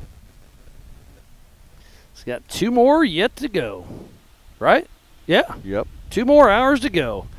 And that's going to be cutting her close on our big cars to making it all the way to finishing 2 more laps. Wait racing until 10:30 and then awards and then getting off at midnight. And it's been a long week. It's been a long week. I'm not complaining. It's been a great time. Can't do that this time because tomorrow we got to get people to airports early. Yep. Sorry about that. You know. Took the early flight out of Billings. Well, I don't fly out till 10:45, so we don't have to leave here until about 8, so that's not too bad. The other couple guys are flying out at like 6. Oh, Richard Moore still clicking off laps. New section out there, and I knew Randy was getting close to the back of me, and so we went to the far right, and then he went and dropped right off that ledge, and I stopped at the top to let him by finally. Oh, you took the bypass? Yeah, I went up over to the right. Yep. And then he went pretty much straight down, and I let him go get around me. So did you drop off that at all or no? No, I never did. I just made it down to just over here by the house. Oh, after we that. ended up stopping right over here by the house, and with the voltage finally, it just kept dumping fuel because that sniper had no clue what to do. It was confused. It was really confused, saying, "What are you doing to me?" Yeah. Andy Patak.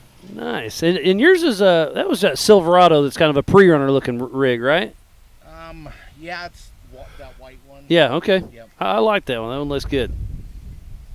So what is it? An LS power, I would assume. No, it's just the old school 350. All right. And then running that sniper fab. All right. Yep. Yeah. You've had that truck for several years now. You've been running it for a while. I've had that one, I gotta say somewhere around 6-7 years, I think. It's been a good running car. You've upgraded every year. Yeah, I've slowly over the winters, I upgrade something here and there to make it a little more adaptable. Because that truck used to run back in Crandon. Oh, yeah. Wisconsin. That's a fun one to go. In Billings had it for sale, and I finally told him I'd buy it from him, and yeah, it's just been upgrade after upgrade.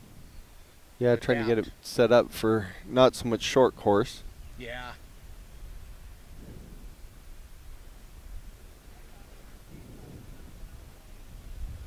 Oh, Lever just went by. Chris Lever. That bumped him up into 16th.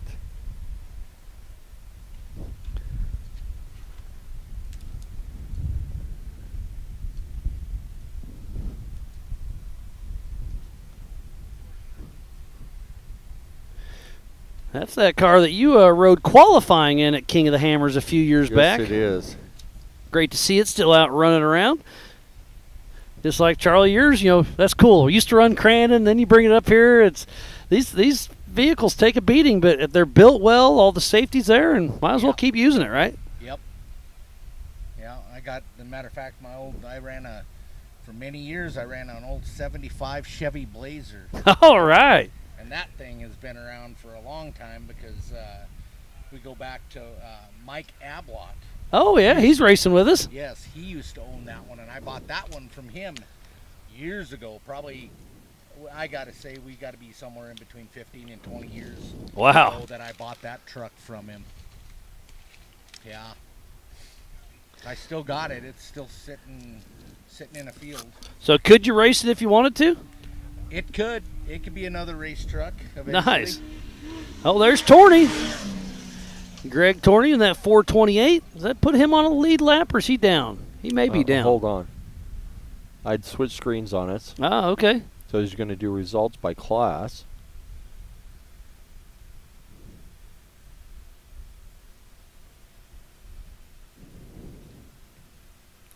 Yeah, I think he's still, remember, because he broke? Yeah, he was down. Oh, that's right. He was out on course, broke down, and got something fixed. So he's still lap down, but he was moving. So we'll see if he can. He's on 4 right now, so. So I guess next time around for our leaders, they will be getting the white flag, won't they?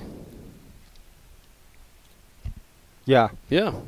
For the pros, they're racing. The Pro Unlimited, and Ultra4 are all racing 5 laps. So they're out on lap number 4 of 5. I couldn't imagine doing 5 laps. How about 12 laps last night? No thank I guess it was only 11. They couldn't make that 12th lap. How about 3 laps in a 1600? Yeah, I don't think I'd want to do that one either. No doubt. There ain't much suspension in the 1600s. Not enough for me. Because most of the suspension's in your back, I think. For the most part, yes. I'm sure I'll be scheduling a chiropractor no doubt. appointment Monday morning sometime. There's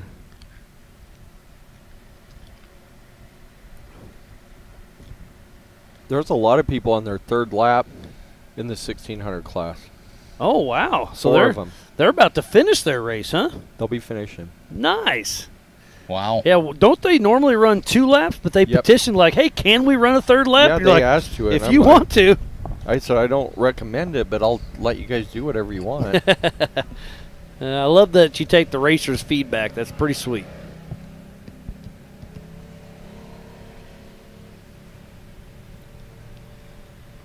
Got another one coming.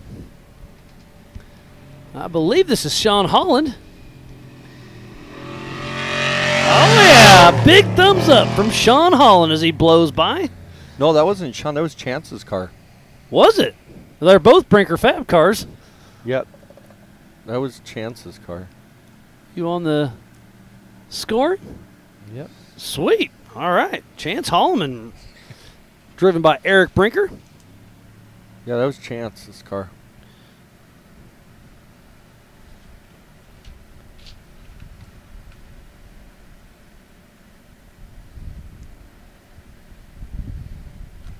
They look very similar, moving that fast in the dust. We should be seeing Sean Holland here pretty soon as well, I believe. Oh, here we go. We got a little white one coming at us. It's that little Toyota, possibly. Is that the 716 car?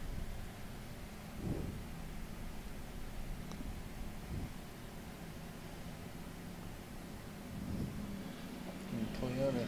Oh, 343. We're so close. But yet so far.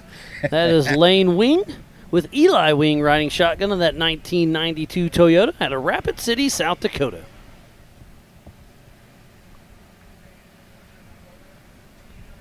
I'm going to go over results by class again.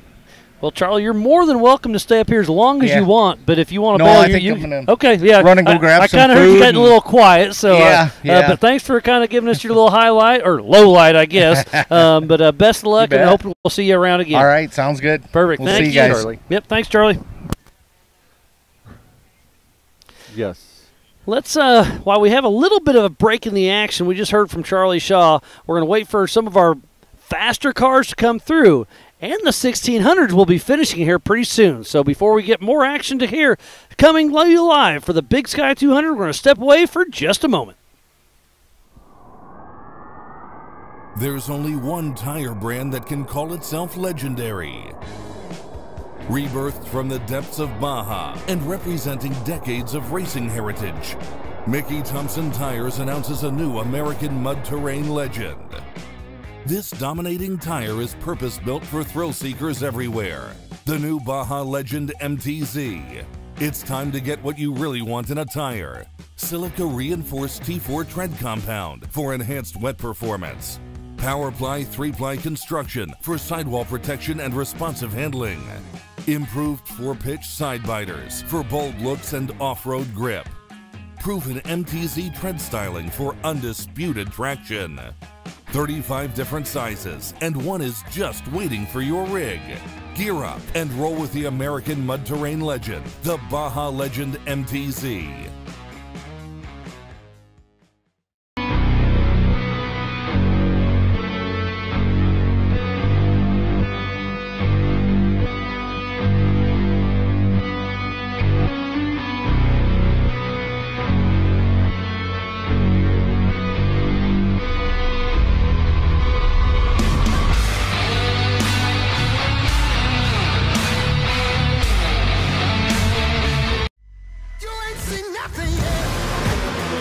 Yeah, I got that right turn. We're good. Let's meet up at the compound group up. At 10-4. Yeah, for sure, dog.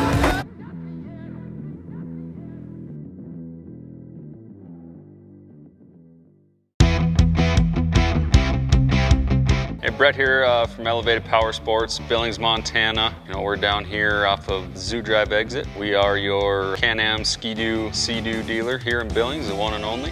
We also have Husqvarna motorcycles. If you're interested in power sports, anything, we have anything and everything for everyone. Anywhere from working hard, just a weekend warrior, to just want to get out and have some fun or try something new. We also have tons of accessories to doll them up.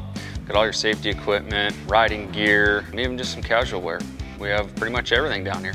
We are a full service shop. Anything we sell, we can maintain, fix, and get you squared away. Whether it's on the street, on the road, off-road, or on the water, or on the snow, we've got for the Sea-Doos, and then we'll also have an off-road demo day here to follow. If anybody's looking for anything, come check us out. Probably got something for you. Either that or just come hang out and say hi.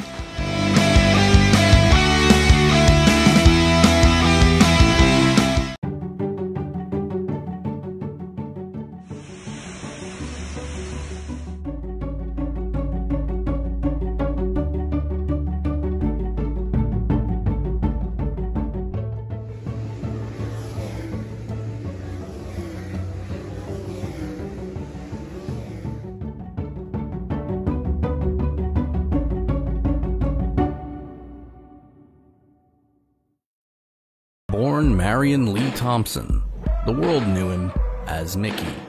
In his unending quest for performance, he was obsessed, innovative, unstoppable. On the salt flats of Bonneville, he was the first to 400. At the drag strip and at the brickyard, he pushed the state-of-the-art to the limit and beyond. Off-road, he practically invented the sport we know today.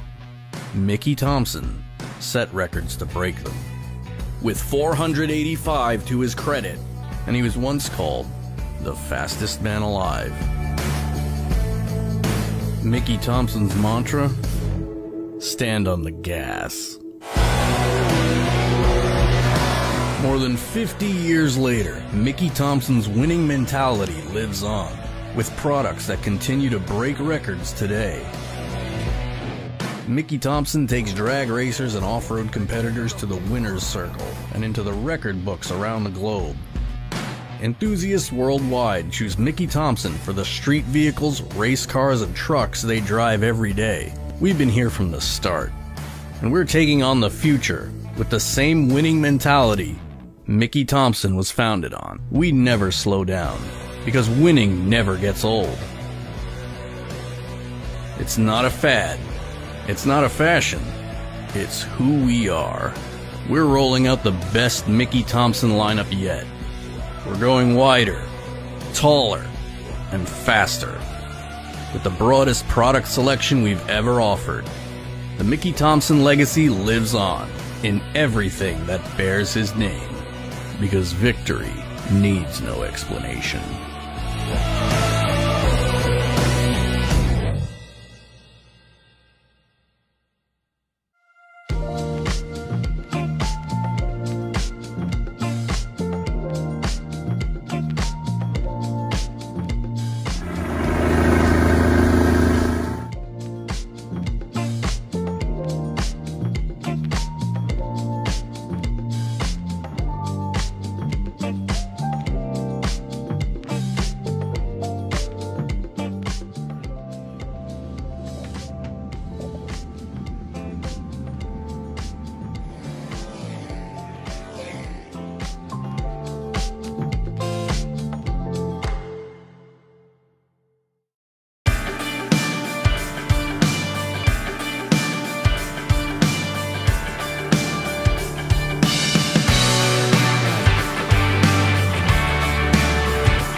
Corey and I were just going in for a routine 20-week anatomy scan. They took us back to the ultrasound room, and it was actually a new tech, and so that's why I thought that our scan was taking so long. At 11 weeks, I went in for my first ultrasound, and there was a fluid sac around her body. The doctor wasn't sure if Banks would make it.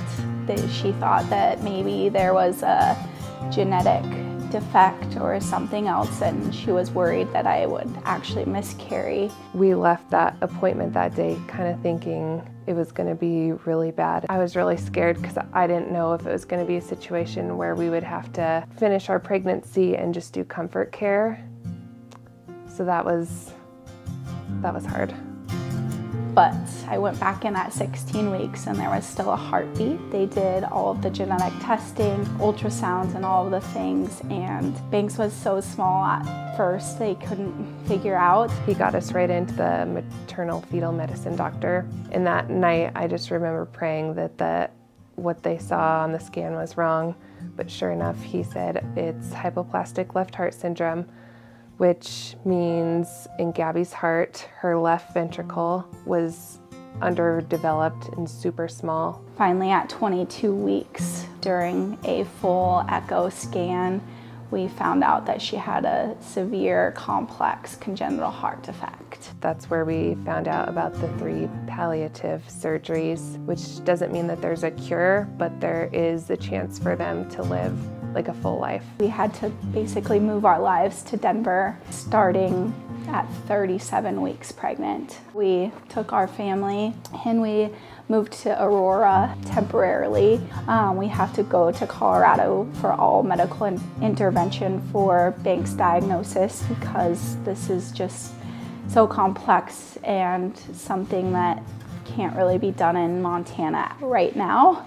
You know, it's funny because when we first got our diagnosis, I thought, how are we going to tell our older girls about this and how are they going to really comprehend and understand it, because we were going to bed crying every night, like how are they going to handle it? And we sat them down right in this room and told them our baby's going to be born in Denver and she has a special heart and she needs special doctors to work on her heart. Banks has had 2 open heart surgeries so far. The first one was at 6 days old. It was obviously hard.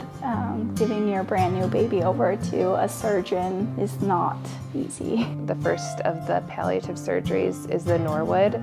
Basically with the 3 surgeries, it's supposed to help with her circulation because without her left ventricle, there's no way for oxygenated blood to get out to the body. So this was the first step in it. Her second open heart surgery, called the Glenn procedure, and she had that when she was 4 months old. And the Glenn is typically done between 3 to 6 months of age. And they told us it was best for Gabby to get bigger because they do better in surgery the bigger they are. Patients who do have this diagnosis are lucky to make it to 30. When I first found out, I was obviously scared, sad. I had 2 really healthy boys before. Experience. My hopes and dreams is that Banks can live a normal life. I don't know what her future is going to look like, but she's given us a completely new outlook on life.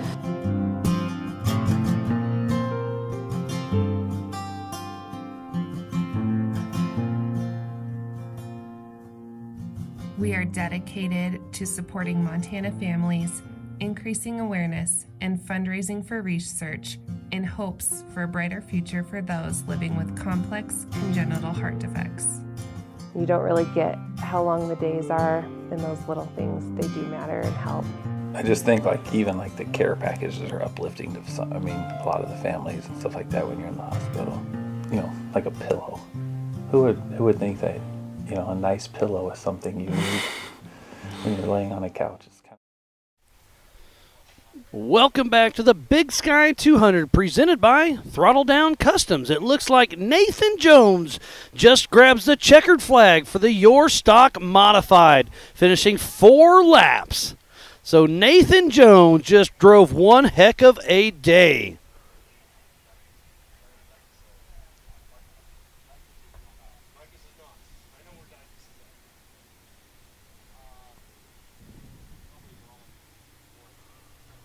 So what a great, great run he had.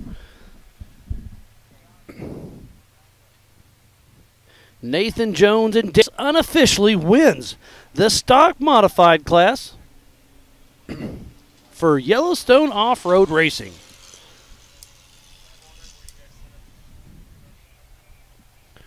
Sheridan.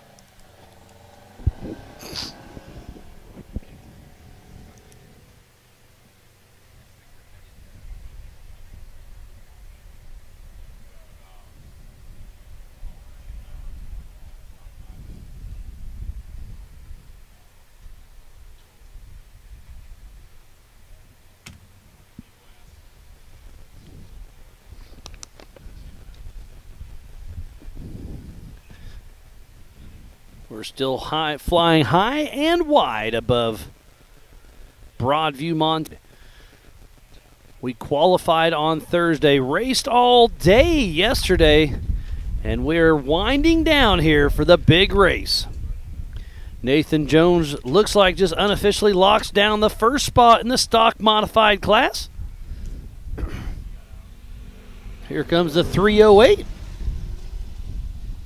of Scott Grimm.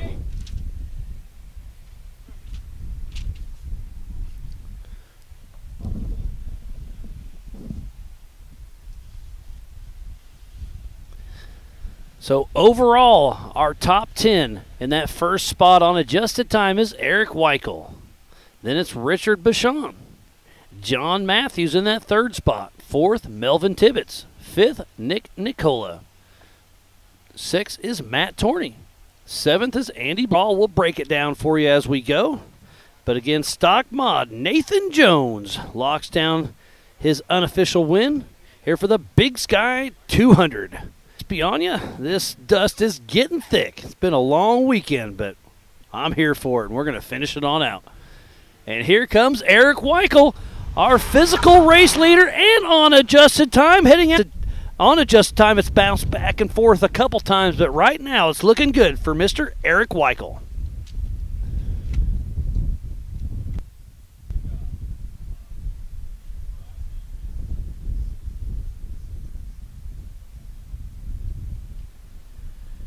So Eric Weichel and Joe Fabrizio are out on their fifth and final lap out of Helena, Montana, fairly local here, and is Jimmy's 4x4 chassis, running those race-lined wheels.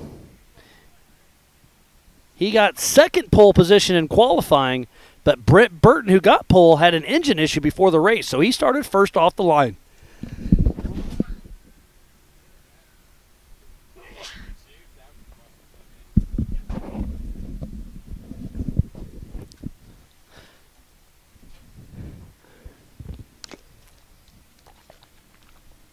So how far back is Melvin Tibbetts? John.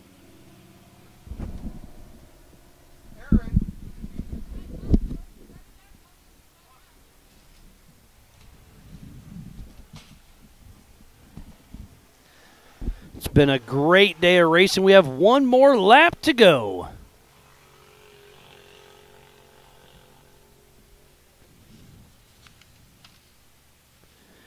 Eric Weichel and Joe Fabrizio.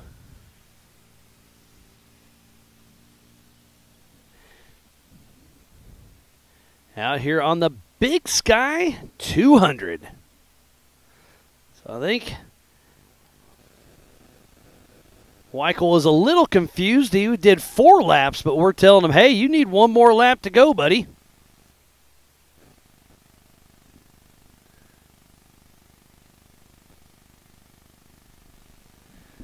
And the dust is thickening here.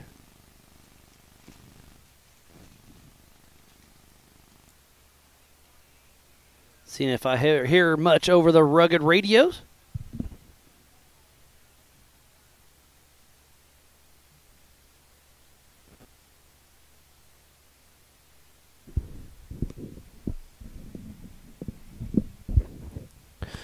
Not sure if he's going back to the pits or what's going on. But Eric Weichel has had an amazing, amazing race. Qualified second overall, even with the Pro Limited, and Unlimited Ultra 4s.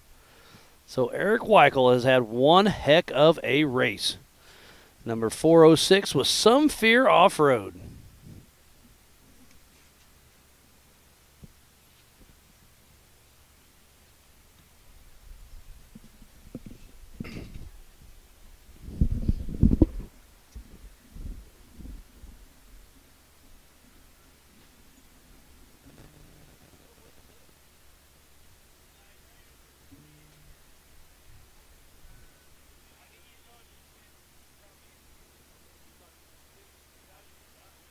Did he say he was going back out?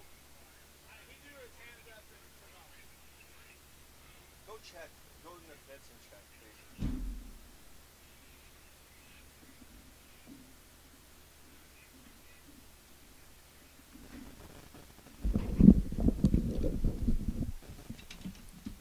Hold on, Cody. Hold on. Hold on. Eric, come here real fast.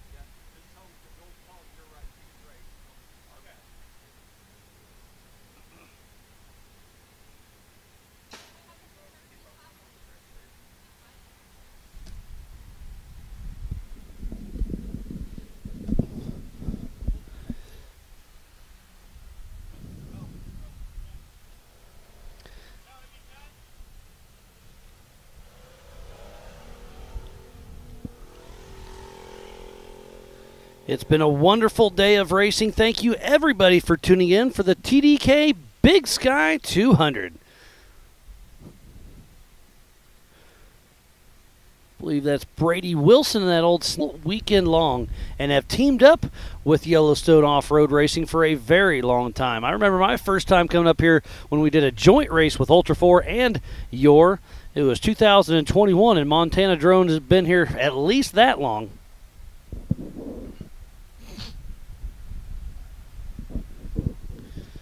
Sinuses are starting to get the best of me a little bit with all of this going on. Here comes another one.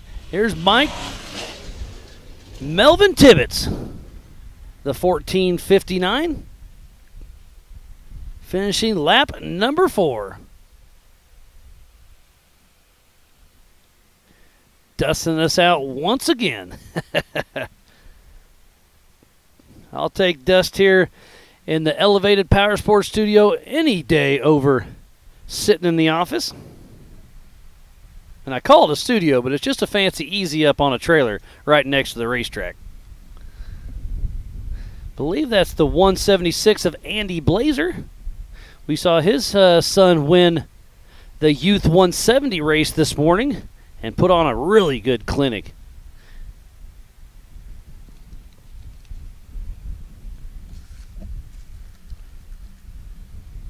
It's been a wonderful weekend of racing. We started off with qualifying on Thursday. And then Friday was the Dakota Alignment and Frame 12-hour race at the same time as the Y.O.R.R 4-lap race. So that was a lot of fun to watch.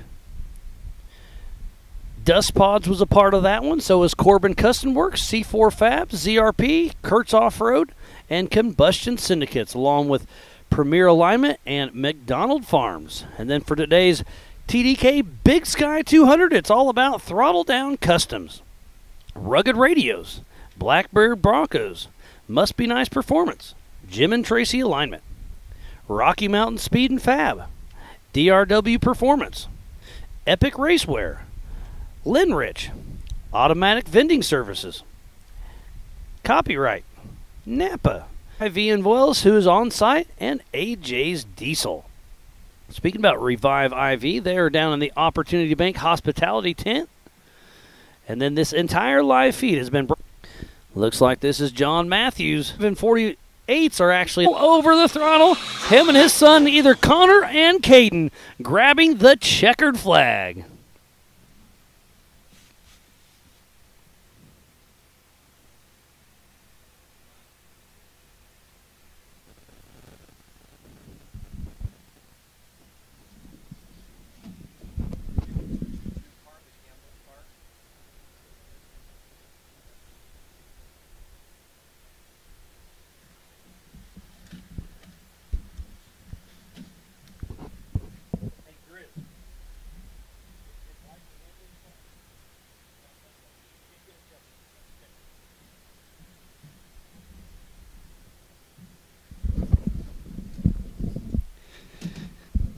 So it does look like Eric Weichel wins the class, and then John Matthews unofficially grabs that second position.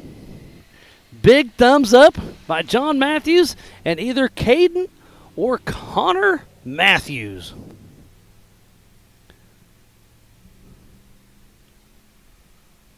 They completed their 4 laps.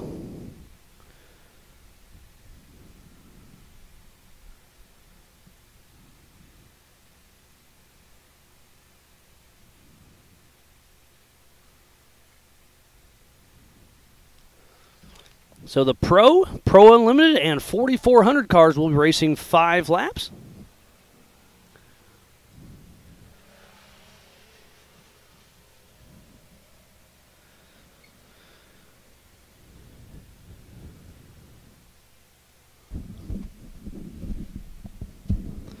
So we'll see how this all shakes out. Again, everything is unofficial until we dot our I's and cross our T's. But it's looking great for Eric Weichel possibly winning his class with John Matthews right behind him in that second spot.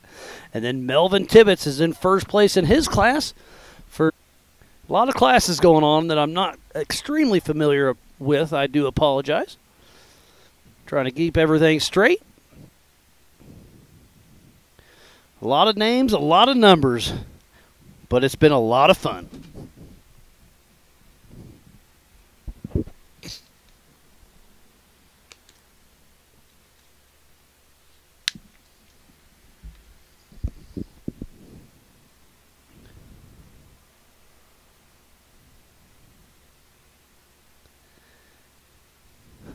One of the Cherokees cruising along.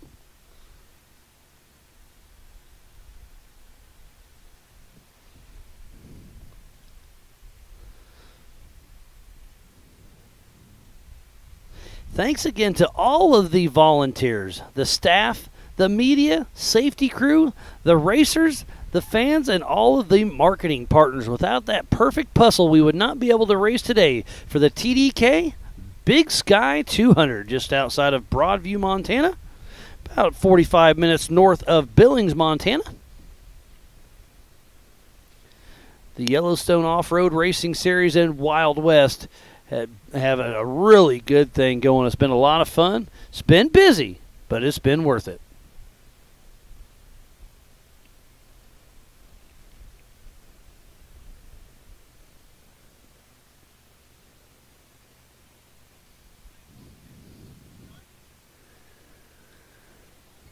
Here comes Matthew Weiss, clicking off another lap.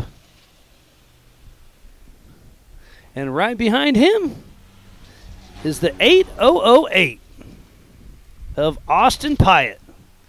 Believe they're heading out on their fourth and final lap.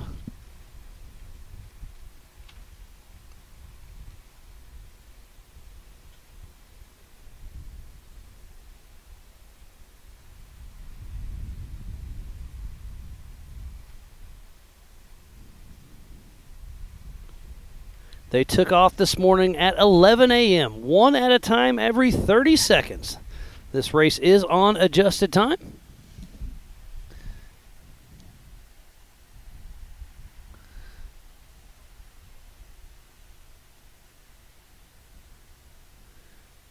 And Eric Weichel is the fastest one of the day thus far.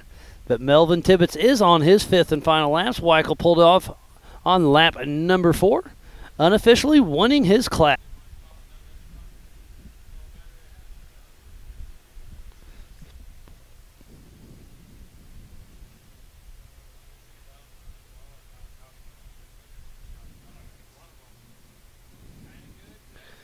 There's a great shot of the Rugged Race Radio start finish and the Elevated Power Sports studio. The Montana Drone Company's done a great day all afternoon. It's been a beautiful weekend up here in God's country. The Big Sky 200 has some of the best views you can have. That is an absolute fact. Here it looks like it might be Thomas with Nacho Race Team grabbing the checkered flag. The number 423 of Thomas with Nacho Racing in that big Bronco.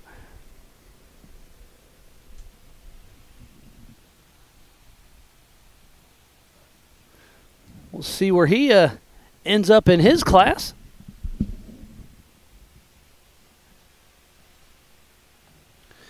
Thomas Hackman in that stock class.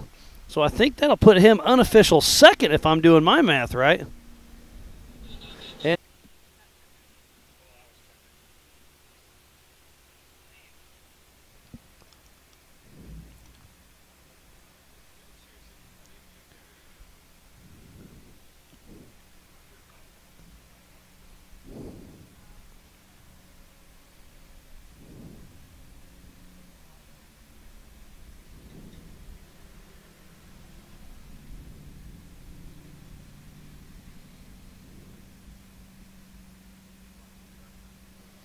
We'll see how it all shakes out, but I believe in the comp mod it's Eric Weichel, John Matthews, and Matt Torney.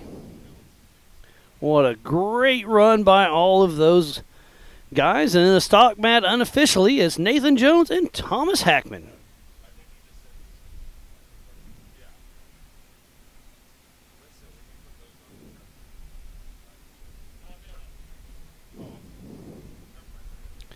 What a great run by everybody out there today. It's been a super exciting weekend.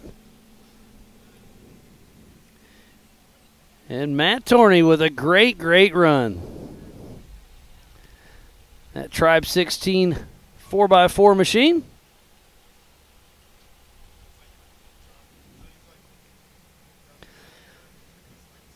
Back to our static shot here at the Rugged Race Radio start-finish.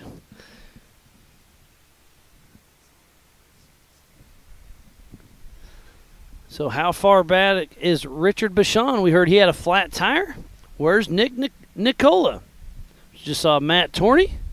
Oh, speaking about Richard Bichon, here he comes. So Richard Bichon heading out. He's part of the pro class, so he's heading out for his 5th lap.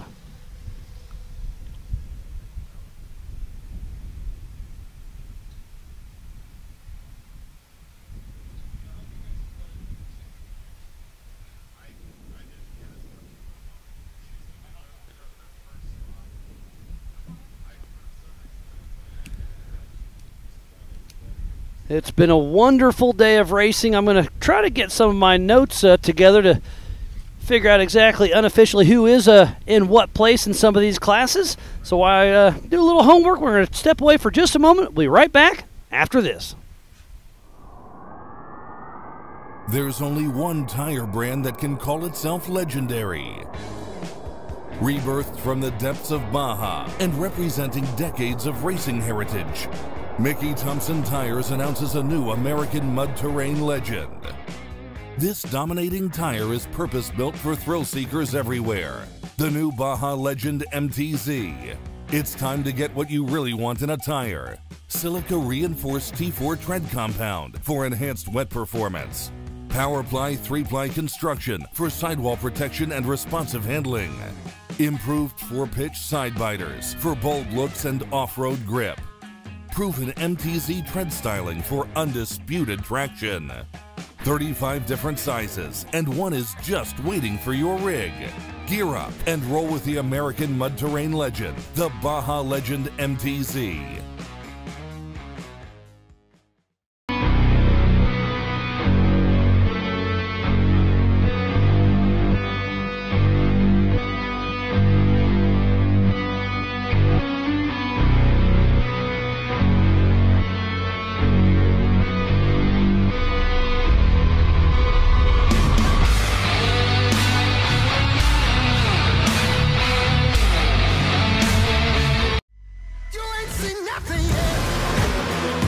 I got that right turn, we're good. Let's meet up at the compound group up. At 10-4. Yeah, for sure, dog. Good, little driver, straight on through.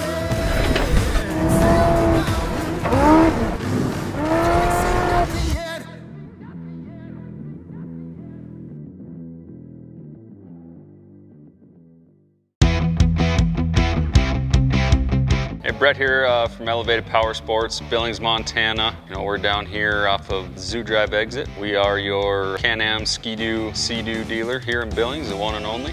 We also have Husqvarna motorcycles. If you're interested in power sports, anything, we have anything and everything for everyone. Anywhere from working hard, just a weekend warrior, to just want to get out and have some fun or try something new. We also have tons of accessories to doll them up.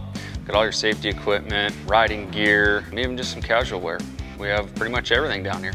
We are a full service shop. Anything we sell, we can maintain, fix, and get you squared away.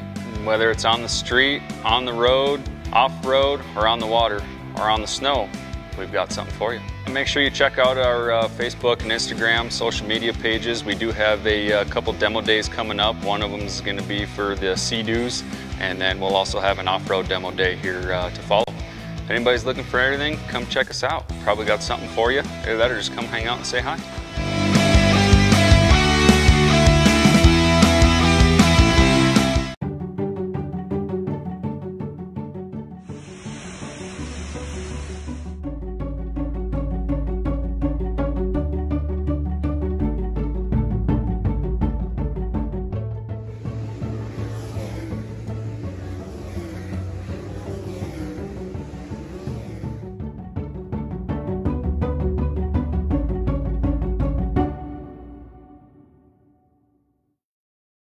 born Marion Lee Thompson.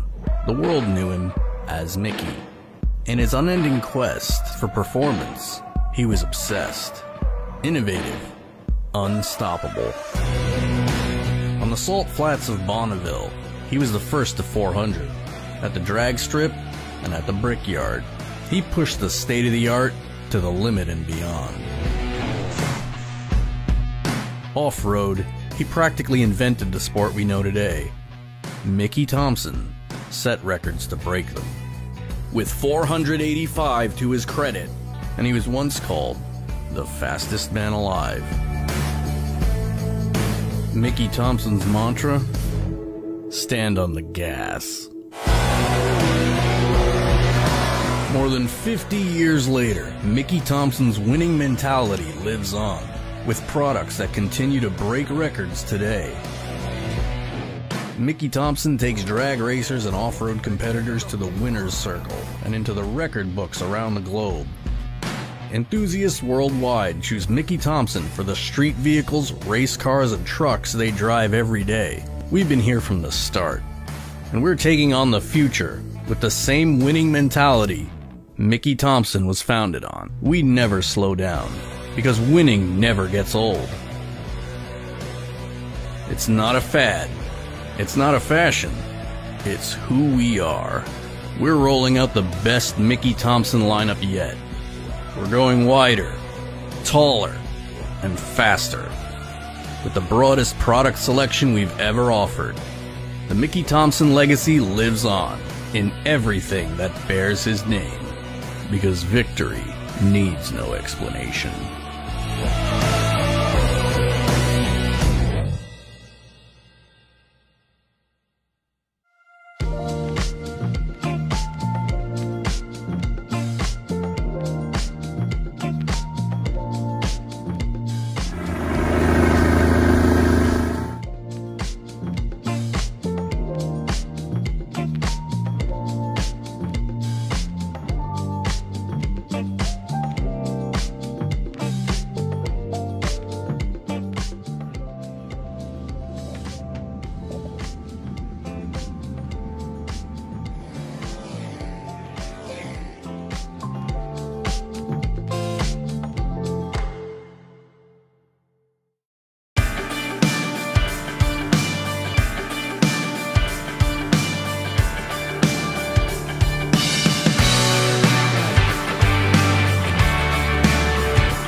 Corey and I were just going in for a routine 20-week anatomy scan. They took us back to the ultrasound room, and it was actually a new tech, and so that's why I thought that our scan was taking so long. At 11 weeks, I went in for my first ultrasound, and there was a fluid sac around her body. The doctor wasn't sure if Banks would make it.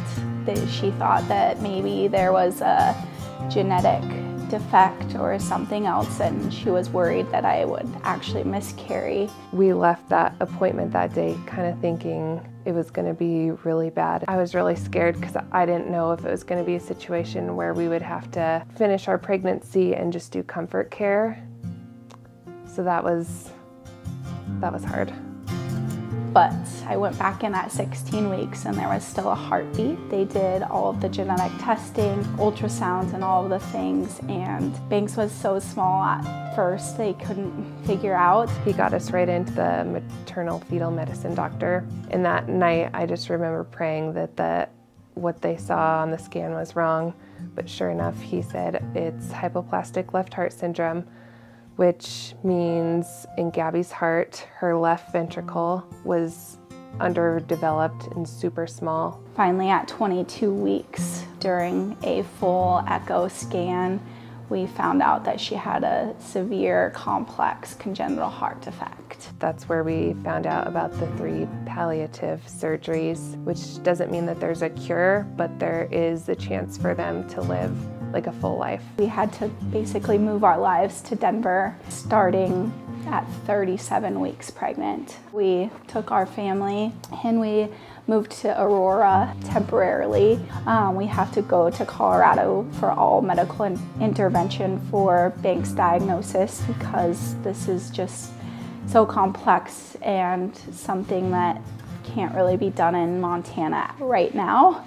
You know, it's funny because when we first got our diagnosis, I thought, how are we going to tell our older girls about this and how are they going to really comprehend and understand it, because we were going to bed crying every night, like how are they going to handle it? And we sat them down right in this room and told them our baby's going to be born in Denver and she has a special heart and she needs special doctors to work on her heart. Banks has had 2 open heart surgeries so far. The first one was at 6 days old. It was obviously hard.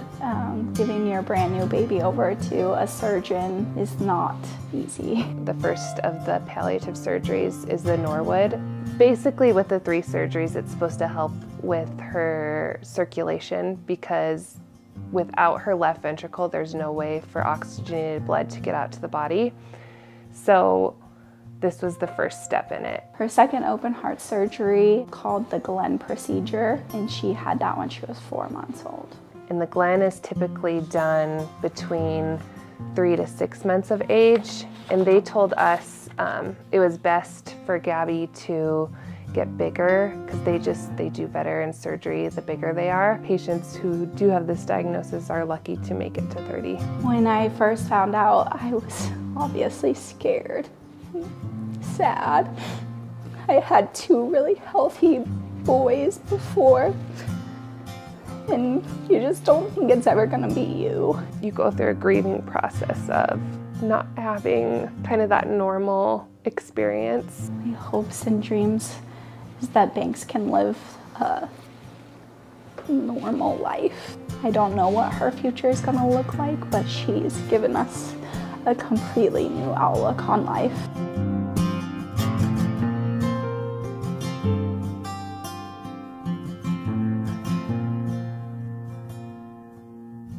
We are dedicated to supporting Montana families, increasing awareness, and fundraising for research in hopes for a brighter future for those living with complex congenital heart defects. You don't really get how long the days are, and those little things, they do matter and help. I just think even the care packages are uplifting to some, a lot of the families and stuff like that when you're in the hospital. You know, like a pillow. Who would think that, you know, a nice pillow is something you need when you're laying on a couch? It's kind of nice. When we first received the diagnosis, scary, obviously. When you find out that your child only has half of a heart, there's lots of things that you worry about their future. We have big hopes and dreams that they're gonna be able to develop and advance medically to build new hearts and give kids who are born with CHDs longevity in life. She's sassy and she's made it this far, and she's strong and she's shown resilience, and I think that she has a very bright future ahead of her. I hope Gabby gets to go to kindergarten. I hope she gets to try all the sports, and I hope she gets to go to a high school dance someday. My dream for her would to be able to walk down the aisle with her dad someday. Just those special moments in life, like a wedding, graduation, those kind of things. She's just made our family whole. She's the sweetest, cutest little thing. And she's impacted so many people in their lives. We just live every day to the fullest, and we try not to think too much into the future. We just live in the moment. She's taught us that that's what you're supposed to do, is enjoy what's happening right now.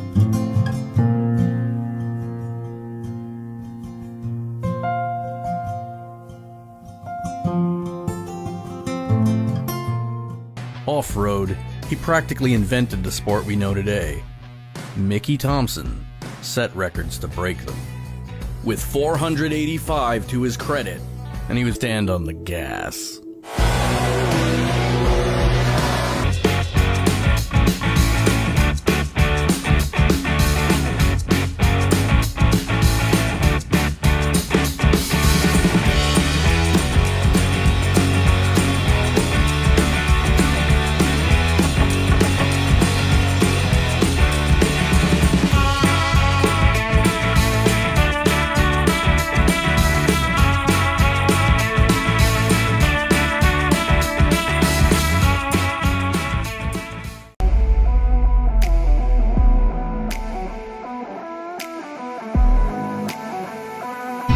awesome.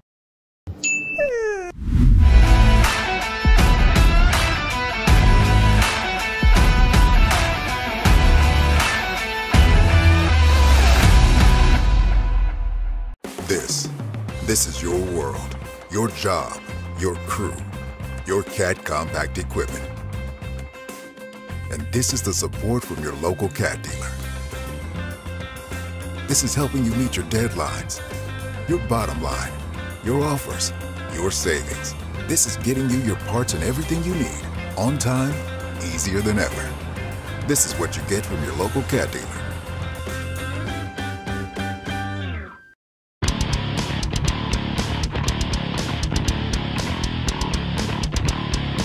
Welcome to TDK.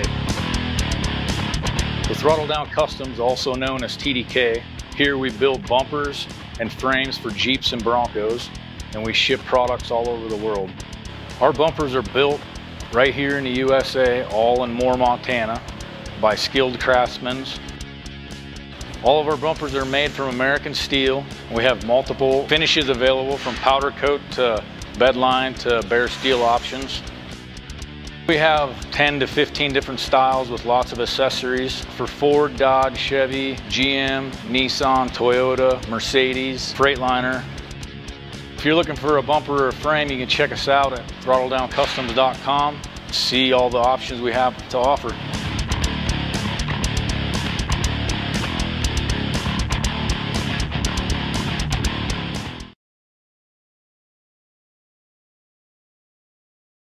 Welcome back to the Throttle Down Customs Big Sky 200. It's been a great day of racing, and I'm going to kind of run through what I think is going on. The stock and 4500, it's John Matthews winning that class, and for checkered line, and that's Matt Rowe. And speaking about Matt Torney, he's up here in the booth with me, so we'll have a quick chat with him and see how his day went.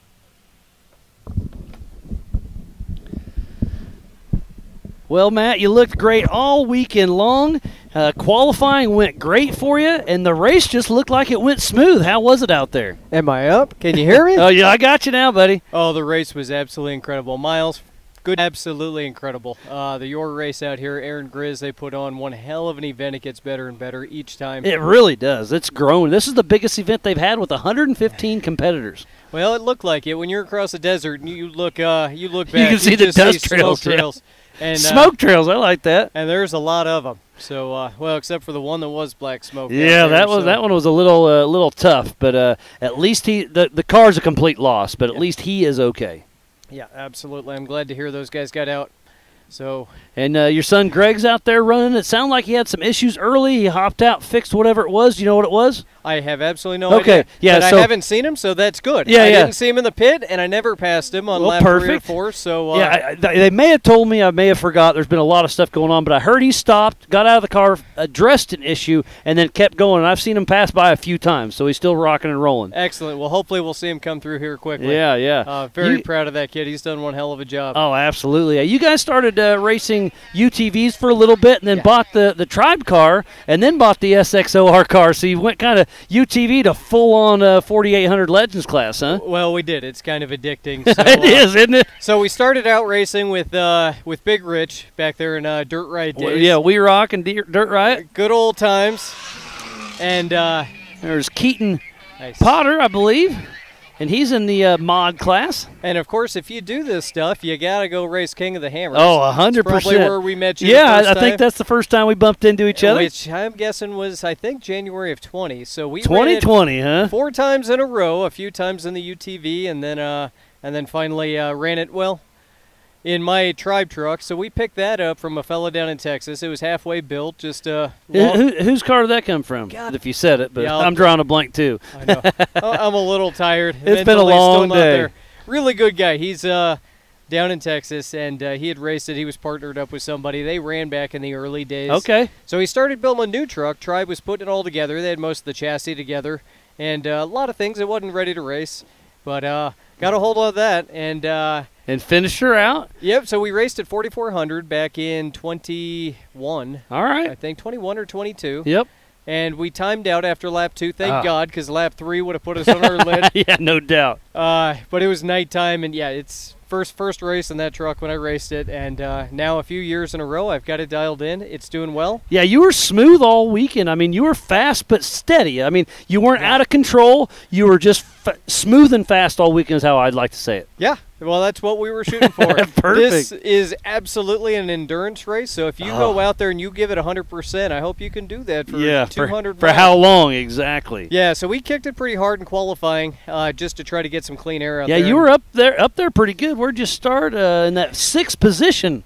Yeah. So that's a pretty good run in a 4800 car with some of these Unlimiteds. Yeah, so some of the early part of the race, a couple of the guys, a couple of the Pro Unlimited, the bigger race, we eventually, I think those guys broke. We passed them both back. Oh, nice. Well, not slow and steady, smooth and steady. I don't want to call you slow because you weren't, but playing it smart. I'd say we were giving her about 70-75%. And I think on a track like this, that only makes sense.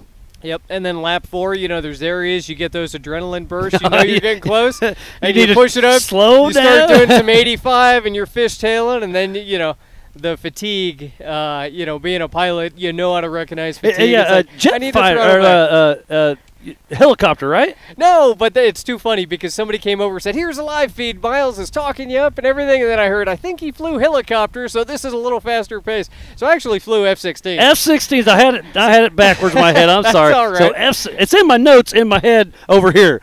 So yeah, way back in the day when I was F-16s. That's much awesome. younger pup without neck issues. I think that's where they came from. And then I ended up in the world of special operations. Flying stuff, supporting a bunch of bearded, door-kicking, snake-eating kind of guys, and doing good love work. it. Yeah, taking care of all those brave boys and girls. That's awesome. Yeah, but a great run, and man, an unofficial 2nd position. We'll see how timing shakes it out, but it's looking good. And again, just a fast, steady run by you. It was such a great run. Well, it felt good. Yeah, it felt good, and yeah, we never saw Weichel. I know he started up there in number 2. And, yeah, well, technically 1 because Burton never started. Oh, he did? Yeah, he had engine issues during qualifying. He was the pole setter, but he had engine issues. Went home to try to look it up, and number 7 cylinder was not happy, so he was unable to take the flag. And there's Eddie Oliver. And I just got a text from Brandon Grapevine, wanted to give old Eddie Oliver and John Matthews a shout-out. So, Grapevine, thanks for tuning in. And your boy just finished. I think it's just off the podium, but we'll see how it shakes out. Actually, he's 45, so that may have been 2nd place. There's too many classes up here. Yeah. Sorry about that. Yeah, no worries. Well, you're good at IDing them.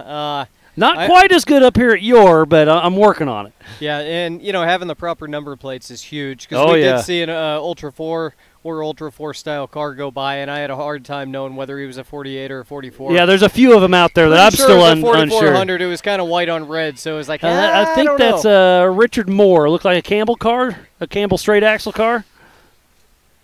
God, or if I saw the lineup, Blazer. I think it was a bunch of 3s, so Rich Goldman. Yeah, Rich Goldman, okay.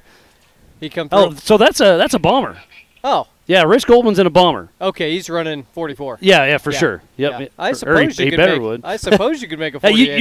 You can single shock. So I'd have to see the car. Well, they're good fast cars. So, but yeah, very happy. You don't see too many Tribe cars out here. I love that car. Oh yeah, no. Adam Shearer and his whole crew have been absolutely amazing, helping build Ultra4. And then they have kind of stepped back out of the racing a little bit. They still love it, but they're not quite as involved. Yeah. But they build real race cars. Yeah, they do. They build a quality product. You look at some of the wiring on there and just some of the chassis work, and it was good.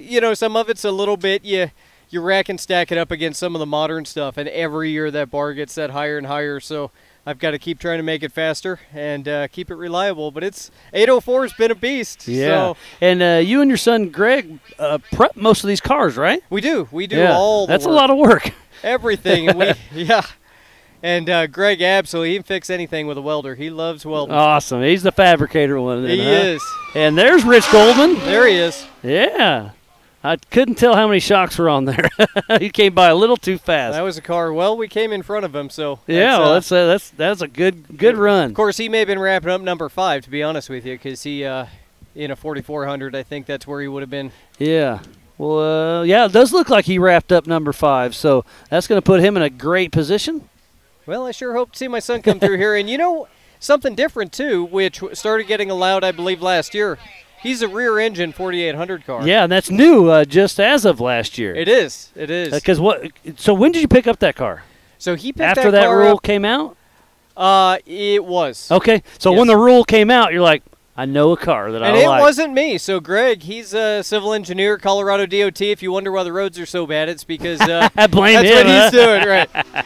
And so he picked that car up. It had been the Whittier car. It was a pretty popular car. I know JT knew it way Yep. back in 13, 14. I recognize it. I don't remember exactly who had it, But it eventually disappeared off to La La Land. You know, Yeah. so somebody gets it, it becomes a trail car. And as much as we rag out the race cars, they go home and they get tore apart. and rebuilt. The trail cars They just get beat, and then add oil and keep beating them. So he picked it up and literally he raced it one time, blew a hydro line, but then spent all winter. He chopped the entire cage off. Oh, It's all nice. 2-inch DOM, so all the design you see is his.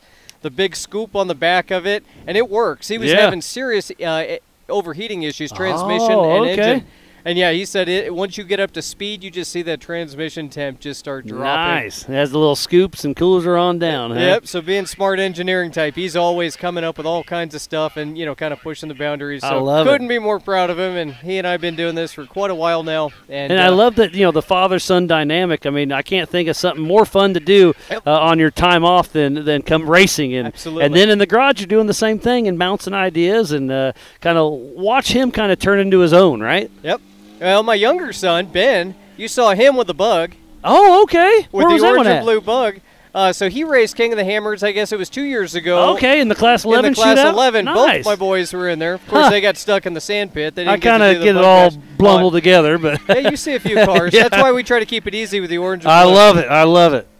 And my daughter, we're working on a stock class car for her. So Nice. we've got a big thumper of a Grand Cherokee. So It's- I hope you have a big garage. it's never big Never enough. big enough. We've So, got multiples. But Oh, yeah. So a Cherokee, huh? Grand Cherokee. All right. That's a so good platform. it's a 5.9 limited. I've Yep. got a big thumper stroker motor being put together. Oh, I like it. It's a big 1-ton axle. So it would be a kind of a hot rod then, really. Yes. For the stock class. Yeah. Nice. So right now it's And a little that's, bit that's coil springs then, right? So pretty good suspension. coil springs. Yeah. It's on links, so it's sitting on a Dana 60, 513 gears with an Atlas. Nice. And yeah, it's so coming along. that's going to be a pretty. That could be a contender. It could be. Yeah. For sure. And how old's she? So she's 22. Nice, Yeah. nice. So the whole family's out there. Man, that's going to Big be family exciting. endeavor. Yeah, Yeah. no doubt. And I assume your wife puts up with it. So She puts up with it. So thank you very much. And we've got an anniversary coming up. Thankfully, I'll be home for that. I get that. Right Yeah. after we get home, celebrating the big 2.5. So Nice. 25 years. That's a long time. To put Congratulations. up with my shit, you have no idea. I don't doubt it. Yeah, it's been a great run, and like I said, we'll see what timing shakes out, but it's looking good for you. Good. I'm excited. Good. Well, I couldn't be happier. It's, always great to just get a checkered flag and drive it back on the trailer. Oh, absolutely. That's a win. And if you can take home a little bit of money and a trophy, that's even better. Well, this is an investment here, Miles. These things pretty much pay for themselves. Yeah, something like that. We're flying over the hot pits as we speak. And it seemed like everybody was behaving on the 25 miles an hour through there. I think so. We were watching through there. Did you see anybody you were worried about? Or No. Yeah. I think everybody was No. being pretty respectful. I think we saw one guy yesterday, and he did it numerous times. I'm guessing he just missed the drivers' meeting in the UTV. I think I heard him getting yelled at more than once. Okay. We'll cut him a break. I think Yeah. it's probably an honest mistake, but no, I think everybody's tried really hard, and I had my co-driver calling out those speeds. Yeah, absolutely. So what was your funnest part out there on course? The funnest part out there, God, it's kind of tough. Probably some of these big open fast stretches. And they have some pretty good roller jumps too out there. They do. I didn't Yeah. get enough pre-running to really to let her open her to up. know which ones to open it so up. we're and which safe ones- on. Yeah, I get that. And again, it's is that him right there? Yes, it is. Yes, it is. 428. All right, so he's still moving. That's this old SXOR chassis. Look at that beautiful car of Greg Torney. So he's exiting the hot pit, so we'll see him just in a minute. And I see he's still got duct tape on the tires. These Mickey Thompsons were just absolutely killing it for us. So the duct tape is to, if it falls off, you know whose car it is, but also for us, you can tell he's never had a flat.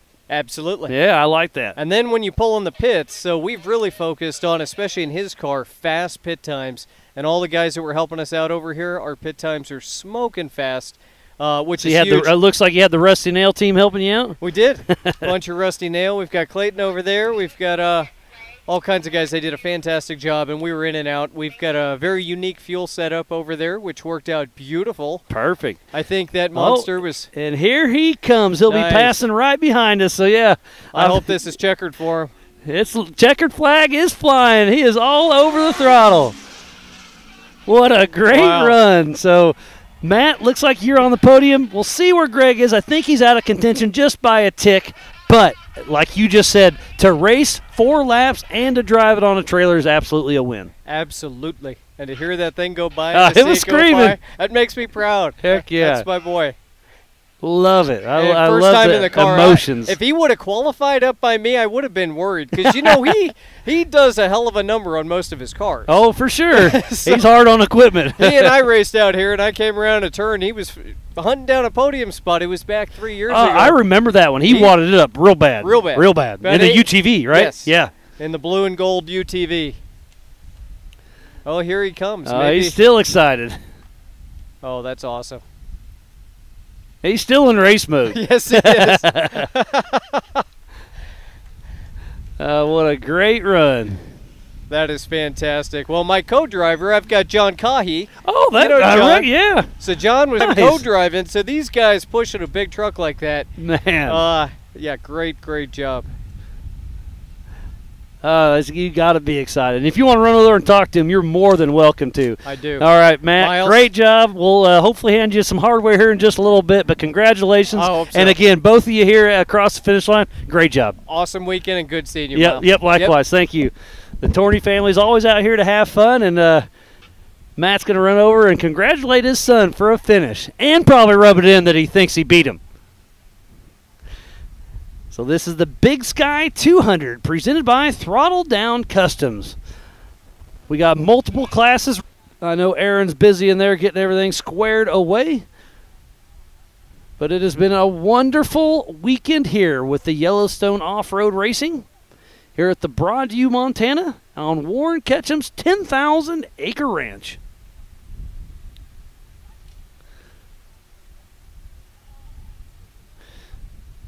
You heard Matt talking about the Mickey Thompson tires. That's the official tire for Yellowstone Off-Road Racing. So great to see them having success out here on the course. Another car coming across. He's on the bottom side of the hot pits. That bluff there was pretty busy. Lots of a great spectating area.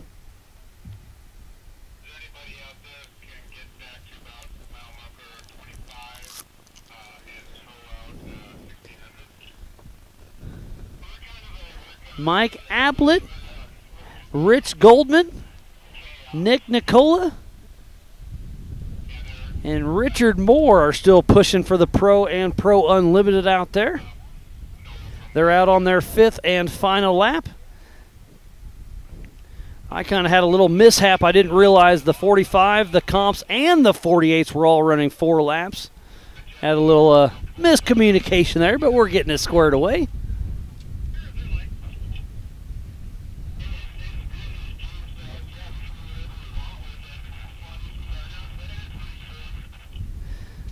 See Matt Torney talking to Clayton Easley, Jared McGee, Matt Torney, John Cahy. Everybody's over there reliving their war stories. And what a great run it was.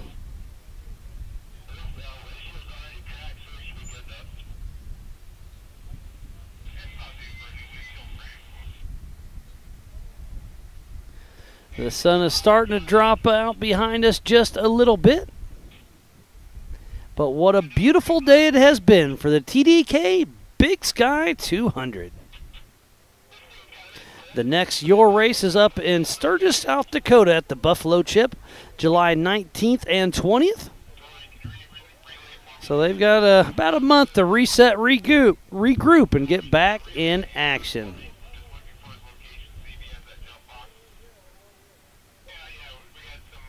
They took off this morning 5.5 hours ago. They took off one at a time, 30-second increments. This race is on adjusted time. So we'll have to get everything squared away. Could be Jeff Hatamaki, it's looking like. Yes, I do believe so. It's a beautiful Miller chassis out there pushing strong.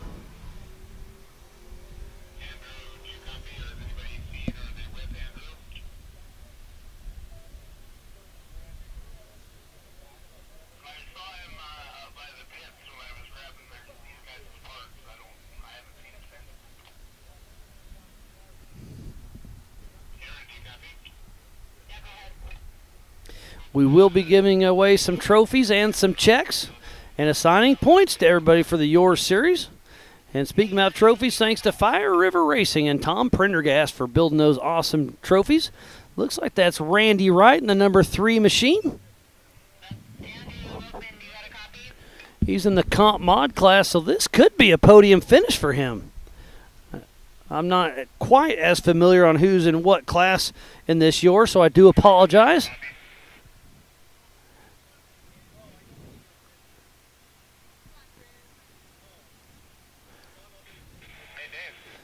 So Randy Wright out of Arvada, Colorado should be heading this way. I do have a visual on him. Looks like I do see the checkered flag heading out.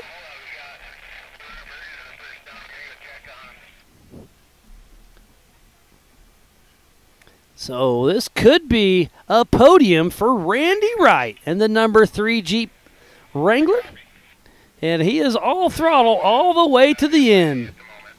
And he's giving us the honk. Randy Wright grabs the checkered flag for the Big Sky 200, presented by Throttle Down Customs. What a great day. What do you got for us? Oh, ran back up here real quick. Cool. Well, good for you for bringing them into you, into the organization. That's really wild. So good for you for that. That's awesome. And then fresh in the booth here, we have Greg Torney. We just had your dad up here, and your dad beat you. Double whammy, man. He got me in qualifying, and he got me out here, but he knows how to drive that car. Oh, absolutely. You know, that car you guys have had for a while, the Right. SXOR, it's still new to you, but man, it's a good looking rig. It's an old car that you kind of revamped. I really dig it. It was, we took it out as a total shakedown in Columbus, just to get a baseline of where it was at, and we caught it on fire. We nearly melted the engine, and then nearly melted. I mean, everything was bad. So I took it back, and pretty much the past 8 months, I've been designing. The only thing that killed us today was, the car was just so smooth, and especially for a rear engine 4800. Yeah. I mean, it's one of 2 that I know of 4800 rear engine cars. Single shock, man, it was eating it up out there. We lost a hydraulic line. Okay, I heard you pulled off and had to fix something, so it was a hydraulic line. Yeah. All right. Which meant I was like, we're losing fluid. I'm like, here we go again. But I saw somebody pulled over. I'm like, well, if I'm going to be broke, I might as well have good company. Yeah. And I pulled over next to these guys that were, in the Ultra4 class. And there goes Richard Moore. Speaking about Ultra4, that old Campbell car cruising by. It's a cool looking car. Oh, yeah. But yeah, I pulled over, and luckily I was prepared. I had a gallon. I knew something was going to happen. I had every hydraulic hose on the car ready to go, massive tool bag, and a gallon of fluid. A gallon? That's a lot. Yeah. But you needed it all probably, didn't you? Yeah, well, I was a little worried because, when I was packing it, I was like, I'm not really going to need this fluid. And it was just the nastiest fluid I had laying around. But it was steering fluid. Yeah, it worked. worked. If you don't have steering fluid, you're done. And Yeah. I was a little nervous as we were eating up the chop and all that. I was like, man, it was like the AutoZone special. It's not even. So you'll get home, drain that back out. Yeah, maybe. We'll see what the budget allows. Maybe just leave it in there. Huh? It works pretty good. No, but no, it was an awesome course out there. Really good. We're super stoked that Y.O.R.R was able to bring back the big skies. They always do, and it's a favorite for us. It really challenges you, and it's so much fun to really open these cars up and get a feel for it. And you guys have done a great job. What was your favorite part of the track? Ooh, well, I like the high speed. It's funny because I'm used to racing UTVs, and I thought I was gonna hate the high speed stuff, but this car with the 4L80 and the 50, a little bit of actual real horsepower. Yeah, and some about 500 to the crank at least, but She spins, and it's fun. But in a 4800 car, what's weird for me is you got a rhythm. I mean, you get to a point about 60, 70 miles an hour where the car's kind of swaying, and you're just kind of like swaying with it. Along for the ride. Along for the ride. So, but no, you guys did awesome, and I think turnout shows that too. I mean, you guys got amazing turnout. Yeah, 115, I believe, and that's the biggest Y.O.R.R race they've ever had. Except for when they joined with Ultra4 a couple times, but you know, that's dual entries. But yeah, 115 by themselves. It shows they're doing it right. Right. Yeah. So thank you guys, and no, we'll keep this coming. That's why we do it is for you guys. So it's awesome. It's awesome to see you're there. Yeah. And you know, changed it up because. Have you ever ran it this direction, or have you always ran it the other way? Well, so funny. The last time I raced this with John last year, when we ripped the wheel off. You're good at ripping stuff off. Yeah, I'm all too familiar. But that's why it's cool to get a finish under my belt again. But last year we ran it backwards. But the last time I drove this course actually was 2021 in my Can-Am. That was the first race in my Can-Am, which is funny because that's the first race. And this is really, I mean, this is the first time I've driven this car as it is now. Nice. So first time, it's always a first on this course, but unfortunately, my Can-Am in 2021. You wanted it up big time. I remember that one. Yeah, I had a drive shaft slide off the differential, and I was just in my rhythm. I was coming out of the corner. Drive shaft fell off the diff, and it was like a cotton edge, and I mean, I barrel rolled and ripped everything off that brand new car. And I was on my last lap. That's a heartbreaker, isn't it? I know, and I got to be careful because, you know, when I was on my last lap, I'm sitting there, you know, I'm like mile 20. I'm like, what am I going to say? But you can't do that. You know? You got to finish first. You know? Finish first before right behind your dad. Right behind him. But I'll tell you, once I get a couple more races under my belt, that car is wicked. So he's got a couple 100 horsepower on me, but I got gearing, so we'll see. That car is crazy torquey. Nice. So that'd be nice in the rocks. And from here, it looks like you're both running Mickey Thompson tires, right? And any flats out there? Yeah, no, not a single flat. Nice. The Mickey Thompsons were really great out there. Not a single flat. And we're running their new Baja Boss XS, which is like a 4-ply sidewall. Really nice tread pattern, and which is really cool because it tracked so straight out there. Nice. So I think the Mickeys really helped us because I'll tell you, when I blew that hydro line, it was sad because, you know, I went out in qualifying, I was just in hunt mode, just 1, 2, 3, you know, and the Mickey Thompsons, man, they held up. Nice. What kind of tire pressure you running those?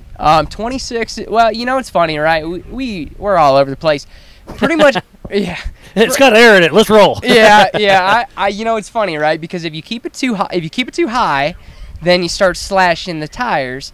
But if they're too low, then you start pinching them. So it's really 6 There's and 1 a happy medium, and I don't know. There's a lot of strategy there too. A lot of strategy. So you're mid 20s. 26 is 26. That's the happy number. All right. How about if you're more of a rock race? Are you lower than that, or are you still worried about pinching it? So you're still at that 26. Well, I'm not much of a crawler. I like just hitting the throttle and bouncing over rocks. So, and if anything, I run them a little higher than the rocks. That way you don't tear up a tire. Yeah. Well, and it'll be interesting. You know, we'll be at Crossbar Ranch with Ultra4. I'm excited for that one. That's a true Ultra4 because here, you know, it's got rocks, but it doesn't have all of them. But back at Crossbar, man, it's got the tight trees, it's got the water crossing, it's got the big rocks, and wide open spaces. So it's a fun one. So I'll be excited to see how you guys handle up. That's our national race for Ultra4 too. So that's it. Yeah, it's a total test. I mean, as is Hammers, right? It's a test of man and machine.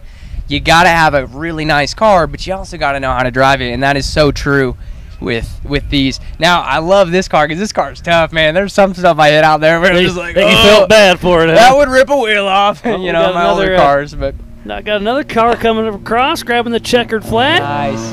You know, the 575. Mark King. Mark King. He races down south in Mexico some, right? Yes, he did. Yeah, he raced the Mint this year. Nice.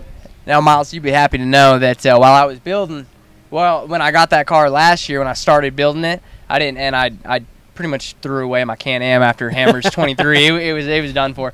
I was racing my brother's Class 11 out here with Y.O.R.R, and that's real fun. Racing the bugs and Hammers is stressful, but racing it out here, man, is a blast. Heck yeah. Those little bugs get after it, and the fact that Mark just finished 3 laps on that course is absolutely There's a unreal. couple spots out there I wasn't sure a Class 11 would even make it through, and Me neither. he did it 3 times. Right. That narrow section, that new narrow section, when you come down through that Oh, yeah. up, I wasn't sure they would make it. Oh yeah, well, and especially with the dust too, and those Class 11s, man, when they have enough power to get, believe it or not, to get over those hills. But the problem is when that engine starts getting caked up, those jets start getting filled with dirt in the carburetor. I mean, it's a 180 different car. Yeah, and it doesn't have much power to start with. Right. You need every one of those 50 ponies. You know what I mean? But it's fun, and it's funny because it really gave me a cool feel for cars.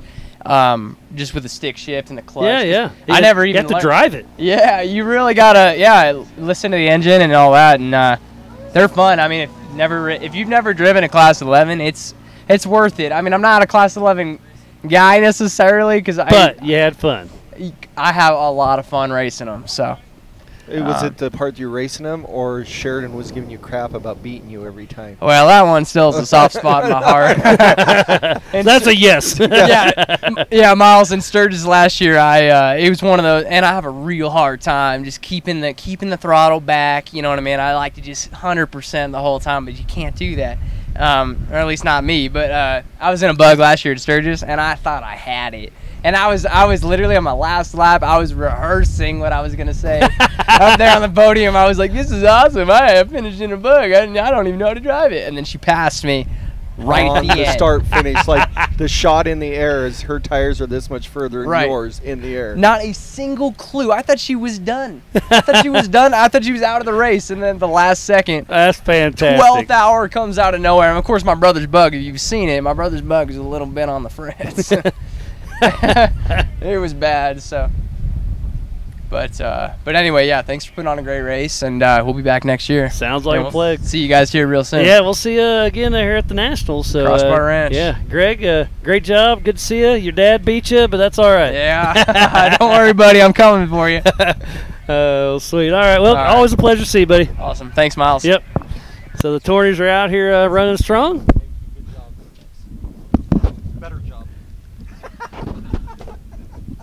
A good job or a better job? I like that.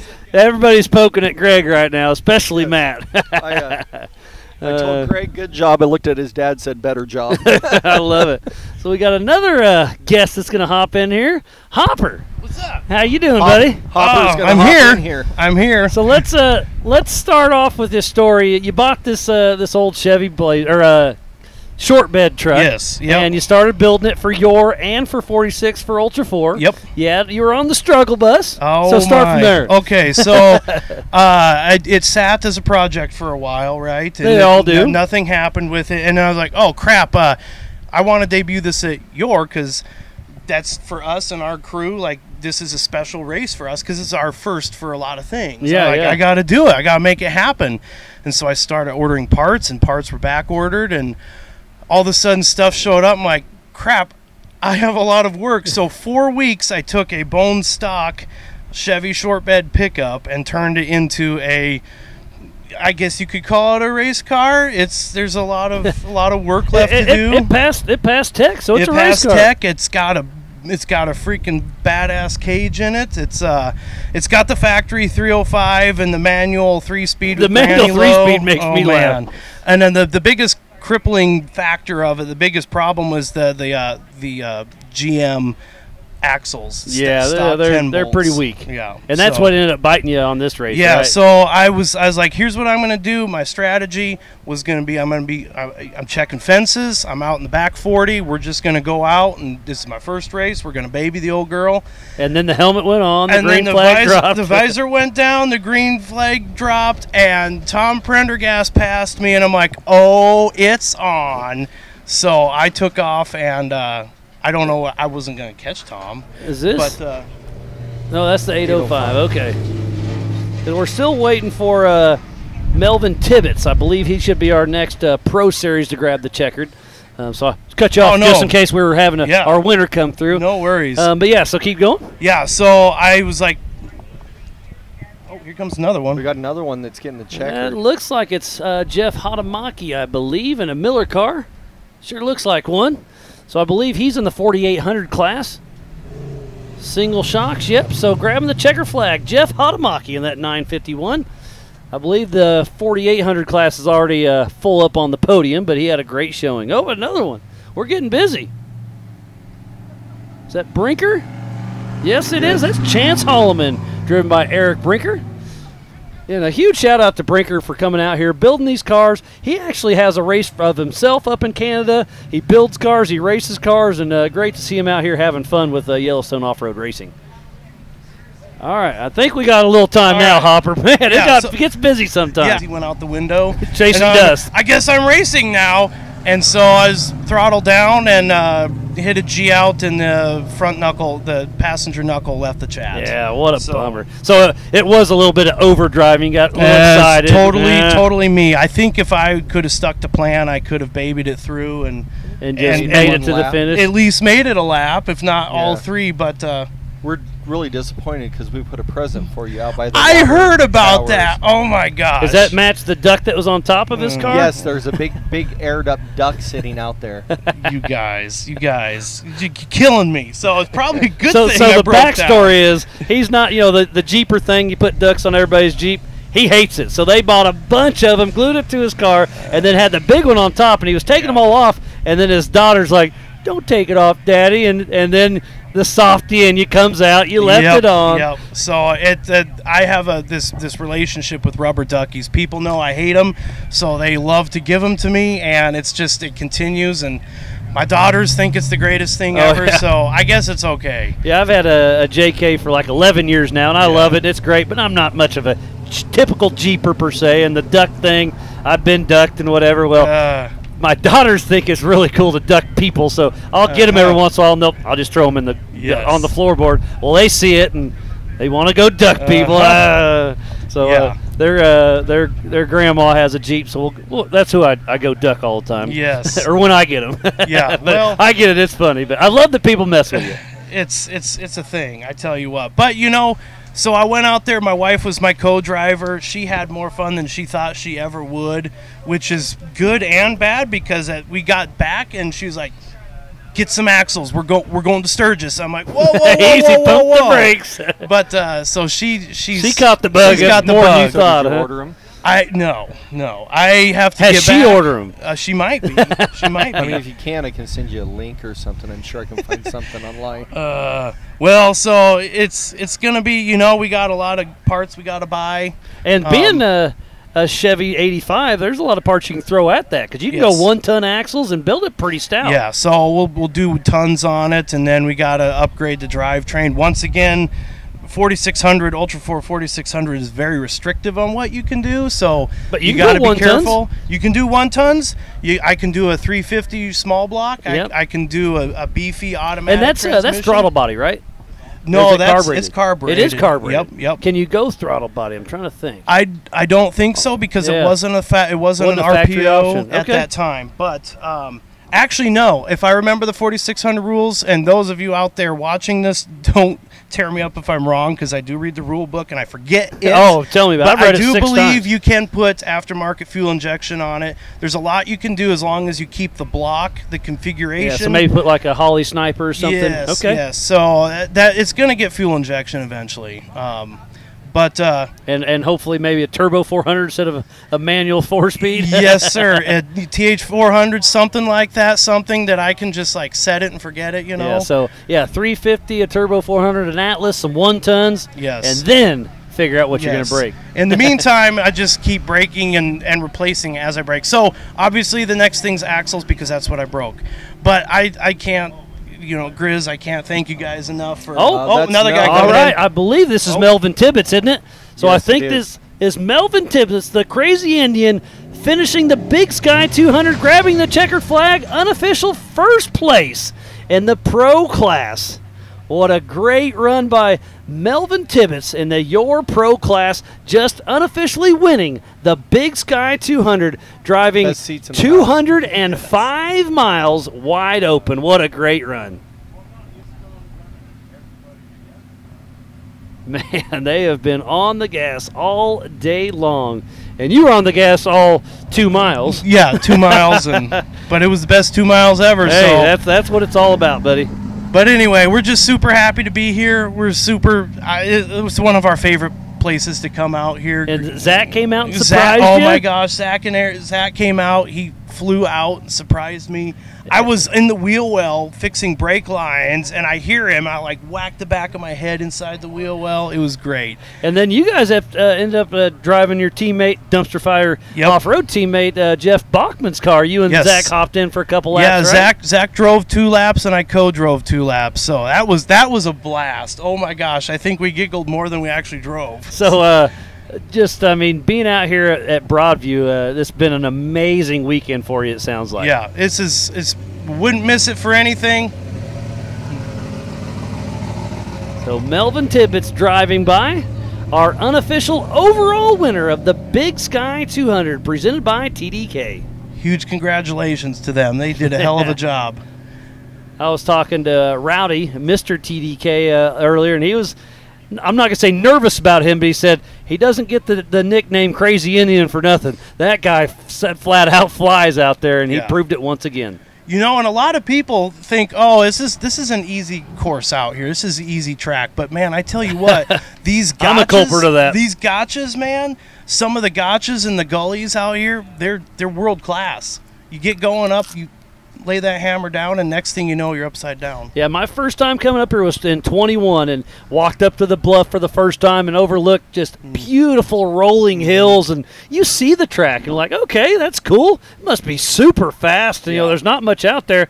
And then they're like, just go out there and look. And, oh, man, it's very technical. Yeah, it is. But, yeah, we had a blast. Thanks for having us out here again. Well, maybe not any time. Let's do it once a year. yeah, you're true. That might be a little much. Maybe next year, when we come out, I can make all 3 laps. That's the goal. It would have been 4 laps. 46, I thought was 3. The stock class, anyway. 4. Oh, 4. Anyway, this year's goal didn't matter for you, anyways. Didn't matter. This year's goal for me was to cross the start line. Next year's goal is to finish all the laps. Perfect. Well, so, you made your goal this year. Now you got to go home. You know. Race, build, repeat, right? Well, first raise funds. I got to sell some projects. But you got a lot of projects, too. You're bad about that. I am. But aren't we all? 3 laps. Okay. 3 laps. 3 laps, 4 laps, 5 laps, 6 laps. It doesn't matter when you make it. I mean, he made it 3 miles. No, 2 miles. Hey, 2 miles. So, okay. I mean, you can stretch it a little bit. You already did. Did you make it past the hayfield? I think I'm right in the middle of the hayfield with all the gopher holes. Oh, yeah, probably. At the base of the cliffs. So, anyway, we'll wait till the race is over, and then I got some work to do to drag the old girl back in. I think a little bit of welding, and she'll come in under her own power. So it's still out there, and you're going to try to go fix it on site and then drive it on the trailer? Yep. And then drive back to Granby? Colorado. Okay. Yep. Back to... How far of a drive is that? Well, GPS 8 hours or so, but with our overloaded motorhomes, it's 10 closer probably? to 10-ish. Yeah. So you'll leave out hopefully tomorrow morning? Yes, the plan is to leave out 8-ish tomorrow morning and truck on back. Got a couple mountain ranges to drive over, so take them easy, you nurse those old motorhomes back. And then that's the next thing we need to do. Now we got 2 race cars. We got to up our transport game. Bigger trailers. We got to get maybe some toter homes now. Yeah, I like it. It'd be cheaper to get into something like antique painting restoration. Yeah, no doubt. Something. Well, Grizz, looks like you have Revive IV and Wellness coming up here to check you out. Thanks for chatting with me. Hopper, always a pleasure, buddy. Great to see you. Congratulations on your debut. I wish it would have went a little bit better, but hey, that's racing. Next time. All right, guys. We'll see you later. All right. Thank you, Hopper. It's been a great time. Here, one of you hop in here and have a quick chat. And, come on. So we got Revive, IV, and Wellness out here. They've been giving IVs to whoever wants them. And we got another finisher going across. So who do we have here? Hi, guys. Cass with Revive IV and Wellness. Nice to see you. Yeah, absolutely. Mike had me out here. I got a pleasure of meeting him and kind of getting to know him personally and his daughter. Oh, my gosh. What a great family, isn't it? Oh, I have only absolutely shining things to say about them, which is 100%. really neat. Yeah. It was great for us to be able to be a sponsor here and just be able to kind of get in with this local race team and be able to get into this niche has been really neat for us. Yeah. And I was coming up here, and Grizz and I were doing doing our homework, and he's giving me the sponsor list and all that. Yeah. And Revive IV, I'm like, that sounds all right. He's like, they're even coming to the track. I'm like, man, Heck yeah. you're doing something right. Listen, we absolutely are. Us girls are going to hook Grizz up right here. It's Heck pretty yeah. great. Jamie's the owner, Nicastro. She's with me as well. We've got Molly hooking up the timer. Erin, I guess she's in the shed. Yeah, So, she's been busy. That kind of thing. Oh, we like to razz each other. Okay, good. Well, I want in on it. Of our racers, that's really cool. And then to come all the way out here, because it's darn near an hour drive. That's really important to us. It's one of the cornerstones of Revive's mission is to make sure that we're upholding other local businesses and other, you know, like Yellowstone Outdoor Race Series, things like that. It's really important to us. So it was an easy yes for us at Revive. Awesome. Yeah. All right. Well, Grizz is looking a little tired, so I'll let you go ahead and hook him up. Okay. Are you going to be able to get poked and talk? Well, we're going to find out. Hey, I can't wait. He might even squeal a little bit. I might. Just came through a moment ago and unofficially won the overall for the Big Sky 200.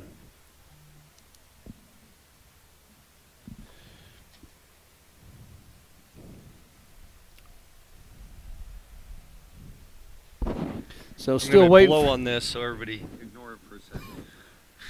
Oh, the dust is rough out here. I mean, bad. the dust is flying. You know, yesterday talking for whatever we did, 13, 14 hours straight it felt like. And, you know, then did awards till midnight and then got up this morning breathing all this dust. I was nervous I wasn't going to have a voice by the end of the day. It's getting close. And but it's been fun. So thanks for putting up with us, everybody back at home. And the YouTube channel had a lot of traction this week. So thank you, everybody. I didn't even look at any of Oh, the Matt's numbers. been telling me it's been pretty good. I don't know how to look up the numbers. I was going to say I don't know how to look it up either. So, but I know you've been chatting on there and getting a lot of chats. Yeah, but so. it says create a channel, so I guess I don't even have a channel. So I've just been reading chats. Oh, well, you know as much as I do about this stuff. Yeah, so about right. Looks like Goldman still got a couple of fans out there watching. Rowdy with TDK. And you saw Shelby just got back. Did you Who's see that? Shelby just walked up. Where's she at? On the other side of the shed there waiting for Rowdy to finish. Well, tell her to come over here. She can wait over here with us. Cheyenne, tell Shelby to come over here. So she did some hair, had a wedding. She had a wedding. She and ditched us, and then she came here and didn't even come say hi, huh? She did it perfect. She did it enough to turn and then come back to see Rowdy finish. Maybe she didn't want to see us. Oh, here she comes. Maybe it wasn't about us. All right, Shelby McDonald's coming back in. We definitely missed her today. Yeah, she's way better than me at this. So.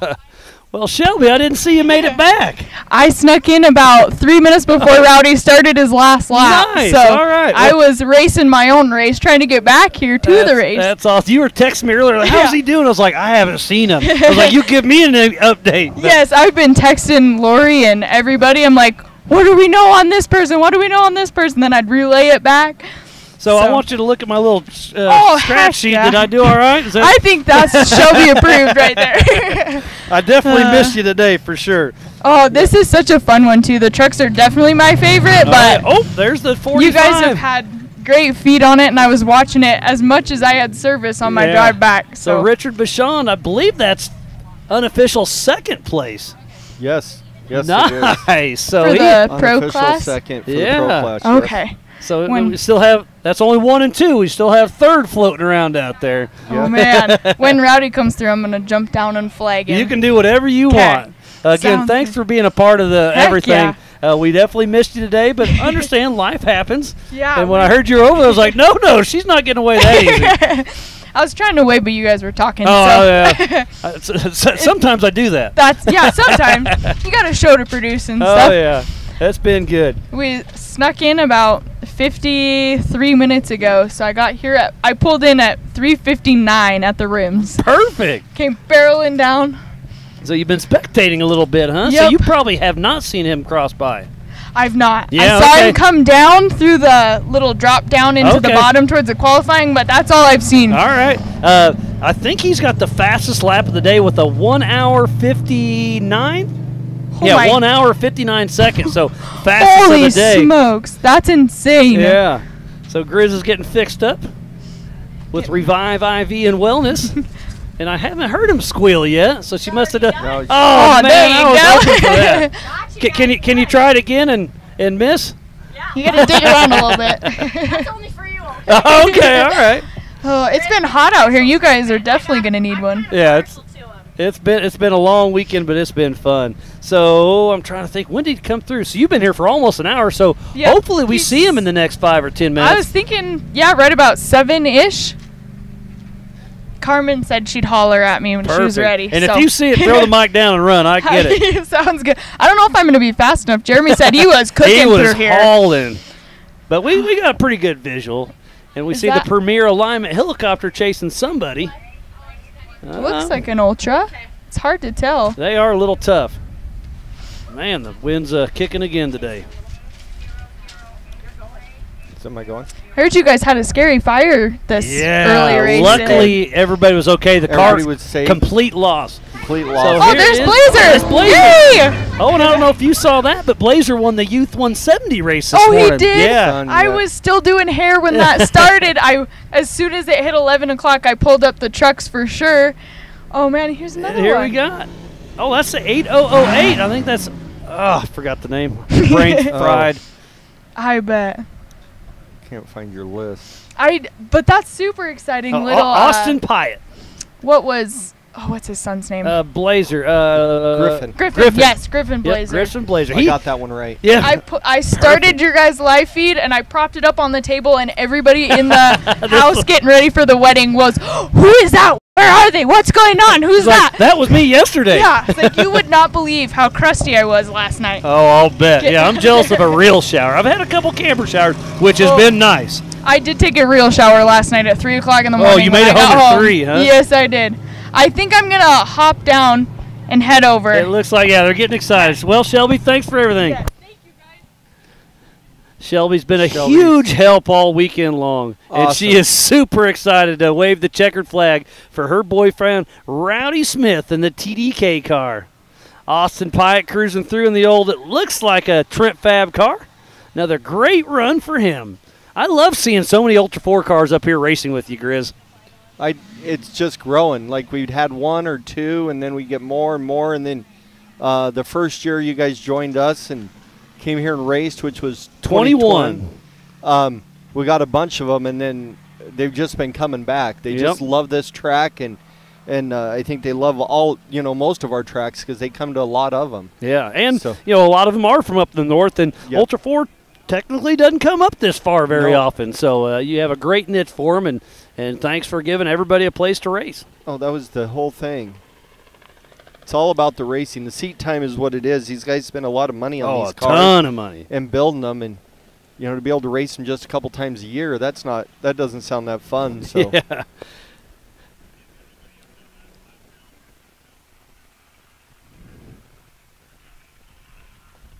That was Lane Wing and Eli Wing crossing through in the old Toyota.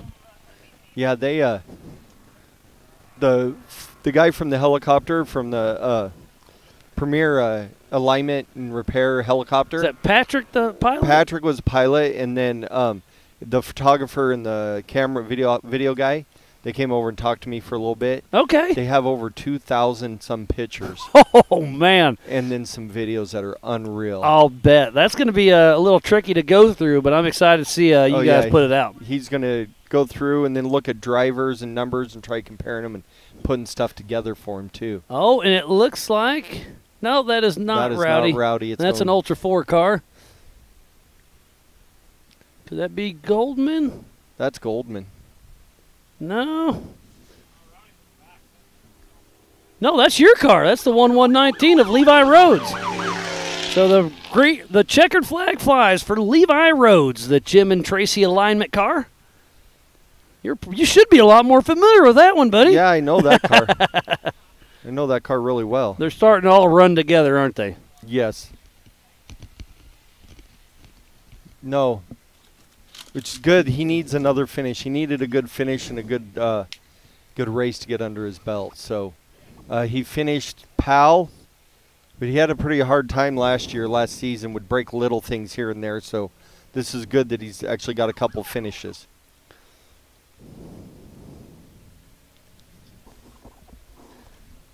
Yeah, Levi Road and the entire Jim and Tracy alignment team have been out here helping do a little bit of everything. So it's great to see them get a finish under their belt.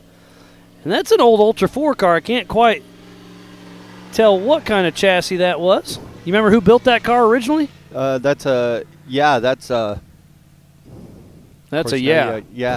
Out of Canada. Oh, Canada. TMR. That's a TMR chassis. Okay, I believe that. As soon as you said that, I agree. Yep. No, that's a TMR chassis. It was one of the guys that raced with us for quite a while. It's his old car. So nice. It came up for sale, and next thing you know, they bought that one, and then they bought Annalise's car, which is Hadamaki's old car. Okay. That's the other. That was a TMR also, maybe, or that one's not a TMR. Okay. I don't know what chassis that one was. So. And that's the one that just got a little tangled up at the last race, right? That's the one that. But I'll tell you this much. Front end was bad, you know, where the axles, where the tubes are for the shock mounts, bent all that, bent the front, bent the tire carrier, everything on the back. But for as many tumbles as that took, end over end, when it landed, the cab was solid, structurally, like everything was unreal. Okay, now I hear some big horsepower. Shelby's out there at the fence with the checkered flag for Rowdy Smith in the Throttle Down Customs Truggy. Grabbing the checkered flag for the Big Sky 200. Had some early issues early on, but is able to bring it on home. And Shelby was able to wave the checkered flag for her boyfriend, Rowdy Smith, and the TDK Customs Class 1 here at the Big Sky 200, presented by Throttle Down Customs. You got to be excited that he's had some rough luck going, but for him to be able to come and finish his race is pretty amazing.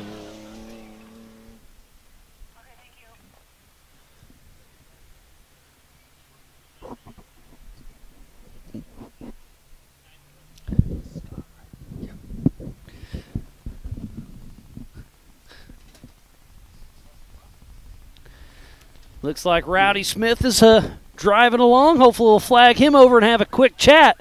But speaking about quick chats, we have Scott Grimm going to join us in the booth real quick. Well, Scott, how you doing, buddy? Doing good. Just finished my first Broadview race. Finished your first one. You got to be excited. We're instead of 0 for 6, we're 1 for 7 now. 0 for 6, 1 for 7. I like it. 6. 1 for 6 or 1 whatever. for 6. Yeah, that was a rough track. Our truck handled really, really good. Got to give a big shout out to Queen City Off-Road and Helena for getting us set up and reliable for a change. And, BFG, Bill Steam, KC Lights.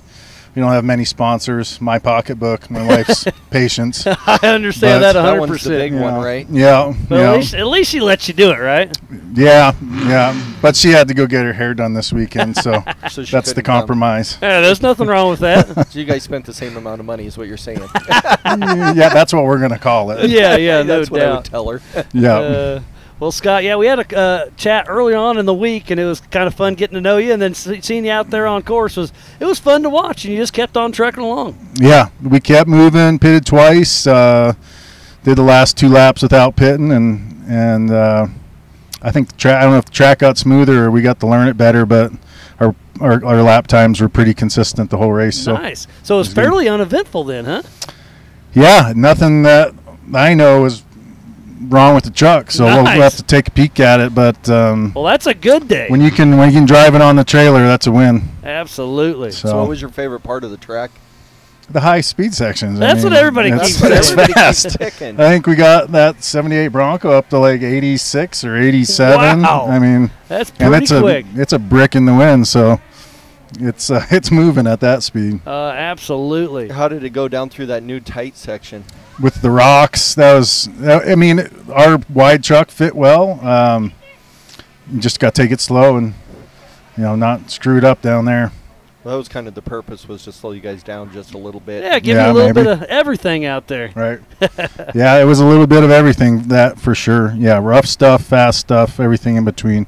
Did the chopper follow you a couple times today, or at least fly over? I think a couple times, yeah. Tried not to pay too much attention and hit, get the distraction and hit something you didn't want to. Yeah, I've been there and done that. Right. But it was a great day, and thanks Chris and Aaron for putting this race on. And they put so much effort, and they've been out here for over a month, every single week, and getting everything set up. And then I showed up on Wednesday and helped a little bit, but just seeing what they've done, they've got a great crew of volunteers. It's a great job. So Aaron and Grizz, to your point, they do an amazing job. Yeah, I got to give a shout out to all the guys that came down and helped. Brent McDonald, his family, 2 co-drivers, Cade and Patrick, that came all the way from Michigan. Wow, that's a pretty good run. Took 2 laps with us, and couldn't have done it without the help of a small village. It was a lot of work. Well, and your pit crew. Who's pitting for you? And Matt and Eric and everybody. You guys were all in the same. Yeah, so we all run in the same class. So you guys are busy. And that's kind of the way it is. It's like, we want to see each other succeed. We're all running against each other, but we're willing to help each other do gas and pit and mechanic work. If somebody's broke, we're going to try and get them back running so we can all compete, and maybe have a 1, 2, 3 on the podium out of our pit. That would be amazing, but I don't think that was going to happen this race. There's a lot of carnage. But hey, you got to finish. Hey, somebody's got to finish in order to get a podium. I'm not sure what place we hit. I'm suspecting maybe 4th. But we'll see. The finish is a finish. I'm going to enjoy this. And like you said, drive it on the trailer. Yep. Let's hope it starts back up. Yeah, no doubt. Did you drive? I thought you were supposed to pull in and drive directly onto the trailer. Well, yeah. That's usually works better. Don't try shutting it off in there. Right. It's got one more start in it. One more start, exactly. One more. Wow. I don't have everything in front of me. And I know Erin's got her hands full in there, so I'm not going to go in there and bugger. No, I'm not here. Unofficially 4th place. That's what I thought. Sweet. I'll take it. Yeah, heck yeah. And your first finish in Broadview. How many times? You said 7. This will be your your 6th or 7th attempt, and this is the first time crossing that start-finish line. So that's a win no matter what. Yep. Lots of people having fun out there. Yep. So I see another car on the nope rope. The tug of shame. We've had a lot of those come by us today. Yeah, there's going to be a lot more coming by the way things look out there. It does look pretty bad. No, that's, like every corner, every mile. Nick Nicola. Oh, Nick Nicola. Tough break. Cool truck. Hands up. What a cool truck. I'm a huge fan of that one. But I like your old Bronco too. I love the old school steel. Yeah, it seems to hold up out here if you build it right. I don't know. Maybe it costs as much as that thing by now. No doubt. Matthew Weiss just came through grabbing the checkered flag. The one thing you never do is math on what you got into something. I stopped doing that a long time ago. Yeah, like you said, doing her hair isn't so bad. No. I need to go get me one of those and relax. They got them set over there. They got a nice chair in front of the TV set up over there, and go relax. Let's do it. All right, well, Scott, great job. Good to see you, and hope to see you at the next one. Thank you. I will. Can't miss it. Maybe Sturgis, maybe not. I don't know yet. We'll see how it goes. I don't know what's going to happen. So, hopefully we see you. Perfect. Thank you. Scott, yep, good job. Thank you. Yeah.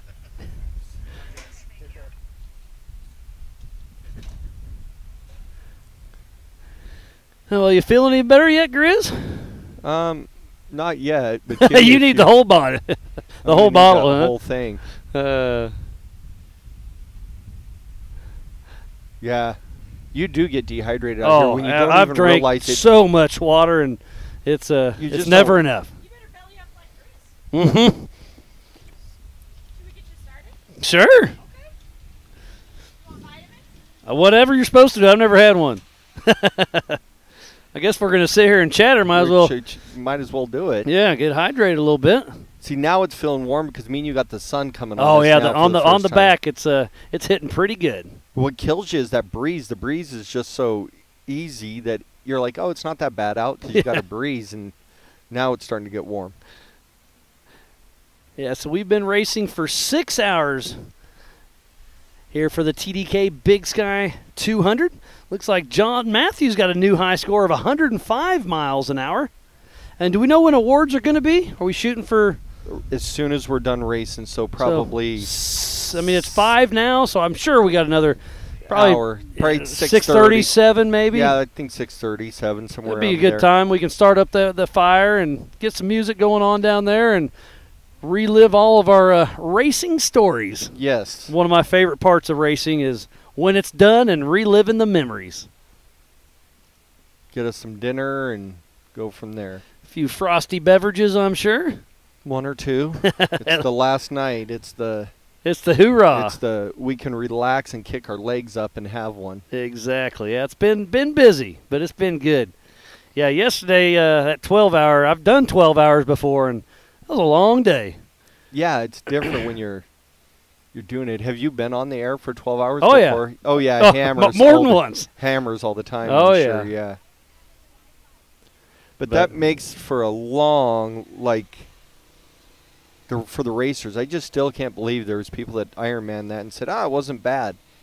So yeah, that's what they said last night. That's what they said. We yeah. should have interviewed them this morning to see what it was really like after they got a night's sleep. Yeah, Austin Painter got that second position, and he Ironmanned it. And man, you could just see his eyes were bloodshot, and he was wore out. But he did it. He did it. Pretty impressive. And got the bonus pay for doing it. Yeah. You got an extra $500 from Premier Alignment and McDonald Farms. Helicopters giving people rides now. Oh, nice. Why are you not out there, right? Because you got me working. Oh. I've had a couple rides. Both times I've been at King of the Hammers. And have you? It's one of the coolest things I've done. Helicopters they just float. It's so cool. It's so weird, especially when they do that and they spin around so they can see a different shot. Yeah, the first time we were cruising, we were chasing a race car that was out pre-running.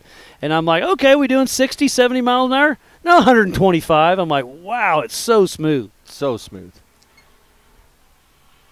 So Premier Alignment and the Olsen family brought their helicopter out here. It's really cool. And, man, the racers out there thoroughly enjoyed all of the helicopters, and I can't wait to see some of their footage. I saw a little footage of Sheridan earlier. They brought me one of Sheridan racing through. Oh, nice. So they, Gage is Sheridan's boyfriend, so she's one of the Olsens. So perfect. Gage had him chasing her, and they did a video of her, and she came through, and she hit, I don't even know where it is on the track. I got to watch the video again. She hit so hard. It was bad. That's when I told you earlier that she stopped, she was resting because she took a hard hit. I'm pretty sure that was the hit. Right. And it's on camera. And it's on camera, so she can relive it. What a tough she hit. said it was so hard, and I get it. It was. Yeah. But she's able to be okay and live to fight another day. We're just waiting for her to finish. Yeah, it'd be great. It would be. And she's in that single seat 1600, right? Yeah, so she's been in it since 11 o'clock this morning. Yeah, so she's been sitting in the car for 6 hours. She probably took off at the end, so it's probably 11:30 or so probably. Yeah, so 5.5 hours she's been in that car by herself driving. That's a long day. And she went by on 2. I haven't seen her finish for her 3rd yet, so. Well, we're excited to see her. Hopefully it all works out. You can still see dust, but there's so much less dust in the background behind us than what there was. So yeah. It's saying that people either there's nobody left. There's still a few more out there, or they're just not moving anymore. They're out there, but they're not moving, right? Yeah, sure. Yep. Yeah. What's your name? Molly. Nice to meet you. Yeah. Well, how's it going? Perfect. Well, thanks again for sponsoring the Yellowstone Off-Road Racing Series. When Grizz told me you guys were coming out here on site, I was pretty impressed. I know, isn't it? Yeah. We love stuff like this. Perfect. So we'll get fixed up. It's been a long weekend. But it's been a great weekend. Absolutely. And you guys are out of Billings, Montana, correct?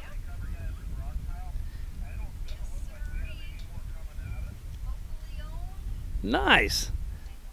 I think I saw they said she was running around somewhere, right?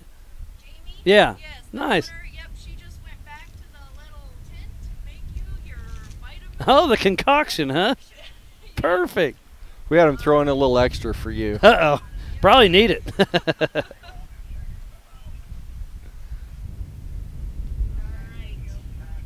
I don't want to hear you scream here. I didn't. We'll see what happens.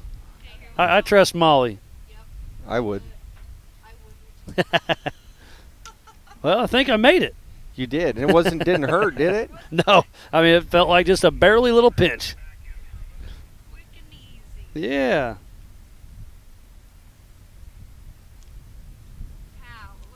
Nice.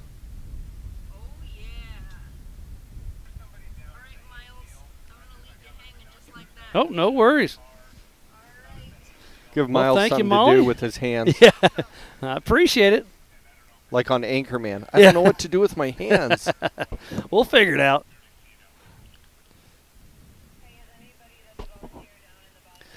Well, Grizz, it's been a wonderful weekend. The racing is starting to slow down. Yep. I believe. So does that put Rowdy on the podium? I believe so. I forgot to look after we did that. Yeah, I think that's going to be second place. I think it's going to be Melvin Tidbits and then Rowdy Smith possibly, right? No, so Melvin is in the pro. Oh, because he has a frame and some doors. So it's a 1450 car. So Rowdy finished right behind Andy Blazer. Oh, Blazer was in there. Wow. Blazer's in the so pro Rowdy, unlimited we class. think second place, huh? So if he and wouldn't then Blazer's in the 4400 Ultra 4. So Ultra 4 still wins the house, huh?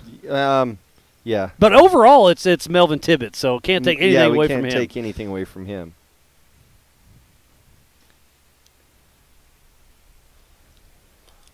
And then unofficially Rich Goldman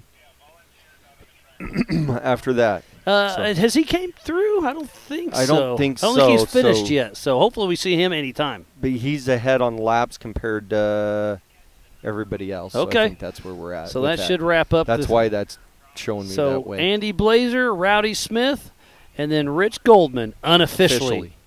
Super unofficial because. In the Pro Unlimited / Ultra 4. But in the Pro, it's Melvin Tidbits. And I don't think we've had any other pros finish yet, right? No. Okay. Well, did Rich Moore, I saw him. No, the other, not the Pro Unlimited, but the Pro, Richard Bachland. Batchard. Oh. He went Bouchard, through, remember? Yeah, the 45. Went through. He did. So, man, was that on it? Did he finish? I think he did. Yeah, he did. He got grabbed. the checker. Okay, so that's second. All right. Man, there's a few more classes than what I'm used to. So, and it's just been a long weekend. Keeping the classes down, but it's getting to the point now where we have to split them. But every time you split a class, you split a pot. Yeah. And so trying to keep the payouts up there. When it's a small one, we leave it up to the drivers.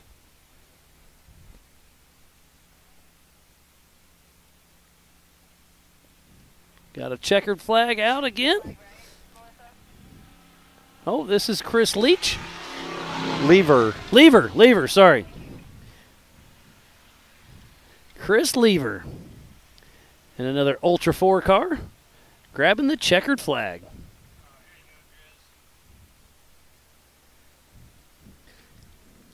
What do we got? Something on the drone?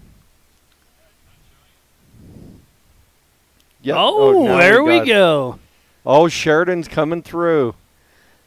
And that 1600 single-seater. And this is finishing her third lap, right? This is finishing her third lap. So, man, I haven't been paying too close attention to that, but this could be a podium for her. Nope. Nope. Well, who do we have there unofficially? 1, 2, 3.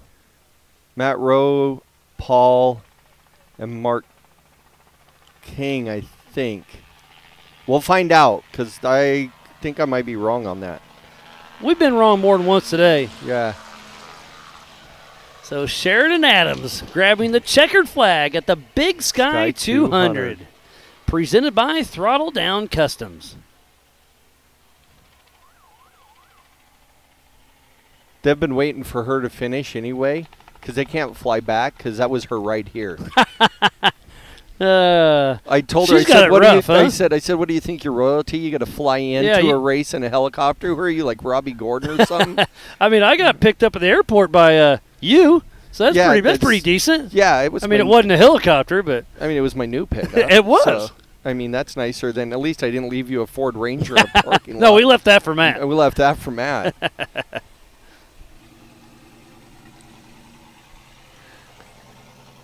Chris Lever cruising by. Another finisher for the Big Sky 200.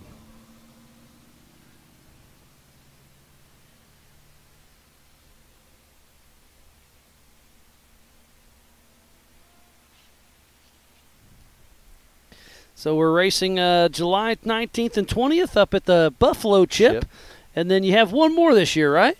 Yep, Columbus. Columbus, that's right. When's that one? September 22nd. Sometime. Okay, yep. Nice. Yep. It's our last race. That's our championship race. It's also our hardest track we have. Okay, really rough on the parts? It's all rock. Oh. A lot of sections are loose rock, but then there's, if we have enough 44s or 48s, we run the rock quarry. Oh, so there's nice. a whole rock quarry there that they used to mine out of. Oh. So there's just, imagine the rocks that you go through for that. Boulder fields. So. Well, there's squad racing taking off. It's Jacob Shade, right? Yep, and they didn't even get off to start. They didn't even get to race. Yeah, they had a pretty rough go there in qualifying. Got another one. Oh, here comes Rich Goldman in that bomber chassis. Checkered flag is flying for that Rocky Performance bomber car. Rich he just Goldman wanted to finish a race. Absolutely. So, where are we at on my sheet here? As soon as the wind stops blowing, I'll tell you where we are on mine. Yeah. So the trophy wife of Rich Goldman giving me the huge thumbs up. They had some fun out there today.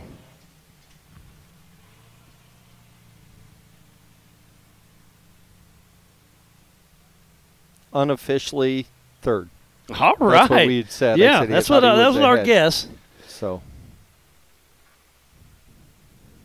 Rowdy Smith won ahead of him. And then who took a Blazer, right? Yep.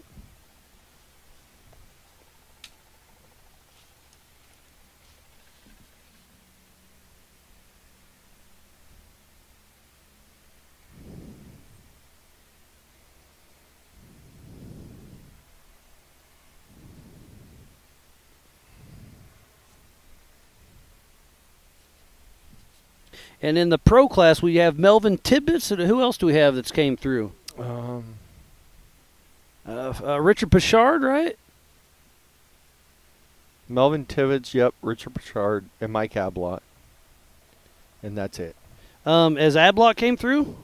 Or are we still waiting on him? This might be his. He might be on his last lap. I don't think he's came through quite yet. I think you're right. He's on his last lap. And then Nicola, we saw him, but he was getting dragged back. Yeah, he was on the toe of shame. How about the 1600? We had Matt Rowe, I remember. Matt Rowe, Mark King I saw go by. Paul Barron. Is that 1, 2, 3? You got James. No, you got Matt Rowe. Paul Barron. James Hayward. My glasses are so dirty I don't even try. Oh, tell me about it. And then Sheridan Adams in that 4 spot. Yep. How about the comp in the 4500?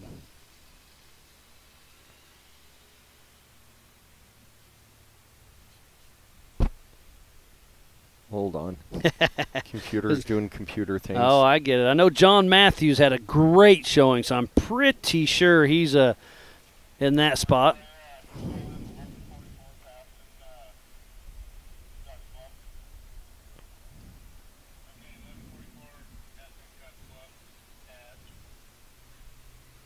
Okay.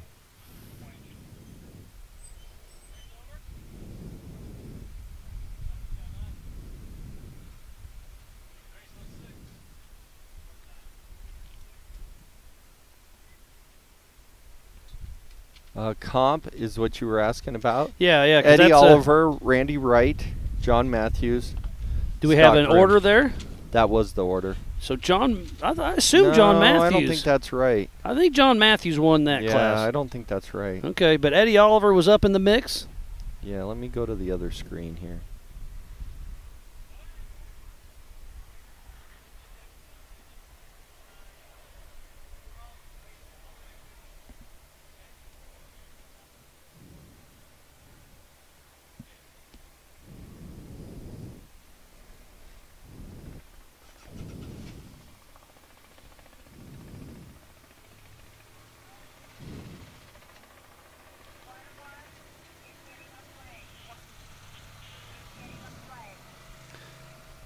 So we're still waiting for a few more cars to come through. This thing hasn't updated. That's my problem. No worries.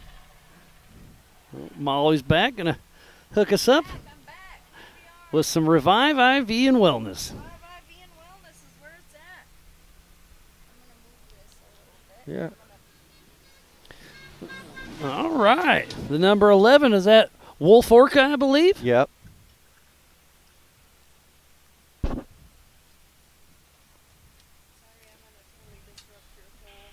Our whole no life. worries. He's used to that.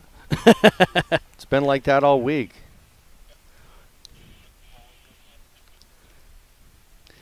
Well, Grizz, it's been a lot of fun this weekend. We're still not done. We're still have a few more yet to go. There's one coming through right now. All right, and he's moving pretty good.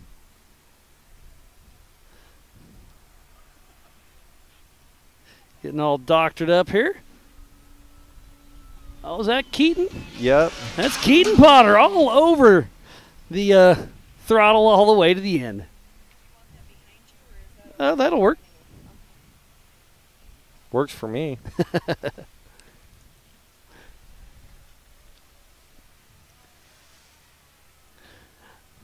All right, it's been so much fun out here racing. We started qualifying on Thursday, raced for 12 hours yesterday. We're in the 6th hour now.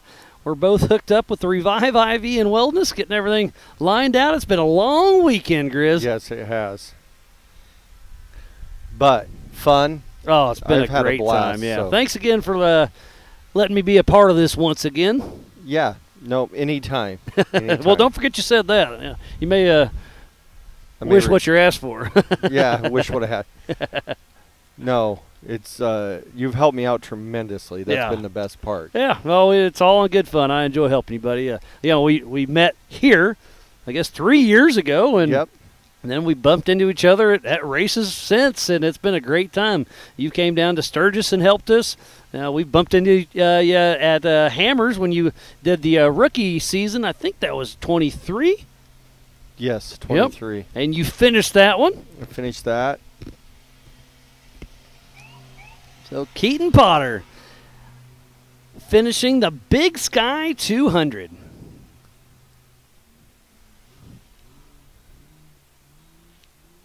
He had some issues early on, but he got it figured out.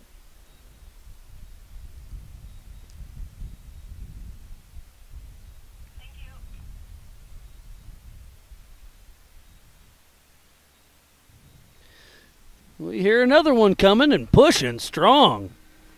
All the way to the finish line. Mike Ablot. Yeah, Ablot. Okay, so that should be our unofficial third place in pro class. Mike Ablot. We were wondering when that one was going to come through, and there he is.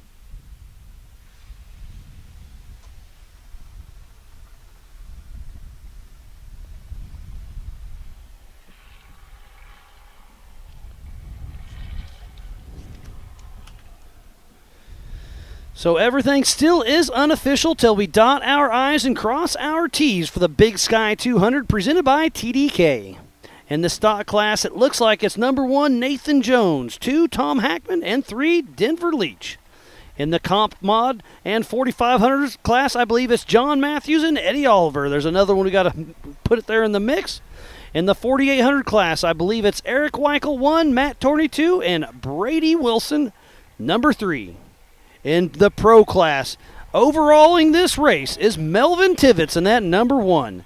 And number 2 is Richard Bouchard. And number 3 is Mike Ablott. They finished 5 full laps.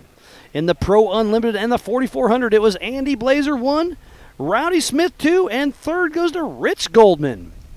In the 1600 class, I believe it's Matt Rowe, Paul Barron, James Hayward, and then Sheridan Adams just barely missing out. That's Grizz's daughter, so I got to do an unofficial fourth on that one. Unofficial fourth on that one, huh? So I think the only one we got to wait to really find out. Again, all of this is unofficial until Aaron puts the final signature on it, but I'm waiting for a couple more in the comp, mod, and 4500.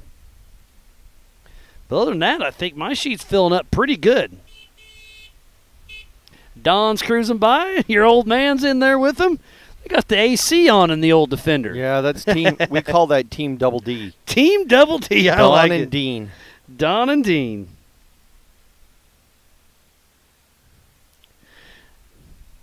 John Matthews is sending me some info. He's super excited. 105 miles an hour and unofficially winning his class. And, man, where was he at overall? I think he was way up there. My brain's getting a little fried. I think he was third in town overall in a modified car, in a 4500 Yukon modified car. And they have to have somewhat of a mechanical steering, somewhat of a frame, maximum of a 37-inch DOT tire. They can have 2 shocks per corner. Okay. But, yeah, I mean, for a limited car, Eric Weichel, John Matthews really did some work today. Super proud of those 2 gentlemen. Trying to get Shelby to get Rowdy to come up here? Come up there. They're standing right there. I'll give her a holler.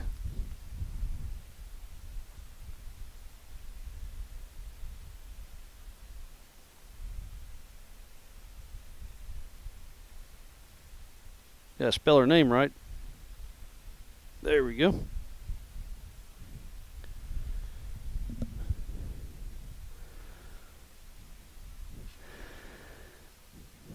Well, Grizz, again. Hello? Hey, can you bring Rowdy up here?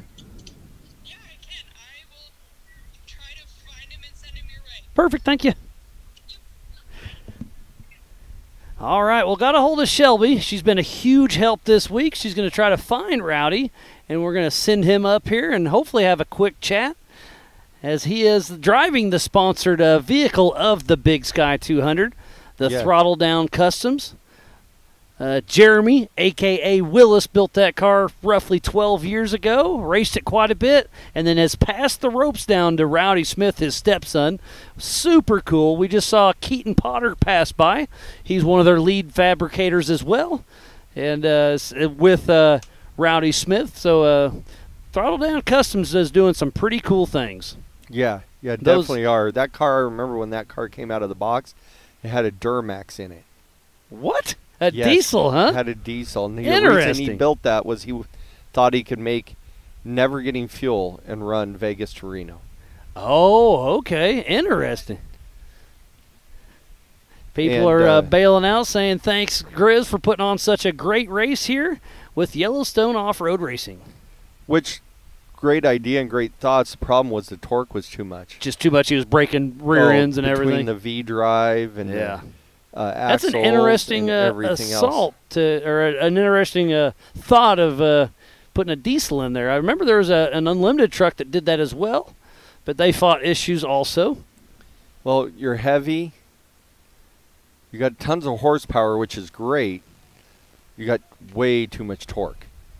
Yeah. And everything starts coming And then apart. a huge fuel cell, obviously, so that's weight.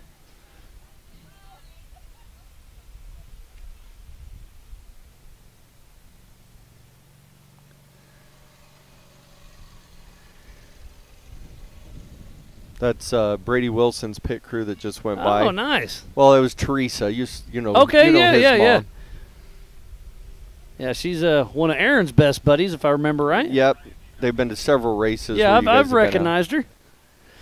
So while we're giving some shout-outs, a huge shout-out to Elevated Power Sports, Tractor and Equipment, Montana Drone Company, Opportunity Bank, Dakota Alignment and Frame, Dust Pods, Corbin Custom Works, C4 Fabrication, Zollinger Racing Products, Kurtz Off-Road, Combustion Syndicate, Throttle Down Customs, Rugged Radios, Blackbeard Broncos, Must Be Nice Performance, Jim and Tracy Alignment, Rocky Mountain Speed and Fab, DRW Performance, Epic Racewear, Lynchridge, Automatic Vending Services, Copyright, Napa, Montana Braveheart Nonprofit, AJ Diesels, PRP, NextGen, Mickey Thompson, and especially Revive IV and Wellness. They're hooking Grizz and I up right now, and sneaking in the booth right now, Rowdy. How you doing, buddy? I'm doing pretty good. Man, you had issues early on. Let's hear about that first.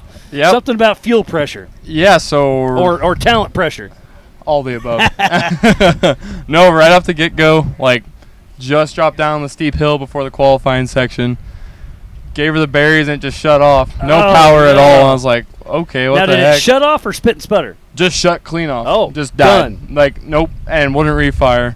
So we coasted through that first corner and got out of the way because you know people are coming. That was the biggest thing. I was like, man, this is a pretty poor spot to be stuck. So we're gonna try our best to get out of the way. But coasted down in there and tore half the car apart just to find out it was a fuse for the ECM, the engine control. Oh, just a fuse. So it wasn't fuel pressure; it was just a fuse. Okay. It was, you know, because well, there wasn't getting any, but everything else wasn't working either. So nope, just a freaking fluke deal. I mean, again, we ran pre-running, did a full lap, qualified, warmed it up, drove it to staging this morning, and for some reason, half a mile into the race, I decided to do that. So I hate to hear that. Oh, man. I believe you're still on the podium unofficially in that second place. Yeah, I believe you're second place in the Pro Unlimited. So you got to be happy about that. Oh, absolutely. And I don't know if you know, I think you got the fastest lap, 1 hour and 59 seconds. I've been hearing that rumor. I wanted to see if it was legit or not. So well, everything I say is unofficial. Absolutely. but everything he says, everything. Unless it's giving somebody a hard time. Well, hey, someone's got to do it, right? No, I'm pumped on that, especially after his rough start. I was pretty frustrated at first. I was like, man, we got so much time, so much effort into this. Really, this is what we're gonna deal with? Then put a new fuse in it, fired up. I'm like, all right, we're gonna go. We're back. We're gonna go put the hammer down, see what we can make happen. So. And boy, when you came, you probably were the fastest by through here. A couple times I felt a couple rocks tink me. You dusted me out, but every time you came by, you were giving us the rock and roll. I loved it. You had to. Nope, we were keeping the vibes high in the car. It was frustrating. We're like, all right, reset. Let's go get her done. Reset. I like that. Yep. And that's what you got to do because you can mentally get in your head and really goof up the rest of your day. Absolutely. No. And I'm super hard on myself as it is. So for that kind of a fluke deal, it's like, all right, dude, this isn't on you. Just clear it out, restart. Let's go make something happen. So 100%. And to overcome battle and still get on that podium, it's pretty exciting. I couldn't be happier. I mean, I don't know how long we were parked fixing the car, but to be longer down. Than you wanted to. Oh, absolutely. Because 10 minutes feels like an hour. 20 minutes feels like 2 hours. Yes. To be down that long and come back to even into a podium spot, I could not be happier. That's a good day for me. Yeah, the car drove back into the pit. Nice. That's a good day for me. So. Well, you're not technically in the pit. Well, we got like half a mile to go. It starts from here to there. Yeah, no, you got an fuse, right? Yeah, they're in the bag. If not, you're not going to live it down. No, absolutely not. You guys won't let that happen. No, yeah. Oh, no. Yeah. So maybe we should go pull a fuse real quick, Chris. Give us something to talk about. So what'd you think of the track? Oh, man, it was like, I didn't know what to expect after the 12-hour race yesterday. That was kind of our big talk in the pit is like, how are that many side-by-sides for that long going to treat the track? And honestly, it beat it up. It beat it up, but like it really, a lot of the like braking bumps and chatter, they really blew a lot of that out and softened it up. Like you still had it coming into downhills and stuff like that, but I mean, I really can't complain. The car works so good. I mean, it was a fun freaking track. That new section.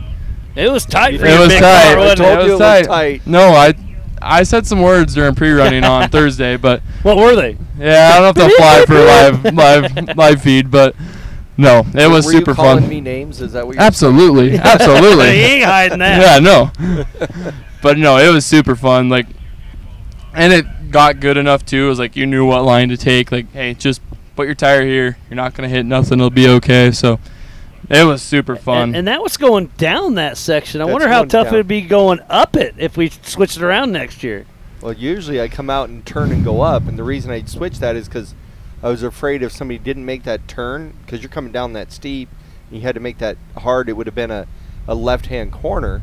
If you went straight off that, it was probably a 4-foot drop or so. The result is going to be horrible. Yeah. So I'm like, well, let me go up and around, and then I came down that draw just testing it, and I'm like, this will be way, well, it's not better, but it'll be, at least nobody's going to drive off the edge of a cliff. I think it was a fun addition. Like it added, Broadview is Slowed kind you of guys notoriously fast. It's fast paced. You kind of send to a groove. That was that one like kind of looping the whole deal to throw you off. Like, all right, it's first gear crawling, just like you have to sneak through it. I think it made it fun. It was a unique. I love it because you can get up over 100 mile an hour, and then right there you're down to 4 miles an hour. Absolutely. So that was what was cool is we graced 100 miles an hour today on the straight. Over or under? Over. 100.9. Hey, 100.9. That's 100. Yeah, that's triple absolutely. digits. Was that GPS? GPS, yep. So that's awesome. It was rad. Because on that long straight out there before remote pit. With the little zig in it. So when I won it in 21, we hit like 103, but then I got yelled at because we about sent her for a roll. We jumped out of that groove in that corner. So today I was like, each lap pushed it a little more.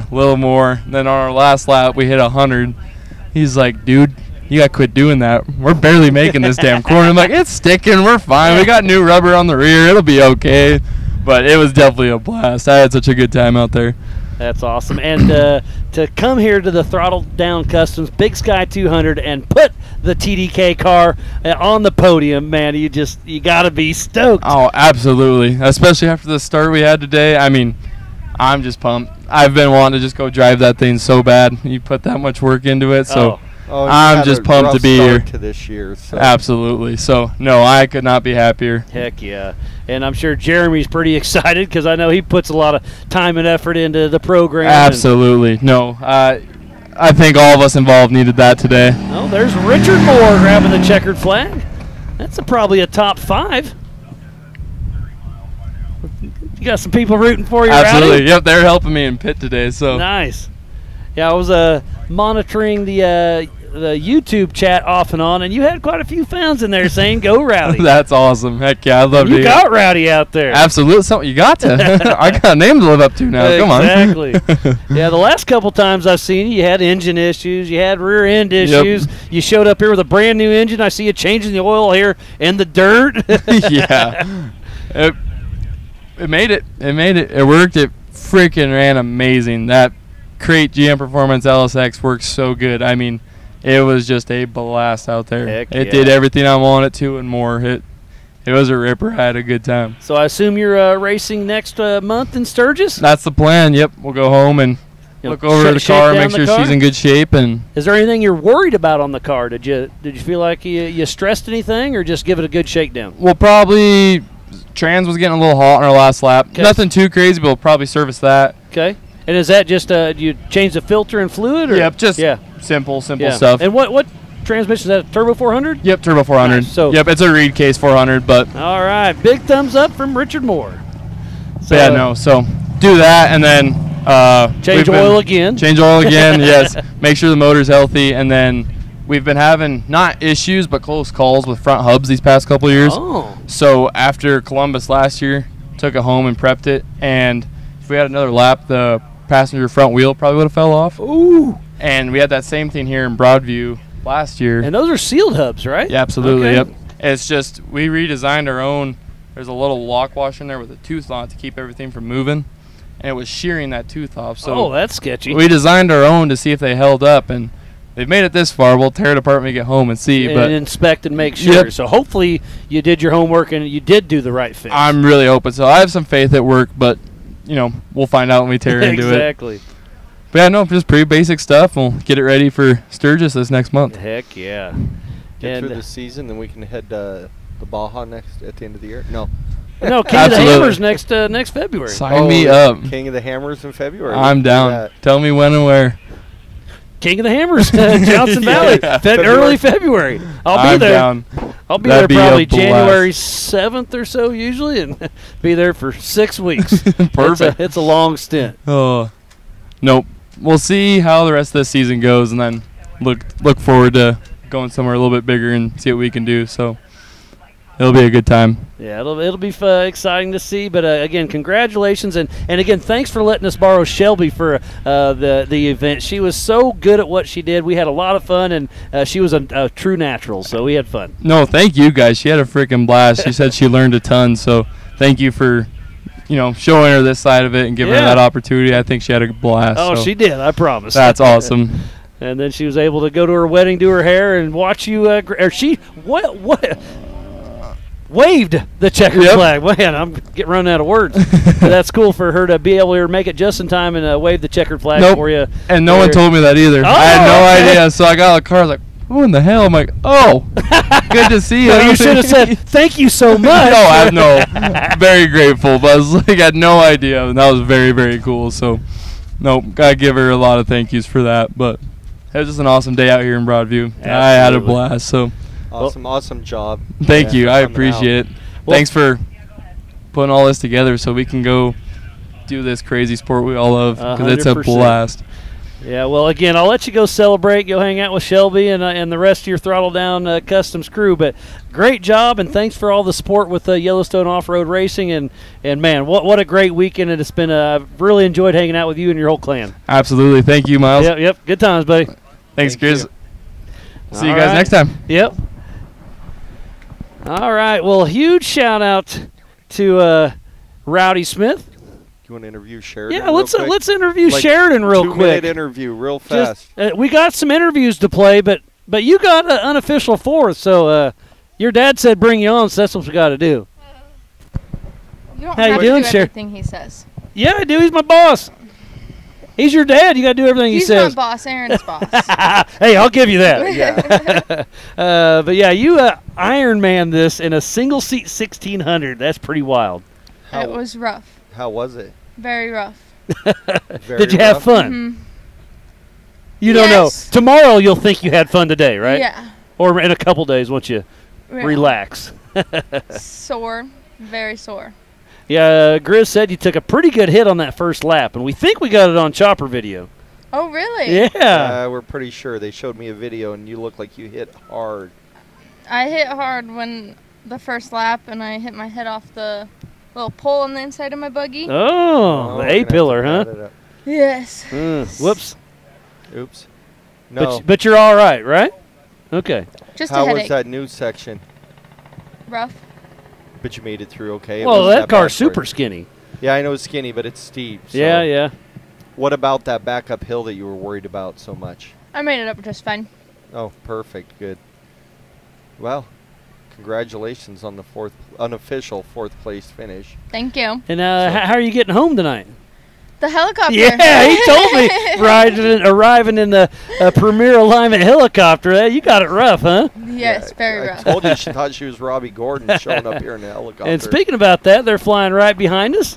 They've been flying around all weekend long, having a time of their lives. So, again, a huge shout-out to the Olsen family and Premier Alignment. I think we'll be able to get them in the shot here in just a minute.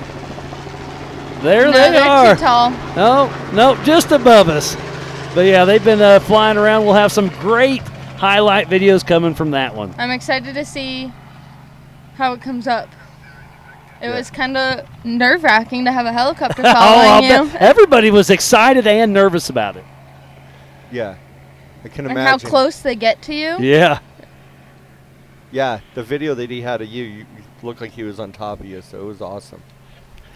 Well, perfect. Well, Sharon, I know you didn't want to come up here, but thanks for at least coming up and say hi. Your dad and Aaron do an amazing job putting this on, and it's really cool to see the whole entire family getting able to enjoy it and go out there racing. Dean, that's my big sponsor, and Grizz, and Rugged Radios, PRP Seats. I think that's all of them. Octane Addiction for your wrap. And Octane Addictions for the wrap. Oh, that's a new wrap, right? You guys are putting that on this morning. I dig it. No, that was Janae. That was another one. Okay. Mine went on the morning of Powell Weight. Oh, okay. All right. So it's got a couple races on it now. Nice. Yep. So awesome. Well, good perfect. job. Thank you, honey. Thank you. Congratulations, and enjoy your ride home. Thanks. All right. Well, unofficial force, Sheridan Adams. What a great run we had there, and it sounds like we have a couple more cars out on course. So while we wait for them to come on through, we're going to take a short break, and we'll be right back after this.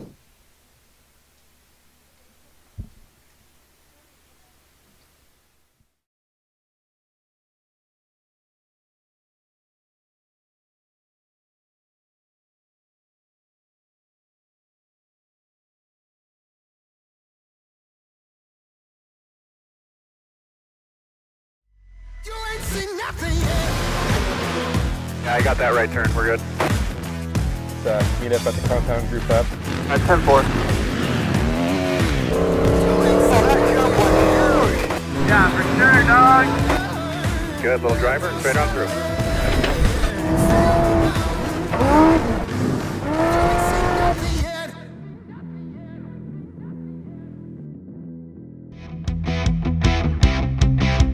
Hey, Brett here from Elevated Power Sports, Billings, Montana. We're down here off of Zoo Drive exit. We are your Can-Am Ski-Doo, Sea-Doo dealer here in Billings, the one and only. We also have Husqvarna motorcycles. If you're interested in power sports, anything, we have anything and everything for everyone. Anywhere from working hard, just a weekend warrior, to just want to get out and have some fun or try something new. We also have tons of accessories to doll them up. Got all your safety equipment, riding gear, and even just some casual wear. We have pretty much everything down here. We are a full service shop. Anything we sell, we can maintain, fix, and get you squared away. Whether it's on the street, on the road, off-road, or on the water, or on the snow, we've got something for you. And make sure you check out our Facebook and Instagram social media pages. We do have a couple demo days coming up. One of them is going to be for the Sea-Doos, and then we'll also have an off-road demo day here to follow. If anybody's looking for anything, come check us out. Probably got something for you. Either that or just come hang out and say hi.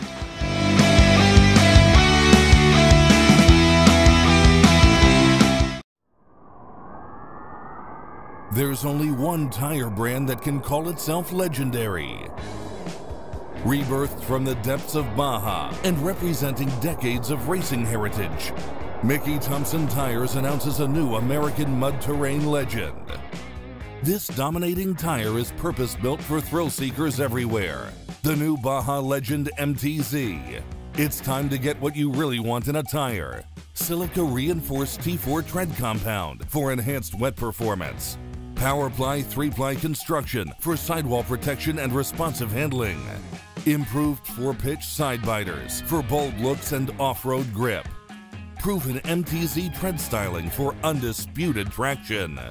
35 different sizes, and one is just waiting for your rig.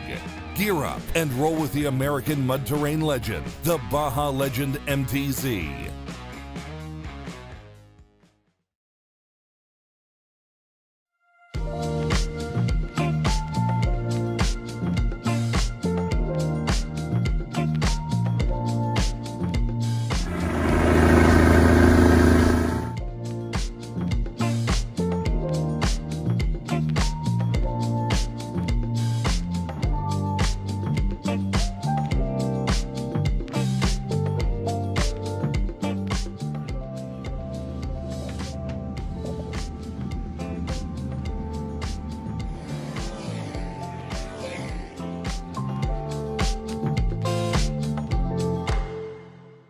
Marion Lee Thompson.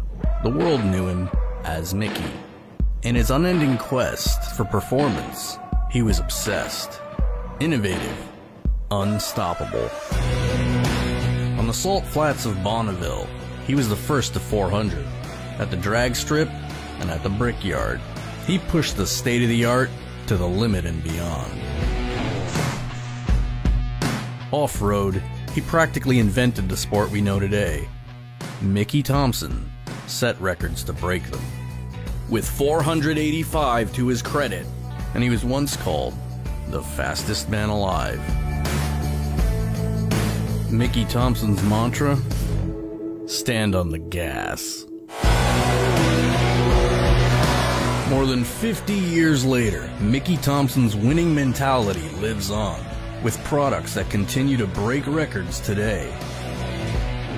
Mickey Thompson takes drag racers and off-road competitors to the winner's circle and into the record books around the globe.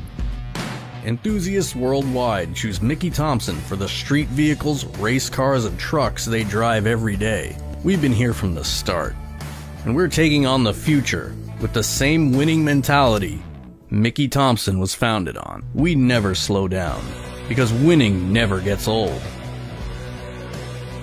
It's not a fad. It's not a fashion. It's who we are. We're rolling out the best Mickey Thompson lineup yet. We're going wider, taller, and faster. With the broadest product selection we've ever offered. The Mickey Thompson legacy lives on in everything that bears his name. Because victory needs no explanation.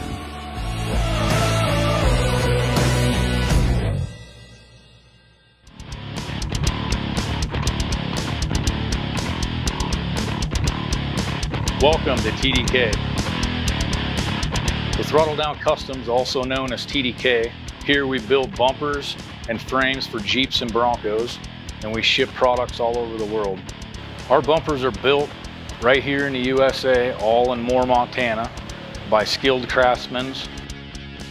All of our bumpers are made from American steel. We have multiple finishes available, from powder coat to bedline to bare steel options.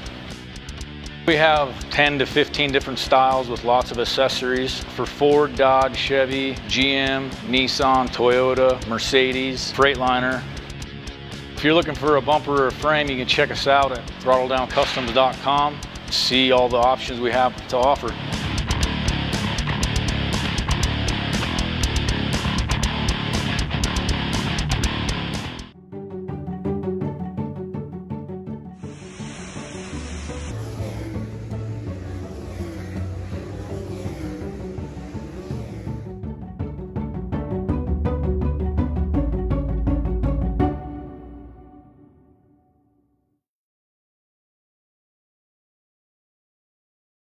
We're here for the Throttle Down Customs Big Sky 200. I've got Chance Holloman here and Mr. Eric Brinker with Brink Fab.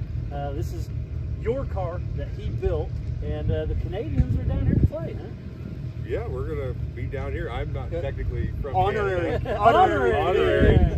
Yeah, but yeah, we're down here to have some fun. Brink's got a couple other cars here as well, and we're gonna give her hell.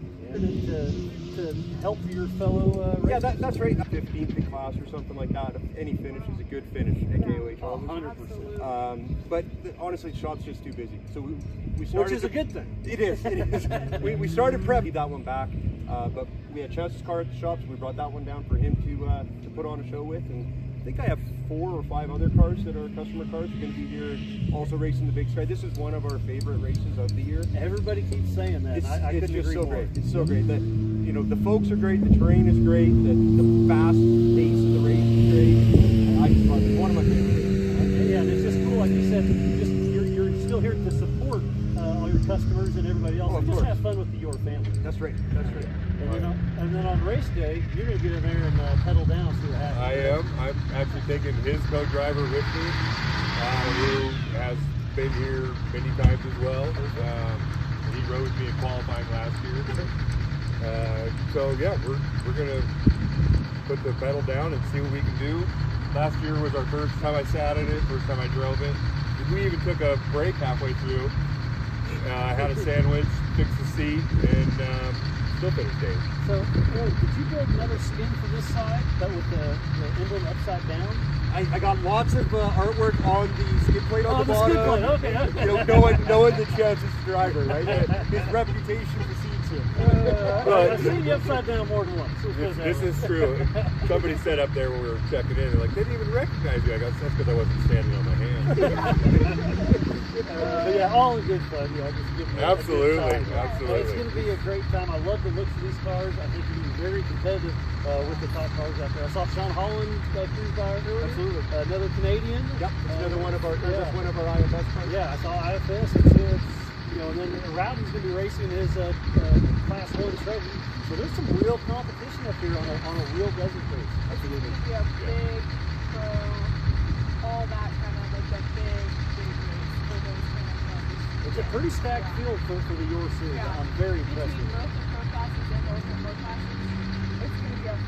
I think I heard Aaron say there's over 100 cars registered. Yeah, they were at like 99 last night. I haven't been back, so I'm sure we're over 100. Which they were, Aaron and Grizz were both stoked to get 100 cars. Yeah, so that's great. They deserve it. They put on a great event. Anyone that's never been to a Y.O.R.R event needs to get to a Y.O.R.R event. I get to do a lot of cool stuff, and I love it here. Perfect. There's nothing better than being out in Montana, that's for sure. Oh yeah, big sky country, and just the scenes go on forever. It is beautiful.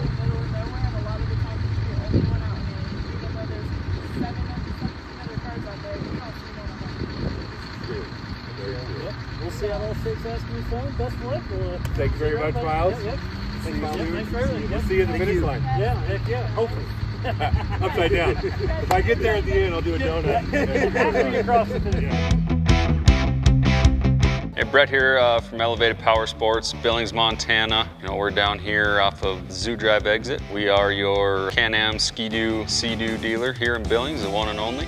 We also have Husqvarna motorcycles. If you're interested in power sports, anything, we have anything and everything for everyone. Anywhere from, got all your safety equipment, riding gear, and even just some casual wear. We have pretty much everything down here. We are a full service shop. Anything we sell, we can maintain, fix, and get you squared away. Whether it's on the street, on the road, off-road, or on the water, or on the snow, we've got something for you. And make sure you check out our Facebook and Instagram social media page. If anybody's looking for anything,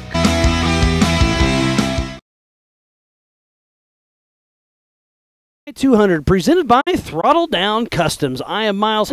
Just to knock the dust. Weather, great turnout. On the 12-hour race, which was a huge hit. So again, a huge shout out to Dakota Alignment and Frame for putting on that 12-hour with $20,000 provided for that one. Plus, Y.O.R.R paid out some money, and then Combustion Syndicate, McDonald Farms, and Premier Alignment. I mean, there's a lot of money being thrown around this weekend. Probably sniffing $25,000, maybe $27,000 in cash prize. Well, plus today, I'm going to say we're over 30 grand then. Oh yeah. Easy, we'll be over 30. Got people driving by saying thanks, Aaron and Grizz. So, but yeah, what a wonderful day. We qualified, we raced the UTVs, we did the 12-hour, and we just wrapped up this race here. Melvin Tibbetts got the overall win for the Y.O.R.R Big Sky 200 presented by TDK. I don't know what else to say, Grizz. It's been wonderful. The racers, the pits, the fans, the marketing partners, all the volunteers. You have an amazing staff. I mean, I get to do a lot of cool things, and I felt right at home, so thank you for that. Yeah, no, I appreciate it, and I big thank you to all our racers for coming out. I mean, we wouldn't be here doing this if we didn't have the racers. I mean, no matter what we do. So yeah, Revive IV and Wellness hooked us up here at the end because it's been a long weekend. Long weekend. All right, well, I think we're going to sign off. So, again, I am Miles Hasquist alongside Grizz. It's been an amazing weekend here. So, from the entire broadcast company, I cannot say enough. The Yellowstone Off-Road Racing Association does so much for the community out here. So, from the entire Y.O.R.R series, we're going to sign off. We'll see you up next in Sturgis, South Dakota, July 19th and 20th. We'll see you there. See ya.